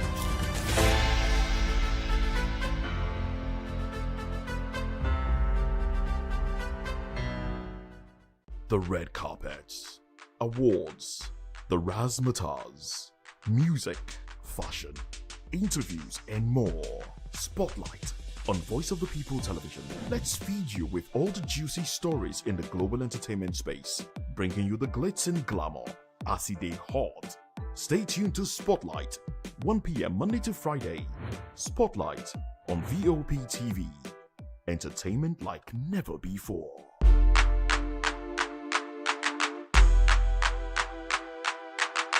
We encourage you to click on the like button and subscribe to our YouTube channel. We are Voice of the People TV. Also follow us on all our social media platforms. We are at VOP TV Live. Visit our website www.vop.ng for fresh and trending news. Also watch us live on SLTV channel 264.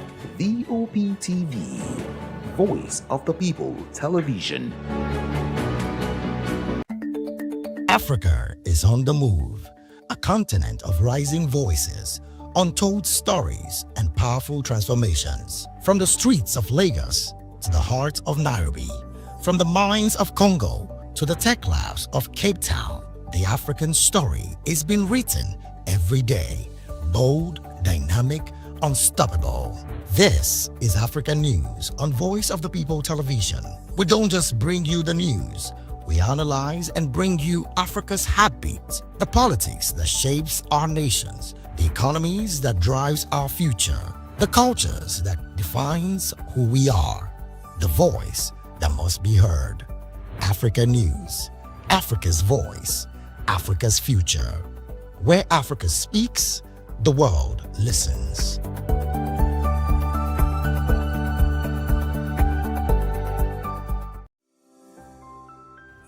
VOP TV now is happening on your screen. Introducing VOP TV, now streaming on SLTV channel 264. From breaking news to captivating conversations, news analysis, giving you all sides to the story. We break in-depth discussions on the issues that matter, from politics to sports, entertainment, and lifestyle. VOP TV on SLTV channel 264.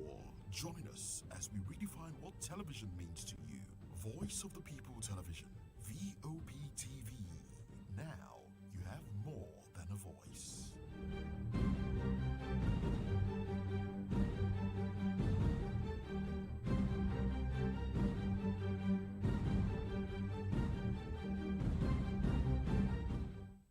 In a world where truth is the ultimate power and opinions scream the loudest, it's time to wade through the noise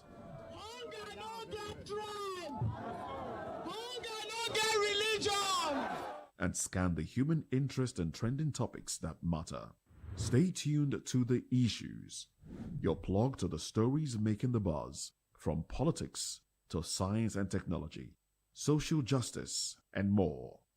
Let's tackle the tough questions and expose the truth. The Issues on Voice of the People Television. Don't just react, understand.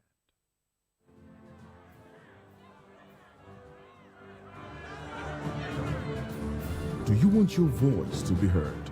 Do you know that you matter in the scheme of things? The People's Voice, the show where ordinary citizens take center stage as we discuss the biggest stories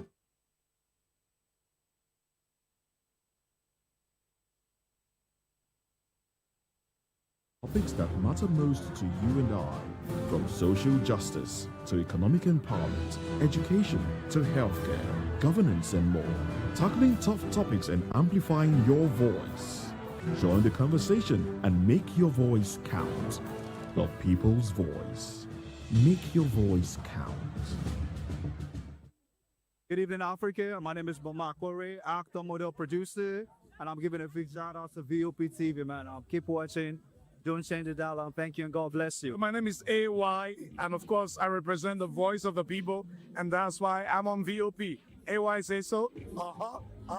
Hi everyone, it's your girl Miriam Tima from the Real Housewives of Lagos and the Real Housewives Ultimate Girls Trip Africa. Shout out to VOP, the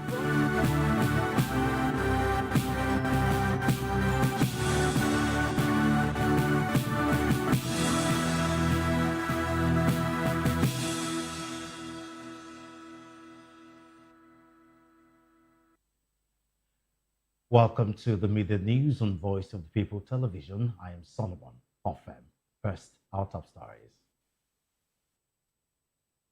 APC welcomes newly elected council chairman. APC affirms Wike's right to political choice.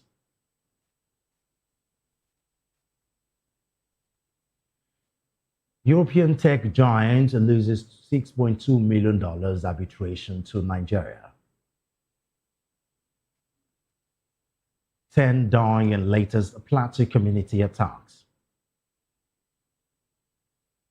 ECOWAS naval chiefs unite against Gulf of Guinea threat. NCDC cites transport costs and data gaps in Lassa fever response. On the business news, IXPN deploys a new infrastructure to speed up web access. In sport, Wolves back Tolu Arokodare after racist abuse. And in the world of entertainment, Nigerian stars win big at 2026 BAFTAs. We'll bring you details in just a moment.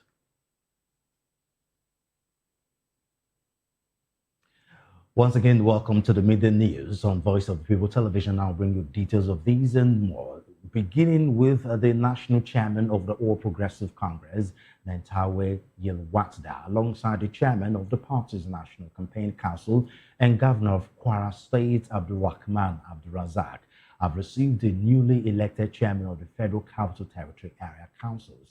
Candidate of the ruling party won 5 of the 6 councils, while the People's Democratic Party PDP secured 1. The African Democratic Congress ADC, which houses a coalition of opposition leaders, failed to win any seat. In a post on its official X handle, the APC said the chairmen were received by party leaders, including members of the National Working Committee.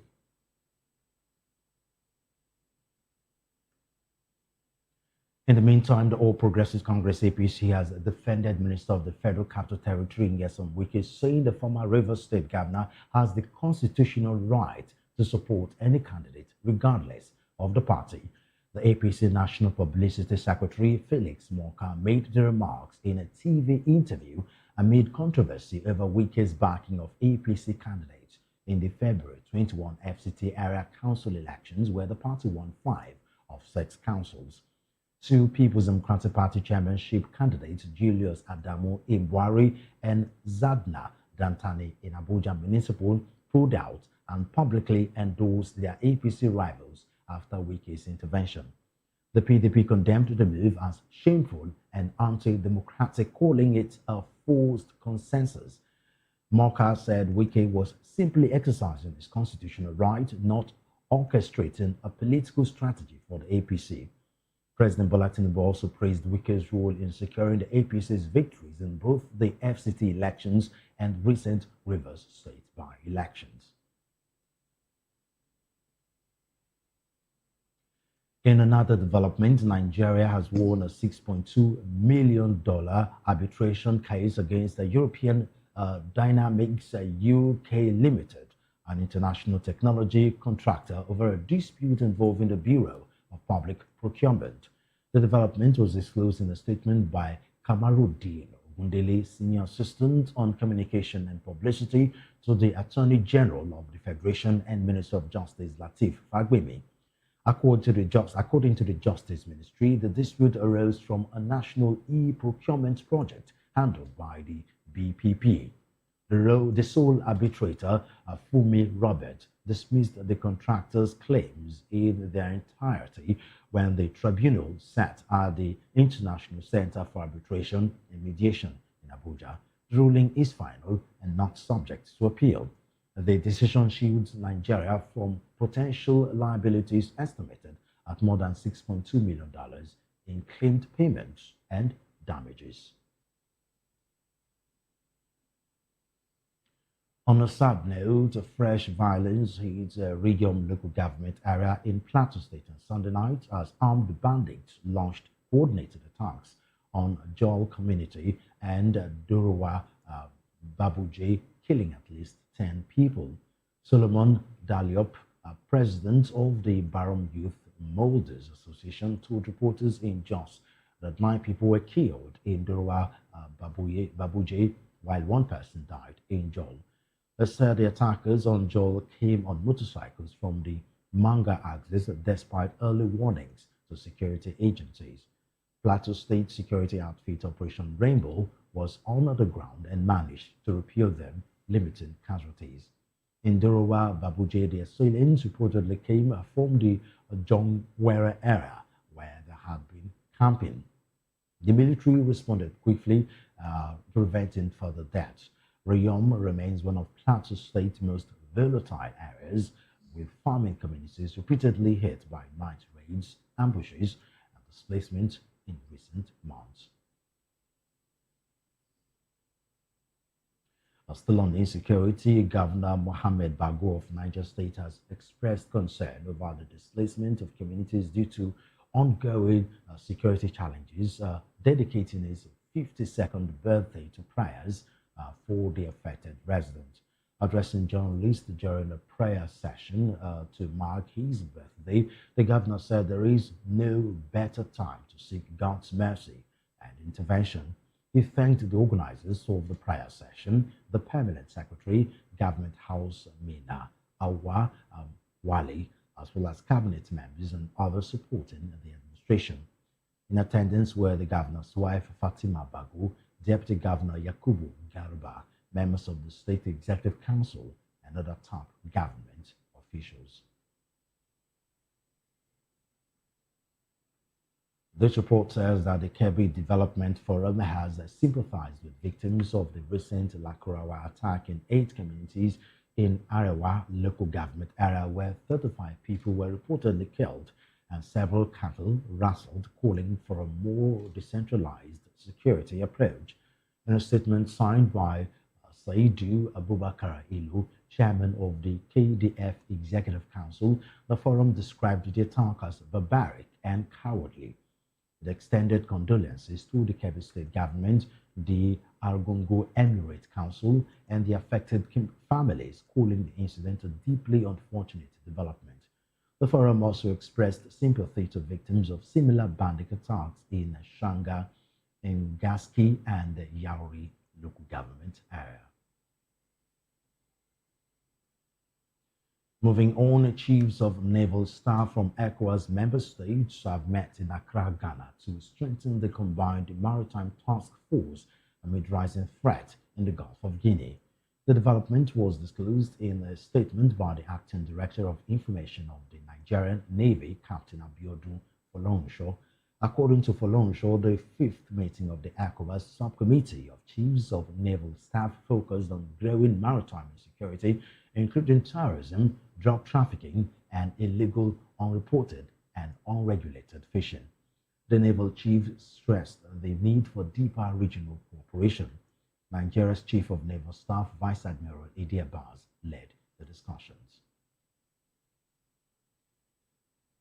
Now to health matters, the Nigeria Center for Disease Control, NCDC, says high specimen transport costs reporting gaps and link data systems are showing Lassa fever detection in some states. NCDC Director General Dr. Jude Idris told newsmen in Abuja that moving samples from remote communities to state labs is expensive and logistically challenging. He noted that while NCDC coordinates nationally through its incident management system, outbreak control depends on state-level execution. Dr. Idris also raised concerns over parallel reporting, saying some teaching hospitals confirm cases without notifying state authorities. Differences in data collection across institutions can lead to discrepancies between federal and state figures. Limited resources and connectivity challenges at the facility level further hinder real-time reporting. Still on the news, the Federal Capital Territory Administration has suspended the enforcement of its drivers and riders permits levy pending further talks with stakeholders.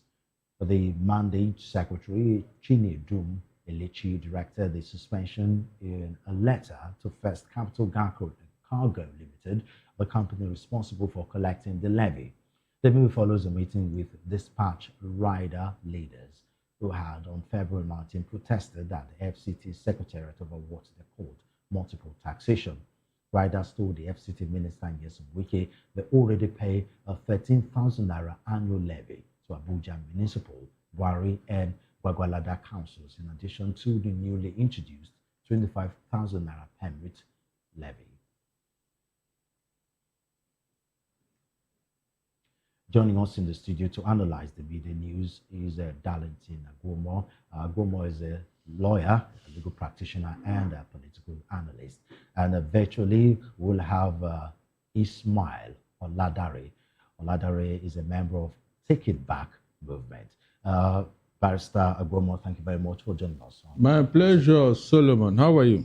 Let's start with you in the studio, where what's your take in the FCT Council election that was just concluded in Abuja, where obviously APC won 5 of the 6 council, PDP won 1, and ADC that people have termed a force to reckon with as far as opposition is concerned, won no seat at all. What's your overall overview of that election? My take is that there was not an election in Abuja last Saturday. What you have is a selection that had been foretold. What happened was not an election at all, because all the shenanigans that played out was open to everybody. In fact, APC is no longer afraid of the people or afraid of our laws. They violate it brazenly in our face. If not, why should the wicked be moving from one polling unit to the other in an election day, shaking hands with police, shaking hands with INEC officials? Was that an election? It wasn't. And who was that person who was telling, do your own, we do the rest? What rest does he want to do? At least that voice was heard by everybody when he was giving order. Do your own, we are going to do the rest. Sorry. So when you add everything that happened, nobody can be proud of where we are in democracy. Nobody. Except you want to deceive yourself. We are not making progress. That is just the simple truth. No thanks to APC. We are gone back 50 years behind. Ordinary election, we cannot get it right. By the way, what is wrong if APC carry out a free and fair election? What is wrong? I mean, isn't that expecting too much from them, knowing their antecedents? I mean, you can see. So who will not do it? The next party will come, will start giving excuse and all that. Solomon, we are not making progress. Serious. It's very annoying. We are not making progress. The whole world is laughing at us. Okay, Mr. Oladare, I don't know if you're with us. Let's have your general overview, your take on the election.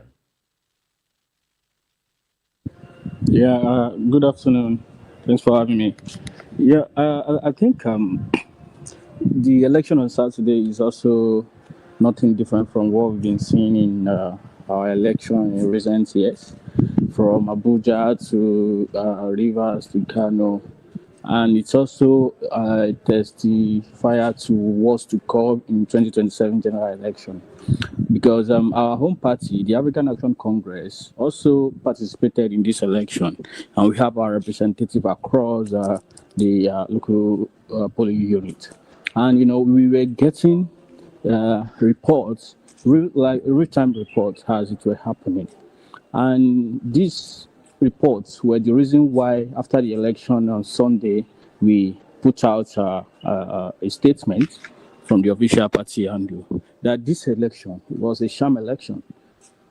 This election does not represent any iota of democracy at all. This is not the kind of democracy we want in this country. And the election is a testifier to that.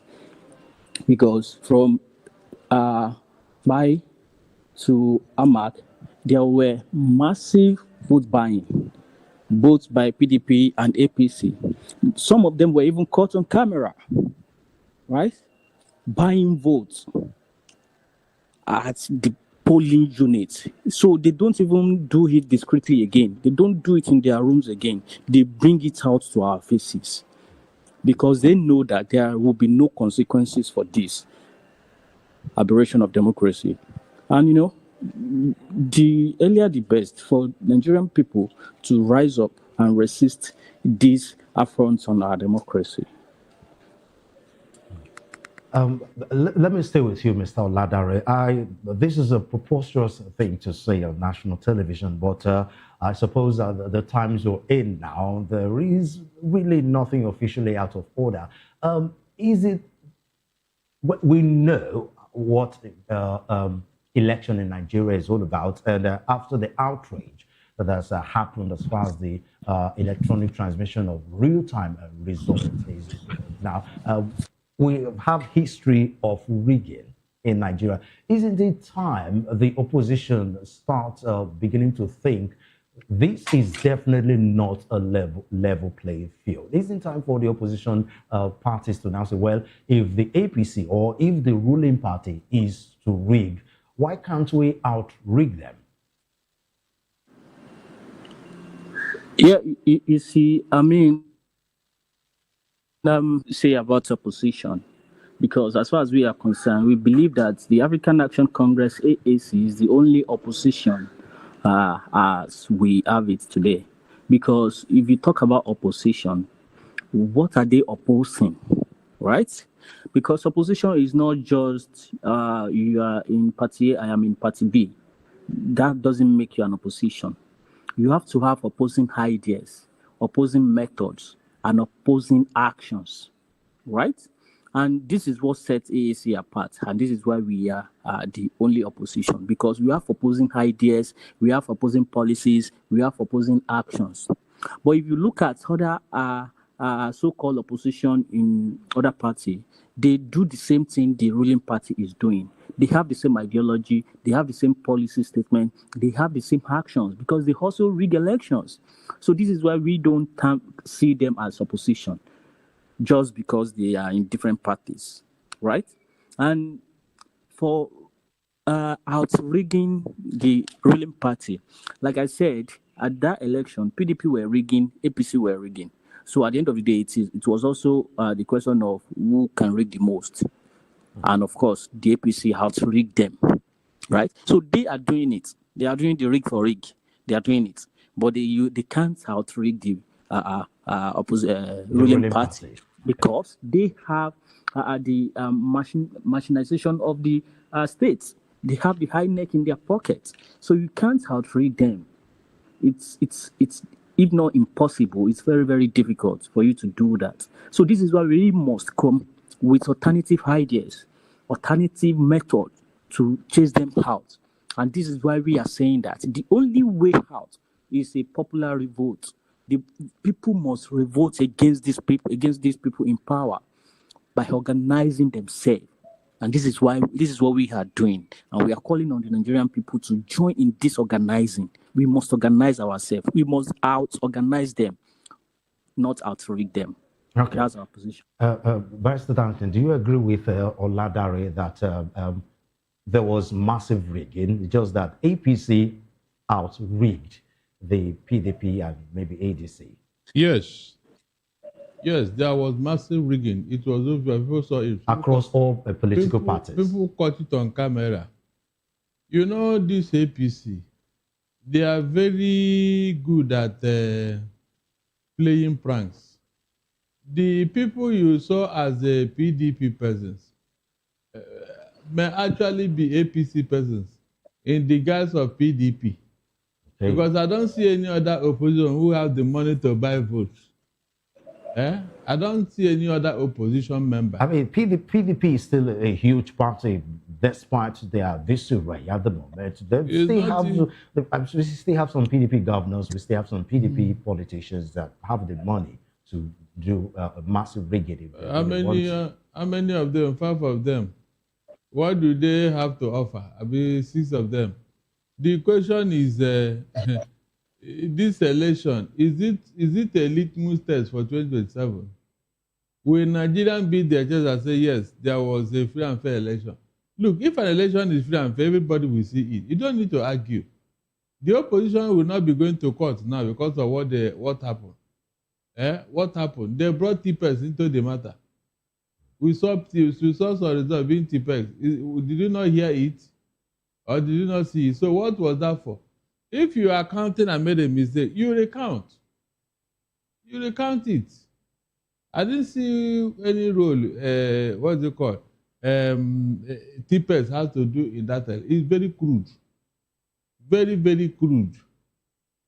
And when they gave us this electronic transmission result and manual, I knew that something it will give.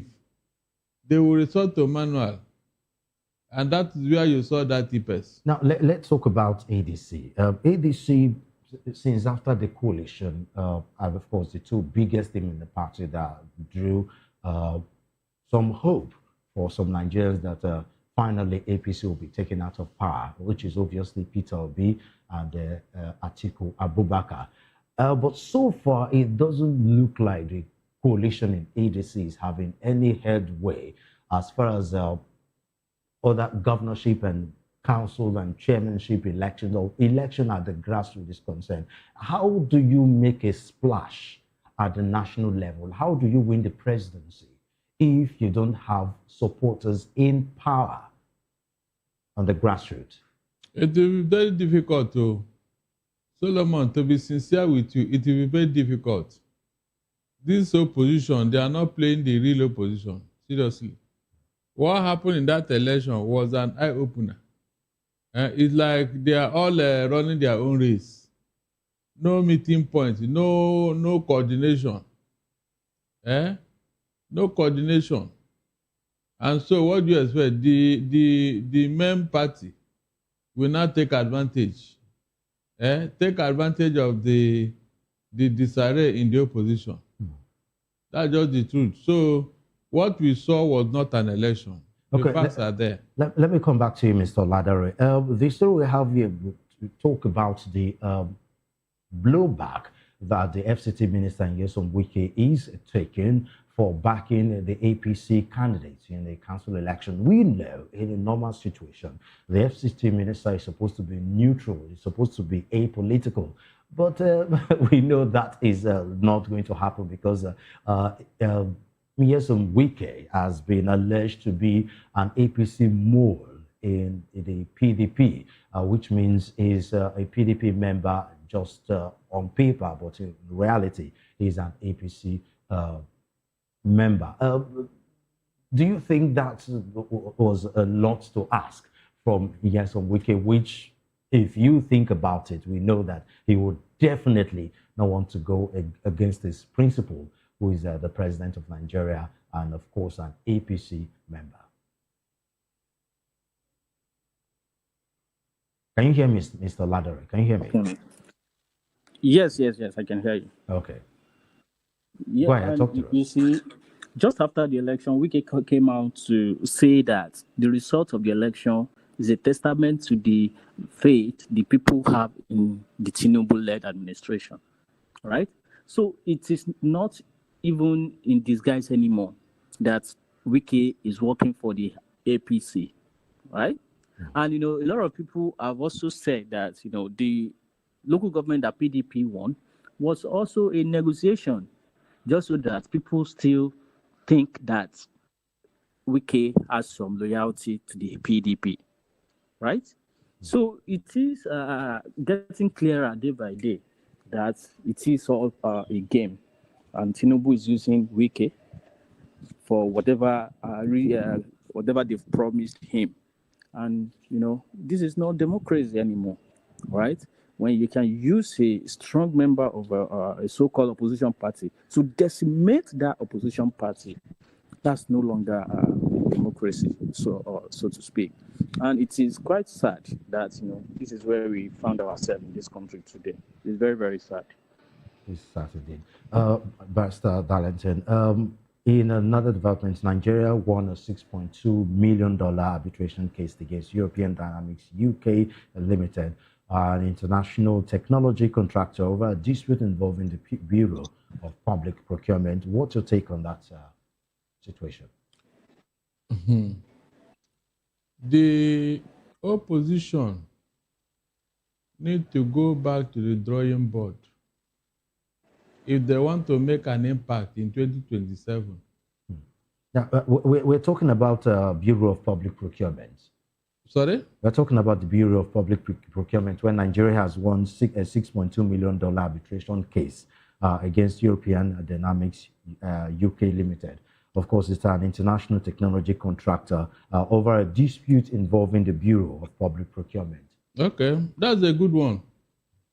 That is a good one. I remember the PNID case too. They won that case. So if they can be making impact in such areas of legal, battle, why not? It shows that yes. But what happened if they win the case and bring the money? What happened with the money? That is where my problem is. They will go and win cases involving monetary reward and all that. So what happened with the money? For example, the one that Abacha was returning to us from the grave, most of them ended up with Malami. And now we are hearing the stories.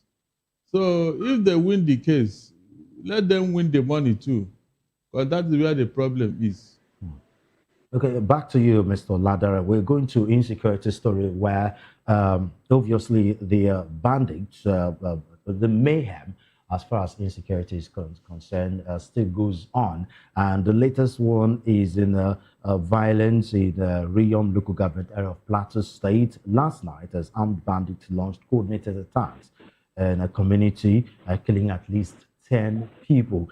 It looks like the Americans' boots on ground is not exactly hitting any frayed nerves as we would have expected, after the initial strike on Christmas Day, of course, with the knowledge that some American soldiers, 100 of them, if the story we get is anything to go by, are on ground to make sure they leave this insecurity in the board. Clearly, this is not working with the stories of insecurity and the killings we keep seeing and hearing of on a daily basis. What's your take?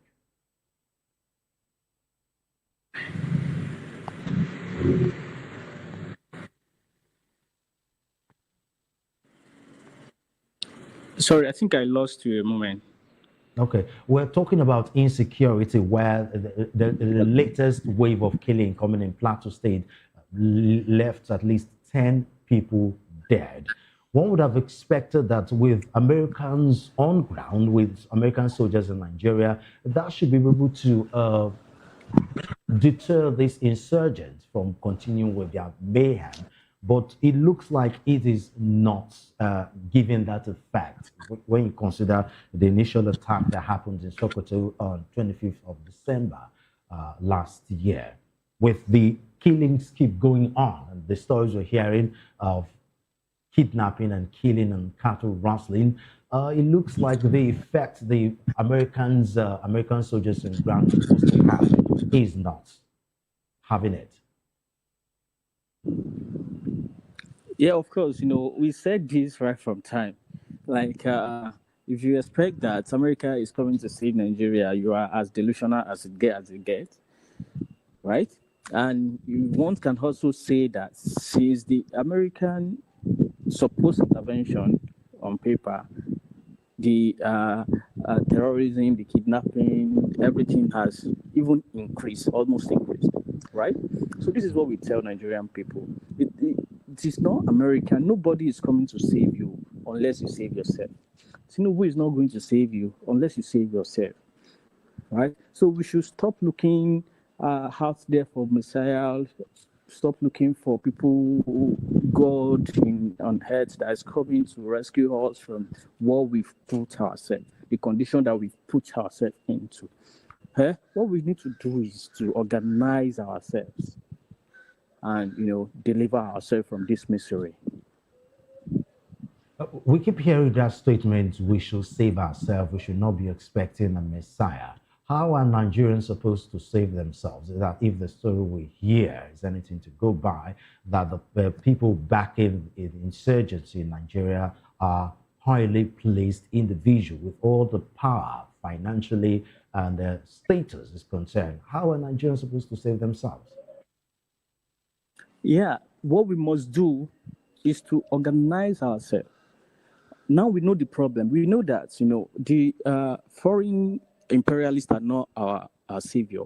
And we know that our current rulers, our current leaders, they don't have that political will to stop insecurity in this country.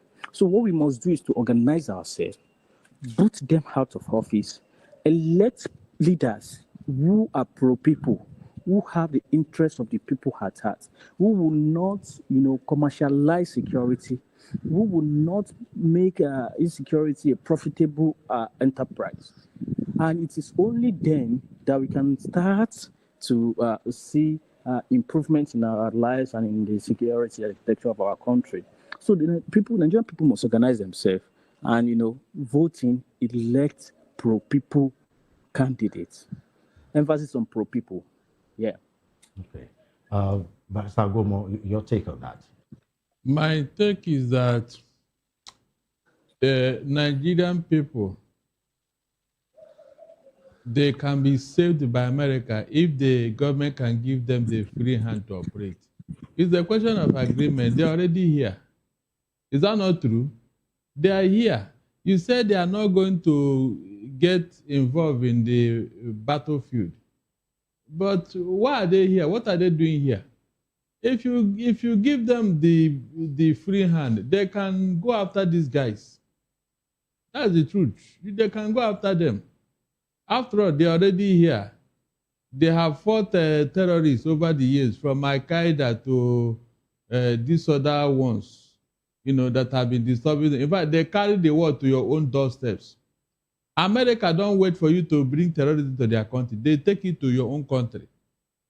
That's what they do. So now that they are here, let them use the experience and do what they need to do. If only this government will allow them, that's just the truth. If only government can allow them, they can go to the heart of these guys and hit them hard. But government, for whatever reason, will not give them that free hand to operate. That's why they say they're here as a military advisors. Okay. They don't want them to be fully engaged in this thing because they know what will happen.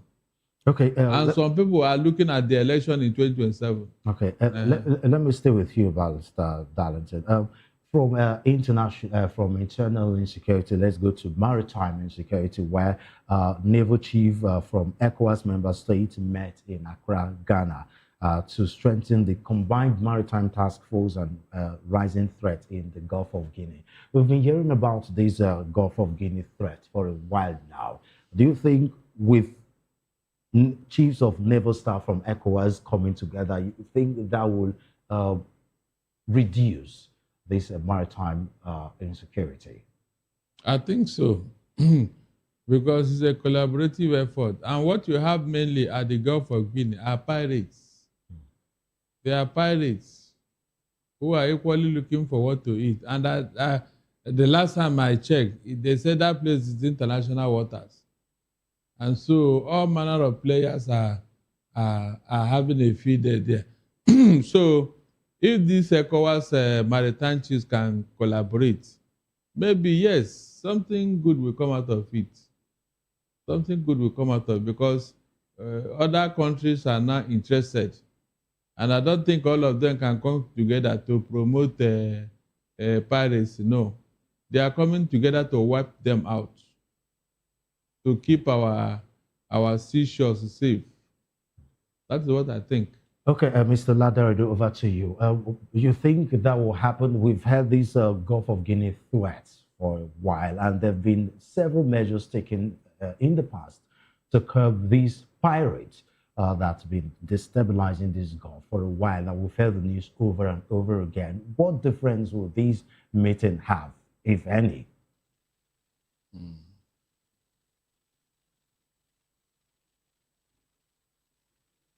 Hello, Mr. Ladara, can you hear me?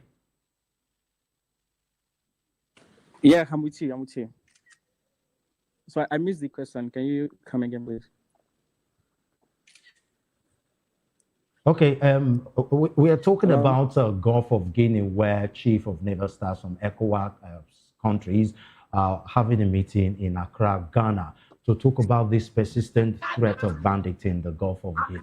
And I was asking rather, that over the years we've had recurring meetings from several quarters over the years to make sure they nip these bandits in the bud as far as Gulf of Guinea is concerned. But it has yielded little or no result at all. How sure are we that this particular meeting will yield any result?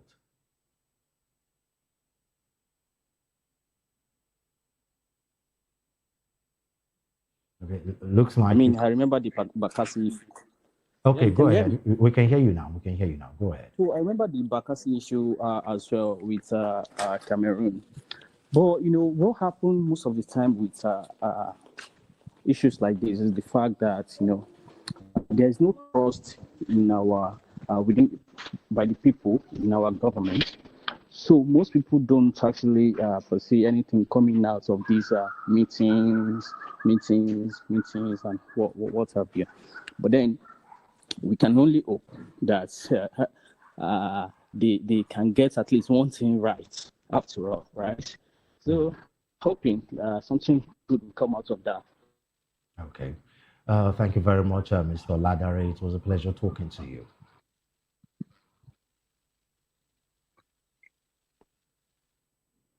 Okay, that was Ismail Oladare, is a member of Take It Back movement, and of course, Barrister Darlington Ogomo. Thank you very much for your time too. My pleasure. You're still on to Voice of the People television and you're watching the midday news. Still to come, TCN restores Shiroro Mando transition line 2. Bring you details of these and more when we come back from our break. Stay tuned.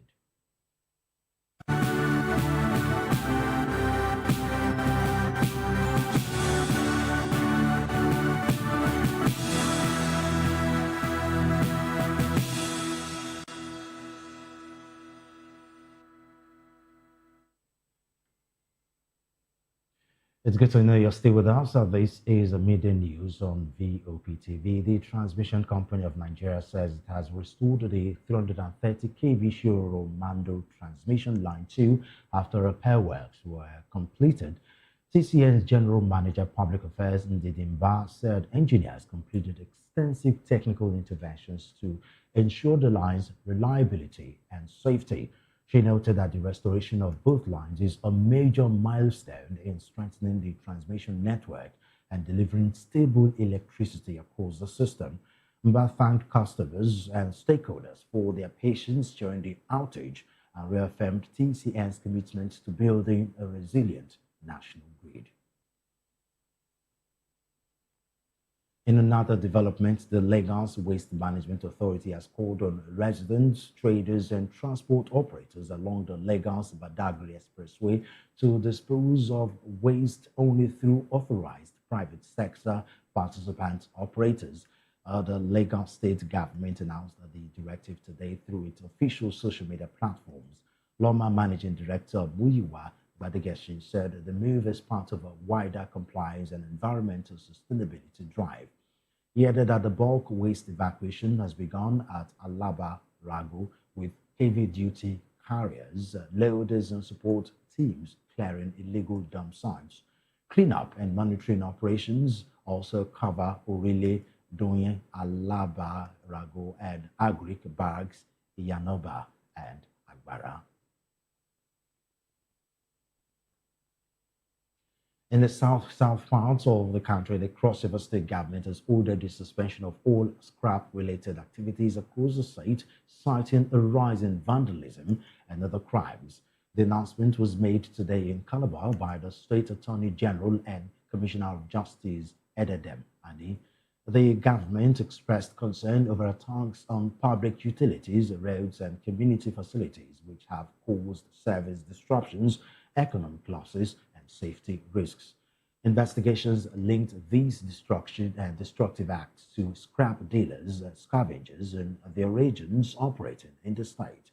The suspension covers all scrap activities, including trading, scavenging, and transportation and related operations. We'll go for another break. When we return, business and sports stories will be up next.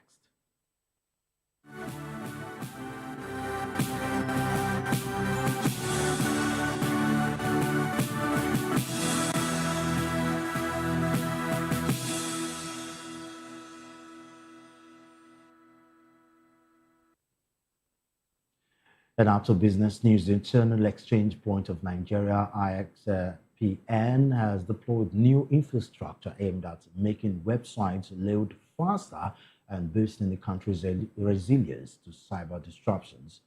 IXPN's CEO, Mohammed Rodman, disclosed that the initiative during the 2026 Annual Members Engagement Forum in Lagos. Rodman explained that the upgrade allows internet service providers to restore website addresses locally rather than relying on servers overseas. A key part of the project involved a partnership with the Canadian Internet Registration Authority, which supplies hardware for an authoritative domain name system server installed within IXPN's network. The server translates website names into the numerical addresses computers use to locate sites online. IXPN is Nigeria's largest internet exchange point, a non-profit membership-based organization that serves as a central hub connecting ISPs, content networks, enterprises, and digital platforms. Still talking business, Bitcoin fell sharply in early Asian trading today as renewed uncertainty over U.S. tariff policy unsettled global markets and weighed on other major cryptocurrencies. According to Bloomberg, the world's largest digital asset dropped as much as 4.8% to about $64,300, its lowest level since February 6. Either the second largest cryptocurrency fell even further, sliding 5.2%, and broad market sell-offs. Bitcoin had already been losing momentum this month, wiping out gains made after President Donald Trump's re-election victory in November 2024.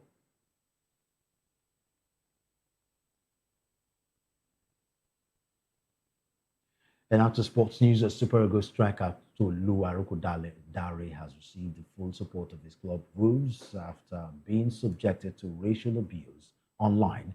The abuse followed Wolves' 1-0 defeat to Crystal Palace, where Dare missed a first-half penalty. The Nigerian forward shared screenshots of the racist messages he received on social media. In a statement, Wolves condemned the abuse, saying there is no place for such behavior in society. Dare is the third player of African descent to be racially abused in the Premier League this weekend. Burnley midfielder Hannibal Mejbri and Chelsea defender Wesley Fofana were also targeted on Instagram after Chelsea's 1-1 draw with Burnley at Stamford Bridge. Still in sports, Tottenham Hotspur manager Igor Tudor has admitted his team has obvious problems that everyone can see. There had been renewed optimism ahead of the North London derby, with the Croatian appointed to replace Thomas Frank until May. But by full time, the stadium was half empty as Spurs suffered another defeat, and a heavy one at that, to their rivals Arsenal. The match ended 4-1 in Arsenal's favour. After the game, Tudor was candid in his assessment, acknowledging the scale of the team's struggle.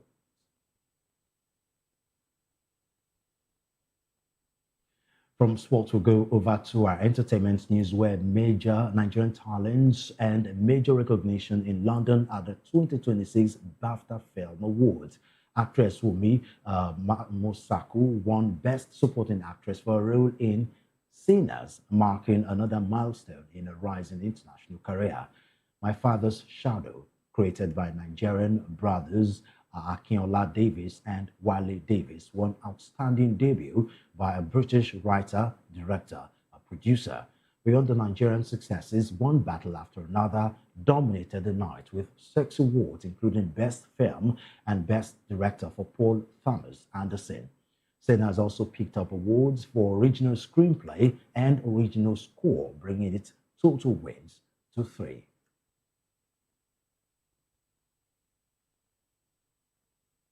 Still in the world of entertainment, popular Nigerian musician Peter Okoye has told a Lagos High Court in Ikeja that he is a co-signatory on the Echo Bank account of Northside Entertainment Limited. The clarification came during the resumed trial of his elder brother, Jude Okoye, who is being prosecuted by the Economic and Financial Crimes Commission (EFCC) over alleged mismanagement of company funds.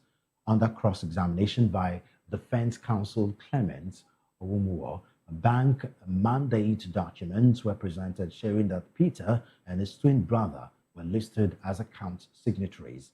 Peter explained that although Jude initially operated the account alone, the arrangement later changed. He also told the court that the P-Square music catalog belongs to him and his twin brother, consisting of songs released by the group over the years. Peter added that Jude was not an original member of P-Square, but became involved as manager around 2004-2006, acknowledging there was no written contract formalizing the appointment. And that's a wrap on the media news, but before we go, a quick look at the headlines. APC welcomes newly elected council chairman.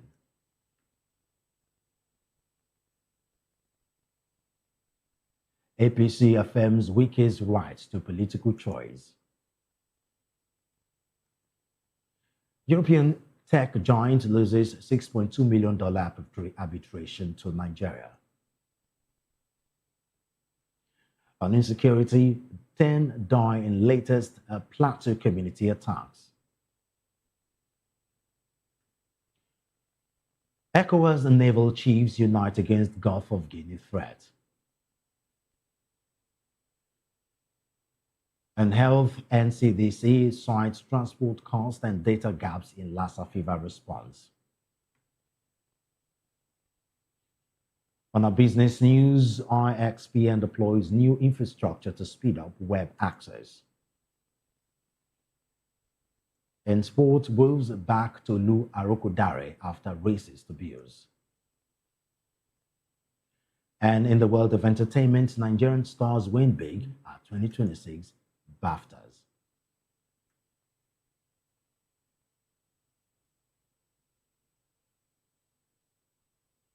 And that's the news. Do well to subscribe to our YouTube channel. On YouTube, we are Voice of the People TV.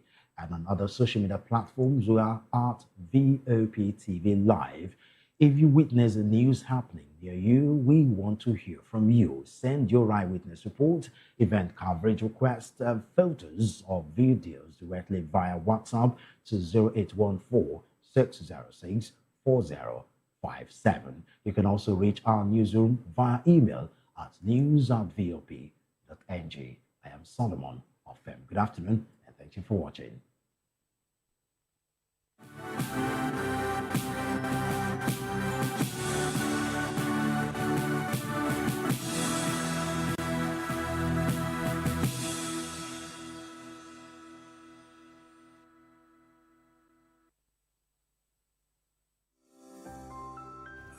VOP TV. Now, you have more than a voice. We encourage you to click on the like button and subscribe to our YouTube channel. We are Voice of the People TV. Also follow us on all our social media platforms. We are at VOP TV Live. Visit our website www.vop.ng for fresh and trending news. Also watch us live on SLTV channel 264. VOP TV, Voice of the People Television.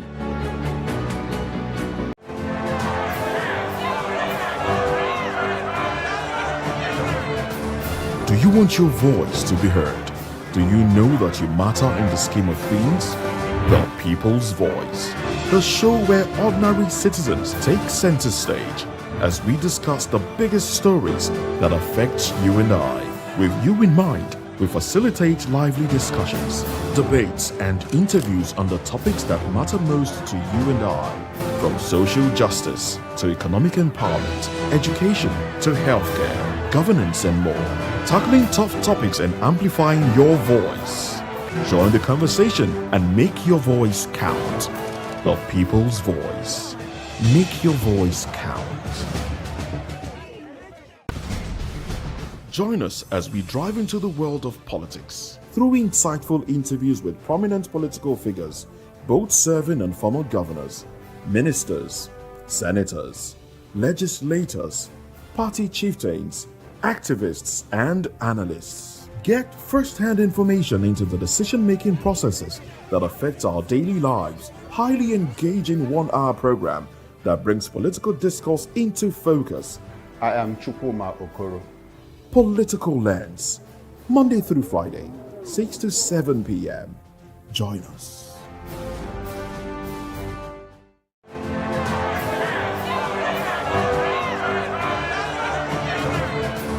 Do you want your voice to be heard?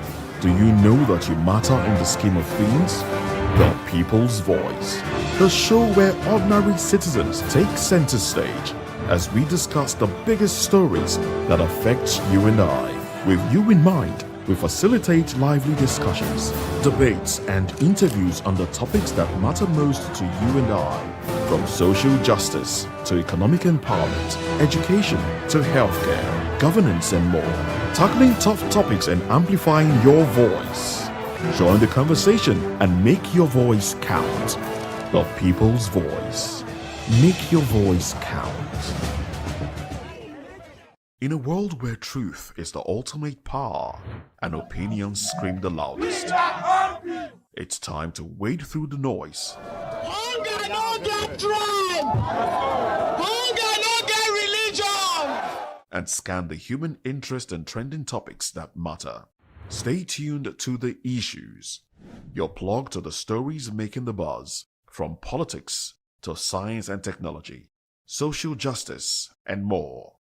Let's tackle the tough questions and expose the truth.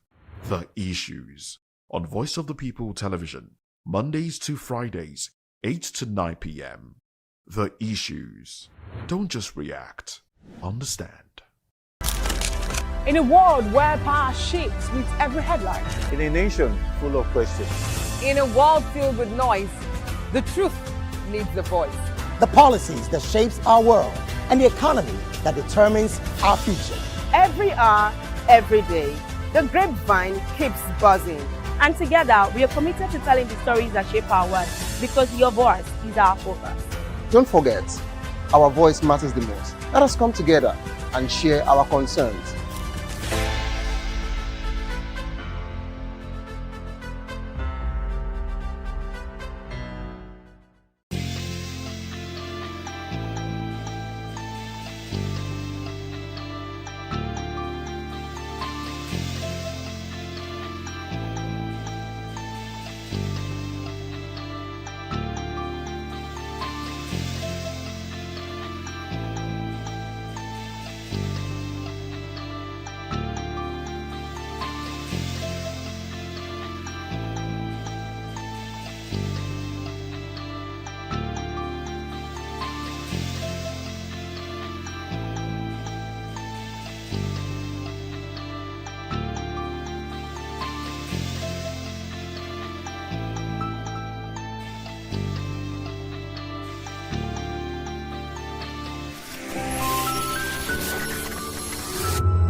ready for the extraordinary? Something big is happening on your screen. Introducing VOP TV. Now streaming on SLTV channel 264. From breaking news to captivating conversations, news analysis, giving you all sides to the story. We bring in-depth discussions on the issues that matter, from politics to sports, entertainment, and lifestyle. VOP TV on SLTV channel 264. Join us as we redefine what television means to you. Voice of the People Television, VOP TV. Now you have more than a voice.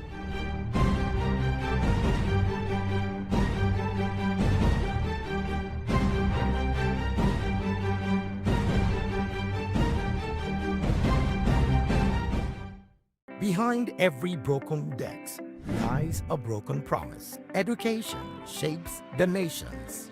But who is asking the right questions? Introducing Edu Dialogue, the show that goes beyond the surface, exposes the cracks, the corruption, and the silence in Nigeria's education system. Edu Dialogue, Saturdays, 3 p.m., only on VOP TV. We break the biggest stories, from missing funds to policy failures. We ask the tough questions and demand real answers. Edu Dialogue, this Saturday, 3 p.m. on Voice of the People Television. To know the happenings in the maritime sector, join us on the program Maritime Frontiers on VOP TV as we discuss key areas in the maritime sector, from aquaculture, maritime transportation, maritime labor regulation, oil and gas exploration, ferry and passenger insurance, marine pollution and prevention, port operations, and lots more. Maritime Frontiers, exploring Nigeria's blue economy.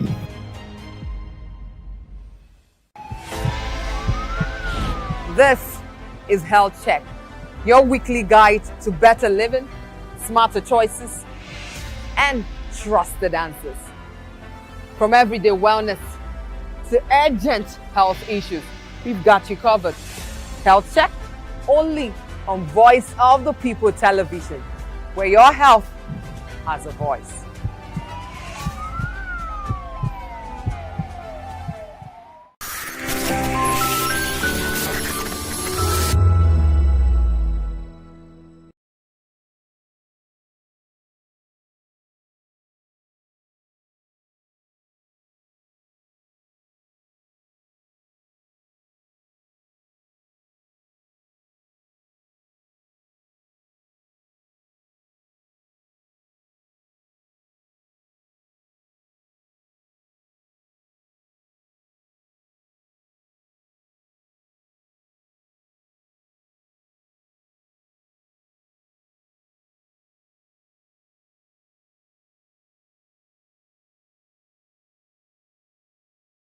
In a world where truth is the ultimate power and opinions scream the loudest, it's time to wade through the noise. Hunger no get tribe. Hunger no get religion.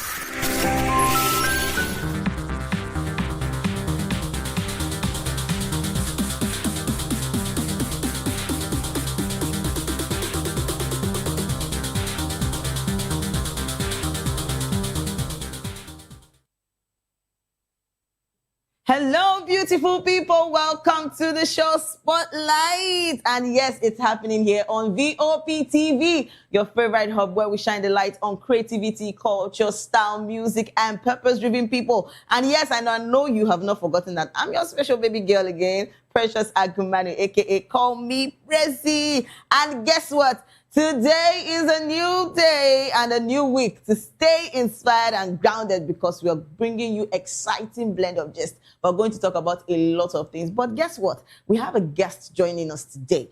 And I know that your week has been so, some of us, our week has been busy. Some has gone for parties on Saturday. Some have enjoyed themselves during the week. And yes, we always have, you said all play and no work makes who? Not me, but you. I'm just saying. And time to, we've all played, and it's also time to work. And today is Monday and time to, stay inspired. And today we have a guest joining us today. And guess what? Joining us today is a passionate gospel artist whose music carries a powerful message of faith, hope, and divine love. With a heart fully devoted to God and a voice anointed to uplift souls, Adegoke ministers through songs that inspires worship and that draws people closer to Christ. His sounds blends rich African rhythms with contemporary gospel expression, creating an atmosphere where lives are transformed and spirits are renewed. And yes, more than just a singer, Adegoke is a vessel committed to spreading the gospel through music, touching hearts across generations and cultures. His ministry reflects deep gratitude, unwavering faith, and a burning desire to see lives change through the power of praise and worship. And he is no other person than Prince Adegoke. Welcome to the show. I'm excited. How do you feel this morning? So tell me, how's the week been for you? Monday, Saturdays is always time. When they call Friday, everybody will be shouting, "Oh my God, it's Friday!" It's Friday. The party time and everybody. Exactly. So tell me, did you enjoy yourself? For me, the weekend is always very, very filled up. Special activities, especially church activities, music. Okay. You have rehearsals, you have recordings, you have personal worship time also. So all these things are, and Sunday service. Basically, we are talking about your lemon life of rehearsal, walk.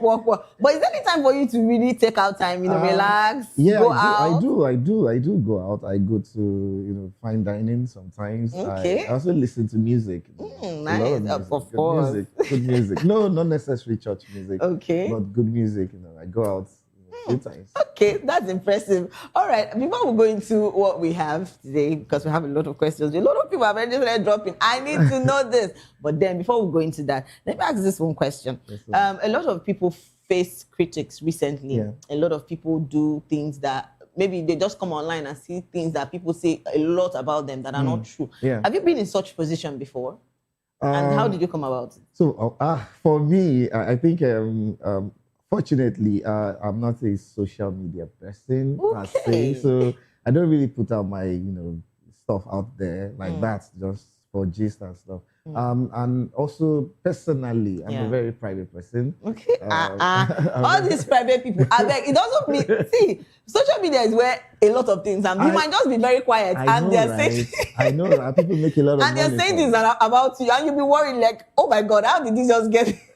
Well, I guess whatever is not true or is not of good repute, the things that I do are things that are worthwhile. If you say things about me that are not valid, I might come out to address the issue. Address it once and for all. It's not so. If you continue, it remains in my heart because I know it's not true. Okay. You know why I'm saying this? Because something happened recently and someone had to call out Simi because of old tweets. I don't know if it's because people post things, growing up, a lot of youthful exuberance, a lot of people want to do things as a young person. Yes. So now I think she tweeted something about her mom owns a daycare. Yes. So I think she tweeted something about a young... I saw it on X. And my question is, why are people going to drag this one? Old tweets.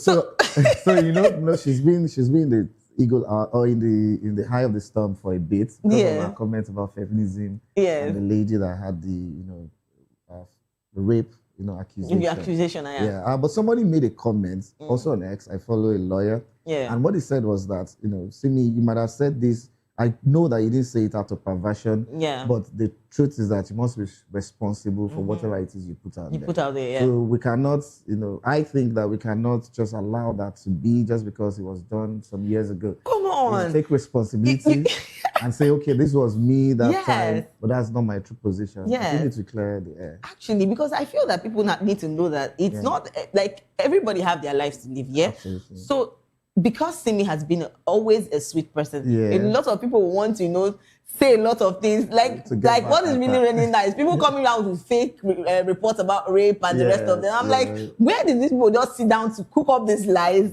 and come out to say a lot of things? It's the age that we are in. The devil is really working hard to distract us from the main goal. I think that's what I believe. It's well. All right, I don't really want to talk much about that, but seriously, a lot of people, I just feel that this is my advice to some Nigerians though, that they should mind how they speak to people and know the things they say to people. A lot of people have issues that are carrying. There are people, they work out with depression up and down. So I feel that when we are nice to people, we don't say things that we're not sure. So hurt them. You don't bring out people, tarnish their image and try to, it's a lot.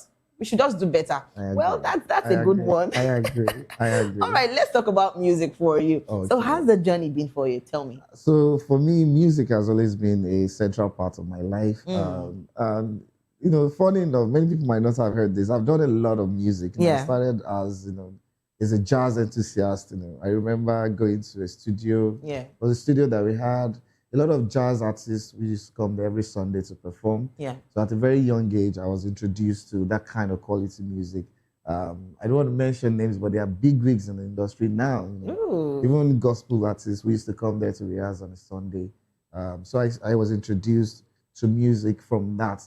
From there, I started church music. After church music, I've done juju music. I've done backup. I've done. That's nice. That's a Fuji. Yeah, I've done that. But now I'm fully devoted to the calling because that was what I received. So wow, that's purely nice. Gospel music. But if you listen to my music, it's always infused with cultural, rich culture, African culture. Culture, So at what point or what time did you notice that that you knew that music was your calling? Okay, so if for someone who grew up in church, literally, people always say, "Oh, you have a good voice. I think you should do music." But music has always been a central part of my life. Although I have a secular calling, I do pharmaceutical sales, and that's what I do, 9 to 5. But music for me used to be something that we needed to do in church. But recently, I think it was about 6-7 years ago, I had a direct call. And my opinion about calling is that not everybody will be called to do specific things. I received mine, and I know why. And I know what to do. So, and it also informs a lot of things that people say. Why we argue a lot about people charging money, people don't charge money. Someone who is not called to do that might not understand why they don't need to charge money. I'll come back to that. So I'd love to ask this question. Concerning music, how did you discover that? Because a lot of you said you've been into Fuji, you've been into a lot of genres of music. So why did you choose gospel? Why did you just come to say, "Oh, I want to do gospel," basically? Okay, so for me, it's something that I've been doing a lot. If you look at, if there's a weightage, say, okay, your secular music journey, your juju music journey, and church music, which is the one that you have done most. So the church would come high. But people, I didn't go into, or I didn't decide to just choose this because it's the one I do most, because every Sunday you have to sing and all that. It's because of I think I received a calling. The calling is to say that the harvest is ripe. It's just simple words. The harvest is ripe. God needs laborers, more laborers in the vineyard. That's all. Okay. So tell me, I know growing up you must have listened to a lot of people that have really inspired you. A lot. So could you tell us some of them? A lot of music. I listen to different types of music. I listen to jazz, Duke Ellington. I listen to, in the gospel space, I listen to Sheyi Shalagbade. I listen to Ebenezer Obey, Sonny Ade. Recently, I really, really love Sinach. I listen to Nathaniel Bassey, Johnson Oyekon, BBO. BBO. Oh my God, everybody. So I guess they've really inspired you. So, but why did you choose this set of people? Like, why did you keep listening to their songs? What really made the difference? I like intentionality, excellence, and I like staying true to what you believe. Staying true to what you believe. So if you look at these people, these are people who have created a niche for themselves in what they do. So listen to Nathaniel Bassey's song, for example.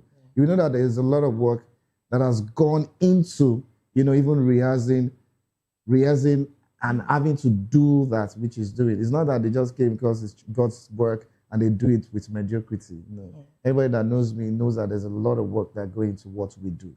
I would do it as though I'm presenting it to God himself. And that's why I really love that. If you look at their crafts, it's been excellently crafted. You look at the mix, you look at the instrumentation, the writing of the songs, everything. There's intentionality for excellence in what they do. And I love that. Wow.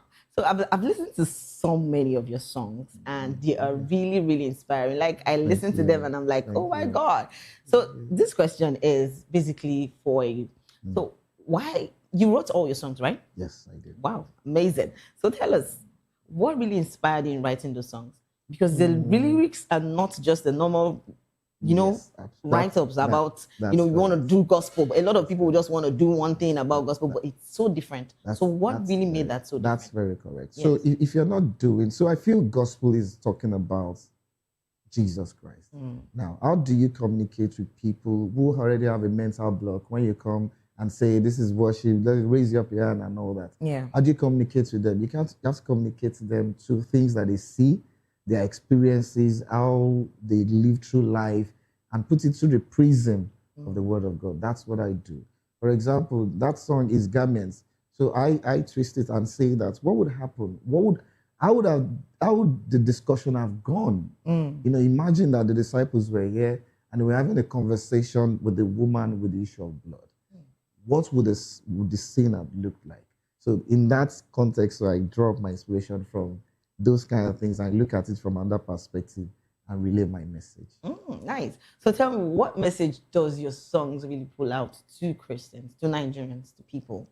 So my song is songs of hope, song of faith, song of strong belief in the ways and the thoughts of Jesus Christ. You know, I always say that, you know, this life I live correctly, even all of us, as many that believe or call yourself Christians, you know, is not ours. Because that life that we had that was condemned died with Jesus. Yes. Once you are baptized, what you have now is a substituted one of Jesus Christ. So if Jesus were here, how would I live? That's what I want myself to communicate. So in all your songs, I have listened to them. Which particular song would you say? Because a lot of people definitely you've put in all your work, all the energy, all the inspiration, everything into the songs. Yes. So tell me, which one would you say, oh, I always love singing this song and it reminds me of something. Which particular song is so memorable for you? Okay, so that would be, I had a lot of them. But I love this song, And Sorrow, because it speaks to me directly. Okay. Speaks to me directly. So And Sorrow is a story of repentance, but it's just talking about, imagine both of us are here and we're just gisting, normal gist. And the preacher walks in and says, you know, come take, you know, receive Jesus and all that. And our response to the person is saying, come on, we were talking about what is happening on earth. We are talking about a place you have not been to. I say, okay, barman, please, let's continue our gist. So that's what, and the song speaks to me directly. Because many of us will live our life as though it's on autopilot. That this gospel or this thing we are talking about, we can defy it. No, I'm not ready now. You know, let me just chop life. Let me do this. You know, let me continue drinking. Let me fornicate a little bit. You know, Jesus can wait. And it speaks to me. So every day I also remind myself, I like singing the song a lot. You know, my private. So could you do it for us? We'd like to hear it because a lot of people are listening. Yeah, so my voice today, but I'll try. I'll try. So the song says, And sọ̀rọ̀ ìlú tá a wà, ẹ̀yin sọ̀rọ̀ ìlú tá a dé rí, ẹṣin tàpá ó mọ̀mọ́ lọ́jú sọ́jà o, kèrègbè gbé mi nìṣó. Oh, wow, interesting. Wow. So tell me, I would love to go back to the question we actually wanted to ask before about gospel ministers and gospel artists, not, you know, taking some funds from churches because of, you know. So basically, I'll make reference to Tim Godfrey. He made a statement recently and said that the reason why he doesn't attend if they invite him to churches in Nigeria, that the reason he doesn't attend churches is because that the honorarium that's always given to him when he's done ministering and the rest of them is always chicken. He made mention of chicken and yams, and he was like, are we going to train our children with this? Are we going to take care of our families with this? So I would like to ask that question right now. How do you feel about, you know, gospel artists and gospel ministers being given honorarium? Is it okay for you? Because a lot of people say, oh, they're your Christians, you're doing this thing for Christ, so you don't need to take money. So what's your own point? And so honorarium, you know, the origin of the word is honor. And that is what everybody who talks about Christ should be should be accrued with. Yeah. Somebody's coming to, pay, it's render a service. A service, yes. And to lift your minds up and all that. Yeah. I think it's only natural. It's normal for whoever has invited them to honor them with whatever substance they have. The challenge, like you mentioned, there's a difference between an artist and someone who's been called to minister. Okay. Now, if someone means an artist, an artist can sing gospel songs. Okay. But a minister is not necessarily an artist. An artist, somebody who wants to blow, I want to make money from it, can say and decide that it's gospel I want. That's the channel. My channel to achieve all the things I want to achieve is through gospel songs. Just the same way you can say it's through secular songs or it's through, whatever it is. It's through makeup or artistry, whatever it is. That's the channel they choose. They have the gift, but they want to choose talking about, that's a choice now because they have the gift. Now, it's different from somebody who was called to minister. Now, look at it this way. So what if the church that has called me to minister, do not have the funds to bring me, or they don't have enough? Would I not go if I'm called to do it? Would I, differentiate and say the ones that have so amount, those are the only places where I can minister? That's not the work of a minister. So you're trying to say that Tim Godfrey is... No. I'm saying, I don't know. I'm saying that we place too much emphasis. And if you look at it, so we talk about Jesus a lot, and we don't really trust him that much. Okay. Bible says that if us, earthly fathers, as wicked as we are, we know how to give our children good things, how much so our Father who is in heaven, he will provide. I don't know where, I don't know how. I've seen it happen in my life. I've seen it happen in people's life. He will make the provision. But I don't judge. If you're an artist, that's really fine. That's okay. That's very okay. All right. So how would you describe your relationship with God, and how has it helped you through the journey? It's I think the first thing is for me, if you ask me, it's gratitude, because I'm undeservedly, being graced to be called by his name. Yeah. It is undeserving by any stretch of the word. And because of that, I'm very grateful to God for that, for the grace. I strive every day. I want to always do the will. I try to ask him and find out what it is per time. If you have a close relationship, you will know what he wants to do at a particular time, and you strive towards doing that. That's what I try to do. Wow. So you've ministered in a lot of churches, and how do you really prepare before going on stage and talking to people or speaking to people? Some people that know me now, they will laugh. So I love excellence. So if I have a ministration or whatever, it's a performance, I have a set list. So prepare a set list. We do everything. We rehearse, everything is tight. But more often than not, if we get to the platform, we change it. So I always go with the flow. That's why we study to show ourselves approved. We have different set lists. If I get there, my choir people will even, if they listen, they will say, Goke does not adhere. Once we do this one, I might just go to another song, but we have rehearsed it. We don't just do songs that's why you prepare. You prepare a lot so that you can have from the retinue of the songs that you have. If the Spirit is leaning towards this direction, you go there. Wow, that's interesting. So what are the challenges you faced, maybe? So it's like in your ministry, what are the challenges you've seen? So these are the regular challenges. Number one, it's the expectation. Expectation. So people have an expectation when they call maybe a music minister to come. And that's why many people play to the gallery. People expect that, okay, we have called you, I've seen you do praise and worship somewhere before. And everywhere was that's what we want you to do here. So if you don't know how, that's one of the main challenges. Because you have to also balance the expectation. They called you to some, but it's always good to maintain that kind of balance. Secondly, is to find people who have like minds like yours, to do the work. That's not to say that you won't pay them. That's not to say that they will not be properly compensated. I'll try to do that. But to have like minds, because two cannot work except they agree. One cannot be turning in this direction, of course, and the other pulling. So that's also a challenge. The third challenge is, in the industry, even the gospel industry, there's still a bit of, segregation, if I may say that. People who are known are continuously, called upon. But it doesn't matter still. Whether it's 2 people, 3 people that your music reach out to, if God has done his work, then that's okay by me. Okay, so another question: what has been the most memorable moments for you in the music scene? I know definitely it's not all the spirit. No, it's not.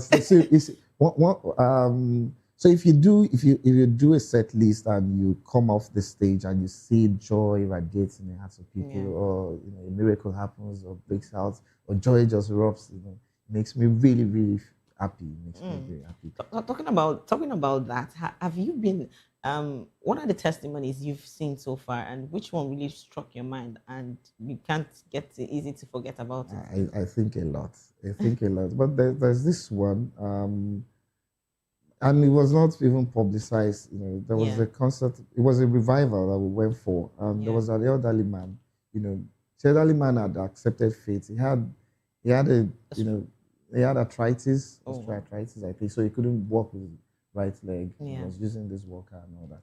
And he didn't even announce. I was backstage. Just called me. He was walking. He didn't use his walker, and he said he was doing the worship. So for me, that's also an indication that, God will do what God will do. You might not necessarily need you to announce him, And I know that there will be a lot of miracles like that, especially if, God wanted to do it at that particular time. So how do you see yourself in the next, let's say, 5 years from now? So in the next 5 years, I want to, just saying as God, I'm available. Send me, use me to any extent. I think that music would have gone to several other places. I know that we are moving into new climes now, starting from Europe to Central America very, very soon. It's just to say that, just paint, people, gospel music in a way that is not too, people can't repel at first instance, there's a way you can go to and say, let me play this worship song. Somebody says, no, I'm not doing that now. But you have another kind of music, it comes in another way. Another dimension, they can listen, this is fine music. It's even gospel, So that's what we want. So I listened to some of your praise songs too, because I've been talking basically about the worship, and it's about, I think the song is Mbaba or Yibaba also. Yes, so I would love you to do the song, because I listened and listened and listened. I think that really blessed me. So love to hear. Okay, this is my voice. So it's Yibaba, Yibaba, Yibaba, Iwo komi Yibaba, Yoluwa, Yoluwa, Yoluwa. Alaye ọkàn ẹ̀yin Olúwa, fi ṣe wífẹ́ rẹ̀ ẹ̀yin, fún àánú rẹ̀ o ẹ̀yin, ẹ máa yan Olúwa, gbogbo ènìyàn ẹ̀yin Olúwa. Oh my! See, I don't know how you would talk about Yoruba songs and the rest of them. See, I don't be Yoruba, but each time I listen to songs like this, I just feel, even when I don't hear what they're saying, I just feel so happy music, to listen. Music is a universal language. But you could interpret for us. Let's know. So it's a psalm. It's a psalm actually. It's Psalm 149. Say, praise the Lord, oh my soul, praise the Lord, praise the Lord. For His goodness, praise Him. For His wonderful works, praise Him. Let us praise the Lord. Let everything that has breath praise the Lord. What inspired you writing the song? So this song is one of the funny ones. So I received the song in its entirety. I was sleeping. I just, the full thing, the full ensemble. Songs, I heard it. I woke up. I just recorded. I recorded some of the new movements and all that. So sometimes we receive songs like that. Okay. All right. And we are going to take a short break. And when we come back, we still have a Jacob with us. And I'm sure you're enjoying yourself because I am too. So don't go anywhere. Stay with us.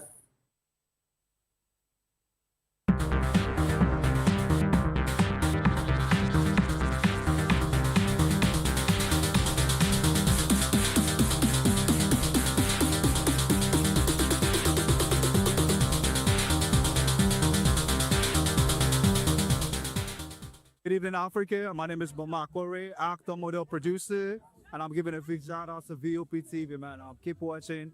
Don't change the dial. Thank you and God bless you. My name is AY, and of course, I represent the voice of the people, and that's why I'm on VOP. AY say so.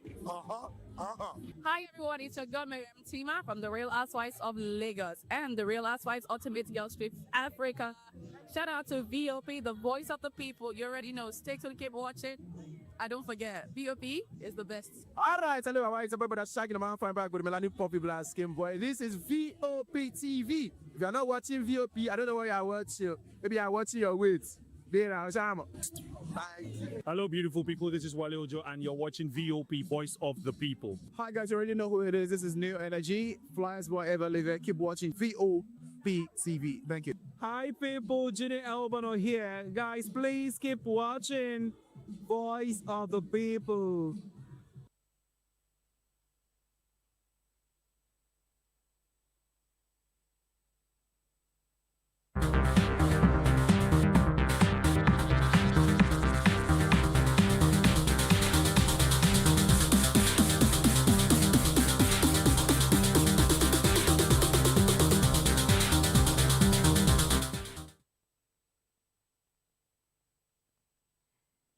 And welcome back to the show Spotlight. Yes, it's happening here on VOP TV. And yes, I'm still your baby girl, Precious Agumanu, aka Call Me Prezi. And we still have a Jacob with us. And we'll be talking about a lot of things about music, gospel music, and the rest of them. And it's really, really interesting. And I'm enjoying myself, and I'm sure you are too. So back to Jacob.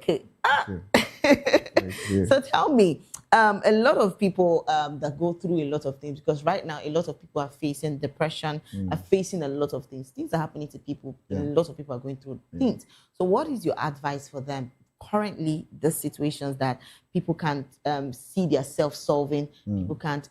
Recently, I even read a story of how a lady killed herself. She committed suicide because she was owing a debt of 500,000 or so. So it's crazy how people see suicide as something so easy to go about. So let's hear from you. So that's a very concerning thing, especially at this time. I think that there's a spirit of depression that has been just unleashed to the world. And people see that when anything happens, worry starts. And there's a way out. Jesus already told us that by worrying, you can't do anything. One of the most complex things that can happen to a man happened in the book of Exodus. Permit me to say. So somebody, they were already enjoying in the captive's land. One guy came and said, let me take you away from here. Right? And they got to a point. They were in front of the Red Sea, and the chariots were also trailing them. You know what God said? God told Moses, hold on. Hold on. Be still. Don't do anything. And today you will see the salvation of the Lord. I think at any point, what we need to do is just to stay. Wait, because God is able to do anything. It's just that across any religion, we believe that God is able to save. He's powerful. Why not relax? Go to Him. And more often than not, it will make a way. It will make a way. So when you said hold on, there's a song that you actually watched. So I think I listened to that song. So what's it all about? So that song is also, it's the same thing. And he was even talking to me personally. I had a difficult experience, sometime last year, even before then. So sometime last year was, I had a very difficult experience. But during that travail, I heard the word that just hold on, Jehovah will make a way. Hold on, Jehovah will make a way. That's it. So tell me, would you want to share the experience you had? Okay, so last year, my wife went to be with the Lord. Before then, she was hospitalized for a bit.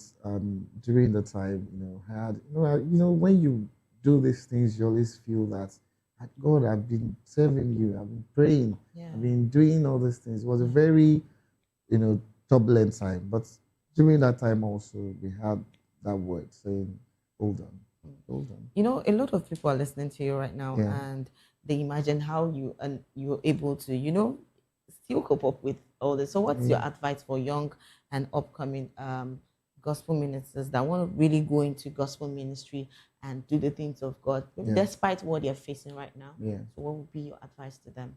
Number one is that God is not a wicked being. He loves us.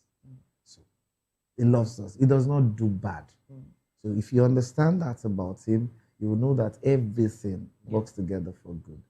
You see, one of the things that just keeps me going is that God wants our soul even more than the work that he wants us to do. So that you are the best pianist or the best singer in the world. If God sees that this soul might perish, he would rather take the soul immediately and not let him to face corruption. So those things, you need to just understand the way God operates. And this world that we are in is just a very infinitesimal time, in time frame compared to where we're going to.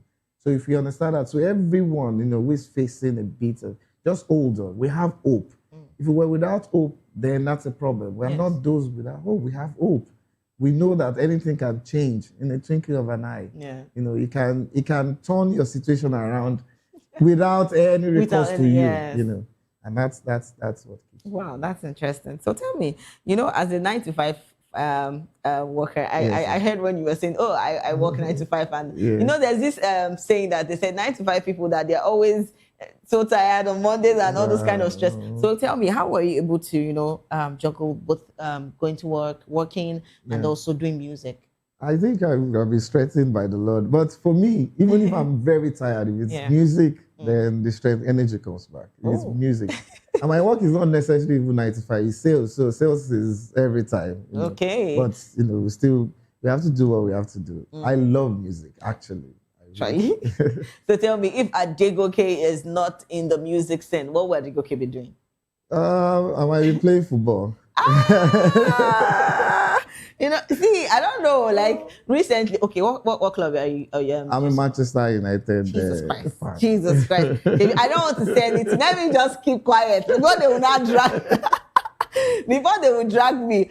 Okay, so we're still talking about music and the fun things. What are the little fun things that you've actually done that are really memorable to you? Apart from playing football So I watch football. I used to play computer games. I don't know how God took that from me, from my palate. I don't like it anymore. Wait, how God took that from you? I'll tell you. That's weird. What's the relationship between God playing? No, it's time. It's time. You can sit with a computer game and play for 4 hours. Oh wow! And I think that's something you're addicted to. Very addicted to. So computer games can be very addictive. Very addictive. Do you play computer games? Not really, but I could play. try. No, you see people that really play. Like if I say I play, I used to really play. I used to use money to even play. So I would love to hear the story. So tell me, how did you come up? So I can't even say, because even my friends, when I go to their house and they have the computer game and they are playing, I just see myself not really playing anymore. And that's one thing. Even the football, right? I used to be a very, very, deep, passionate Manchester United supporter. Yeah. You find that, God changes your palate. When you keep, if he will substitute with something else, of course, you just find affinity for something else because he wants you in that direction. I'm not saying those things are bad. I'm saying that he would just change your palate. If someone had asked me when I was Manchester United, I know the stats. I don't think I've even seen more than 2 matches this season. So that's the way. So, you know what I'm saying? This a lot of people. Okay, there was a story I heard, and it's about a guy that actually got addicted to. He loves football, but he got addicted to betting, and even his transport fare, his rent. He got so broke. And my question is, why? normally people they bet and they cash out. So what comes with this spirit that keeps making people, want to bet, put all their money in something and get so stranded that they can't even help themselves? So the book of Ecclesiastes says so. It says the man that fears God avoids all extremes. Unfortunately, these are sectors that want you to be extreme. Yeah. So they channel their marketing towards extremity. Anything that drives you towards extreme has a tendency to make you sin. So, and that's the danger. There's another danger now. Yes. It's about blowing. So we already have the formula, right? Yes. So if I breeze a song, I'm not trying to controversial. I release a song, whatever song it is. Yes. Right? I feel that if I do content and do this, many people will. But is that really, really? Because it's an extreme. Yes. So it means that anybody who wants to churn out anything can do that. So I always try to avoid all extremes, whatever extreme, whether to the right or even to the left. Okay. So tell us, what legacy would you love to leave behind in your ministry? Excellence. I love excellence. Excellence. So people listen to the music and say, this is not a lazy person. Even if what he's saying is Jesus is Lord, he has said it in a way that even the captains of the industry, if you bring a music maestro, they listen to the music, they'll know that there's a lot of work that was done into this. There's a level of mastery of the music in itself that you have put into it. I like that. All right. Thank you so much, Adegoke, for sharing your life here with us on the Spotlight Show. All right, we'll take a short break. And when we come back, we'll have our gist. And I'm sure you're excited about that part. So don't go anywhere. Stay with us.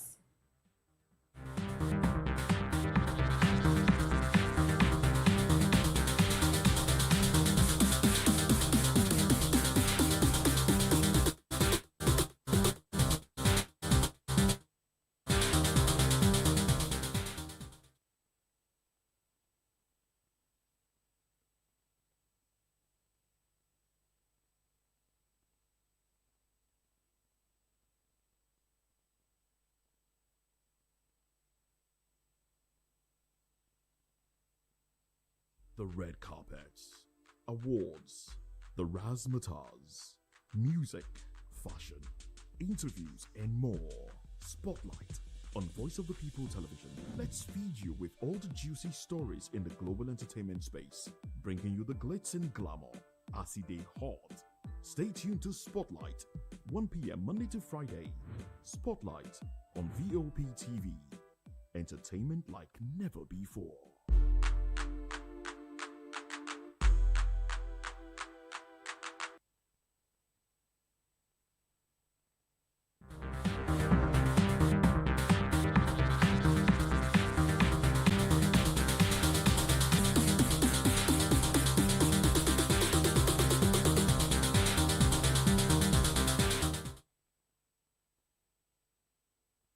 And welcome back to the show Spotlight happening here on VOP TV. And I know you've not forgotten that I'm your special baby girl, Precious Agumanu, aka Call Me Prezi. And yes, we had Adegoke with us that talked about music and gospel music. And yes, this is the time where we talk about stories, things that are happening in Nigeria. And first off, we're talking about Nollywood actress Regina Daniels has reportedly added a 2026 GAC Trump Peach M8 SUV to her luxury car collection just weeks after gifting her mother 2 brand new Jeeps for Valentine's Day. So the high-end SUV, estimated to worth around $150 million, was presented to the actress during a surprise moment on a movie set, drawing cheers and admiration from colleagues and fans alike when footage of the reel circulated online. So the acquisition has generated buzz across social media, with admirers praising her success and generosity through the actress. Though the actress herself has not publicly confirmed, she actually came out to say a lot of things concerning this. And even Sammy West, her brother, actually came out to say things concerning this. And my thought about Regina Daniels' new ride is a lot. Who not go breathe for this kind of thing? I beg go. See, after the whole, 2025 was a whole lot of, drama with Daniels and a lot, both the family, a lot of people are just collecting back from, but come to see that this 2026, she came out bigger, better, and, she just wants to pepper people, but this is beautiful. Getting her mother 2 luxurious cars on the street in 1 month. I beg, if we dey shout this money now waiting. Make we dey hear am. Money now waiting. This money now water, but this is really, really interesting and it's beautiful to see. Come on, the car is so beautiful. And yes, say our fans don't come out. Comment section people don't come out to talk plenty things concerning Regina Daniels and her new acquisition. So yes, let's go over to the comment section and take some comments and see what people have actually come out to say concerning her.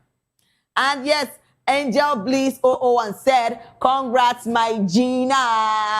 And Harry said, congratulations, my queen. And Rita B said, I am thrilled, congratulations. Tia Uzo said, I am thrilled, congratulations. And Tia Uzo said, I love my queen. And Norma Azolukwam said, when your destiny is to be rich forever, that's how it goes. And Paula Ifunaya said, blessed child. Let's take more comments. A lot of people are so happy for Regina Daniels and the new car she got. So let's take more comments and see what people are talking about. And Onyi herself said, silence moves loudest result. Abio, Big G, not the little one. Biggest congratulations, queen.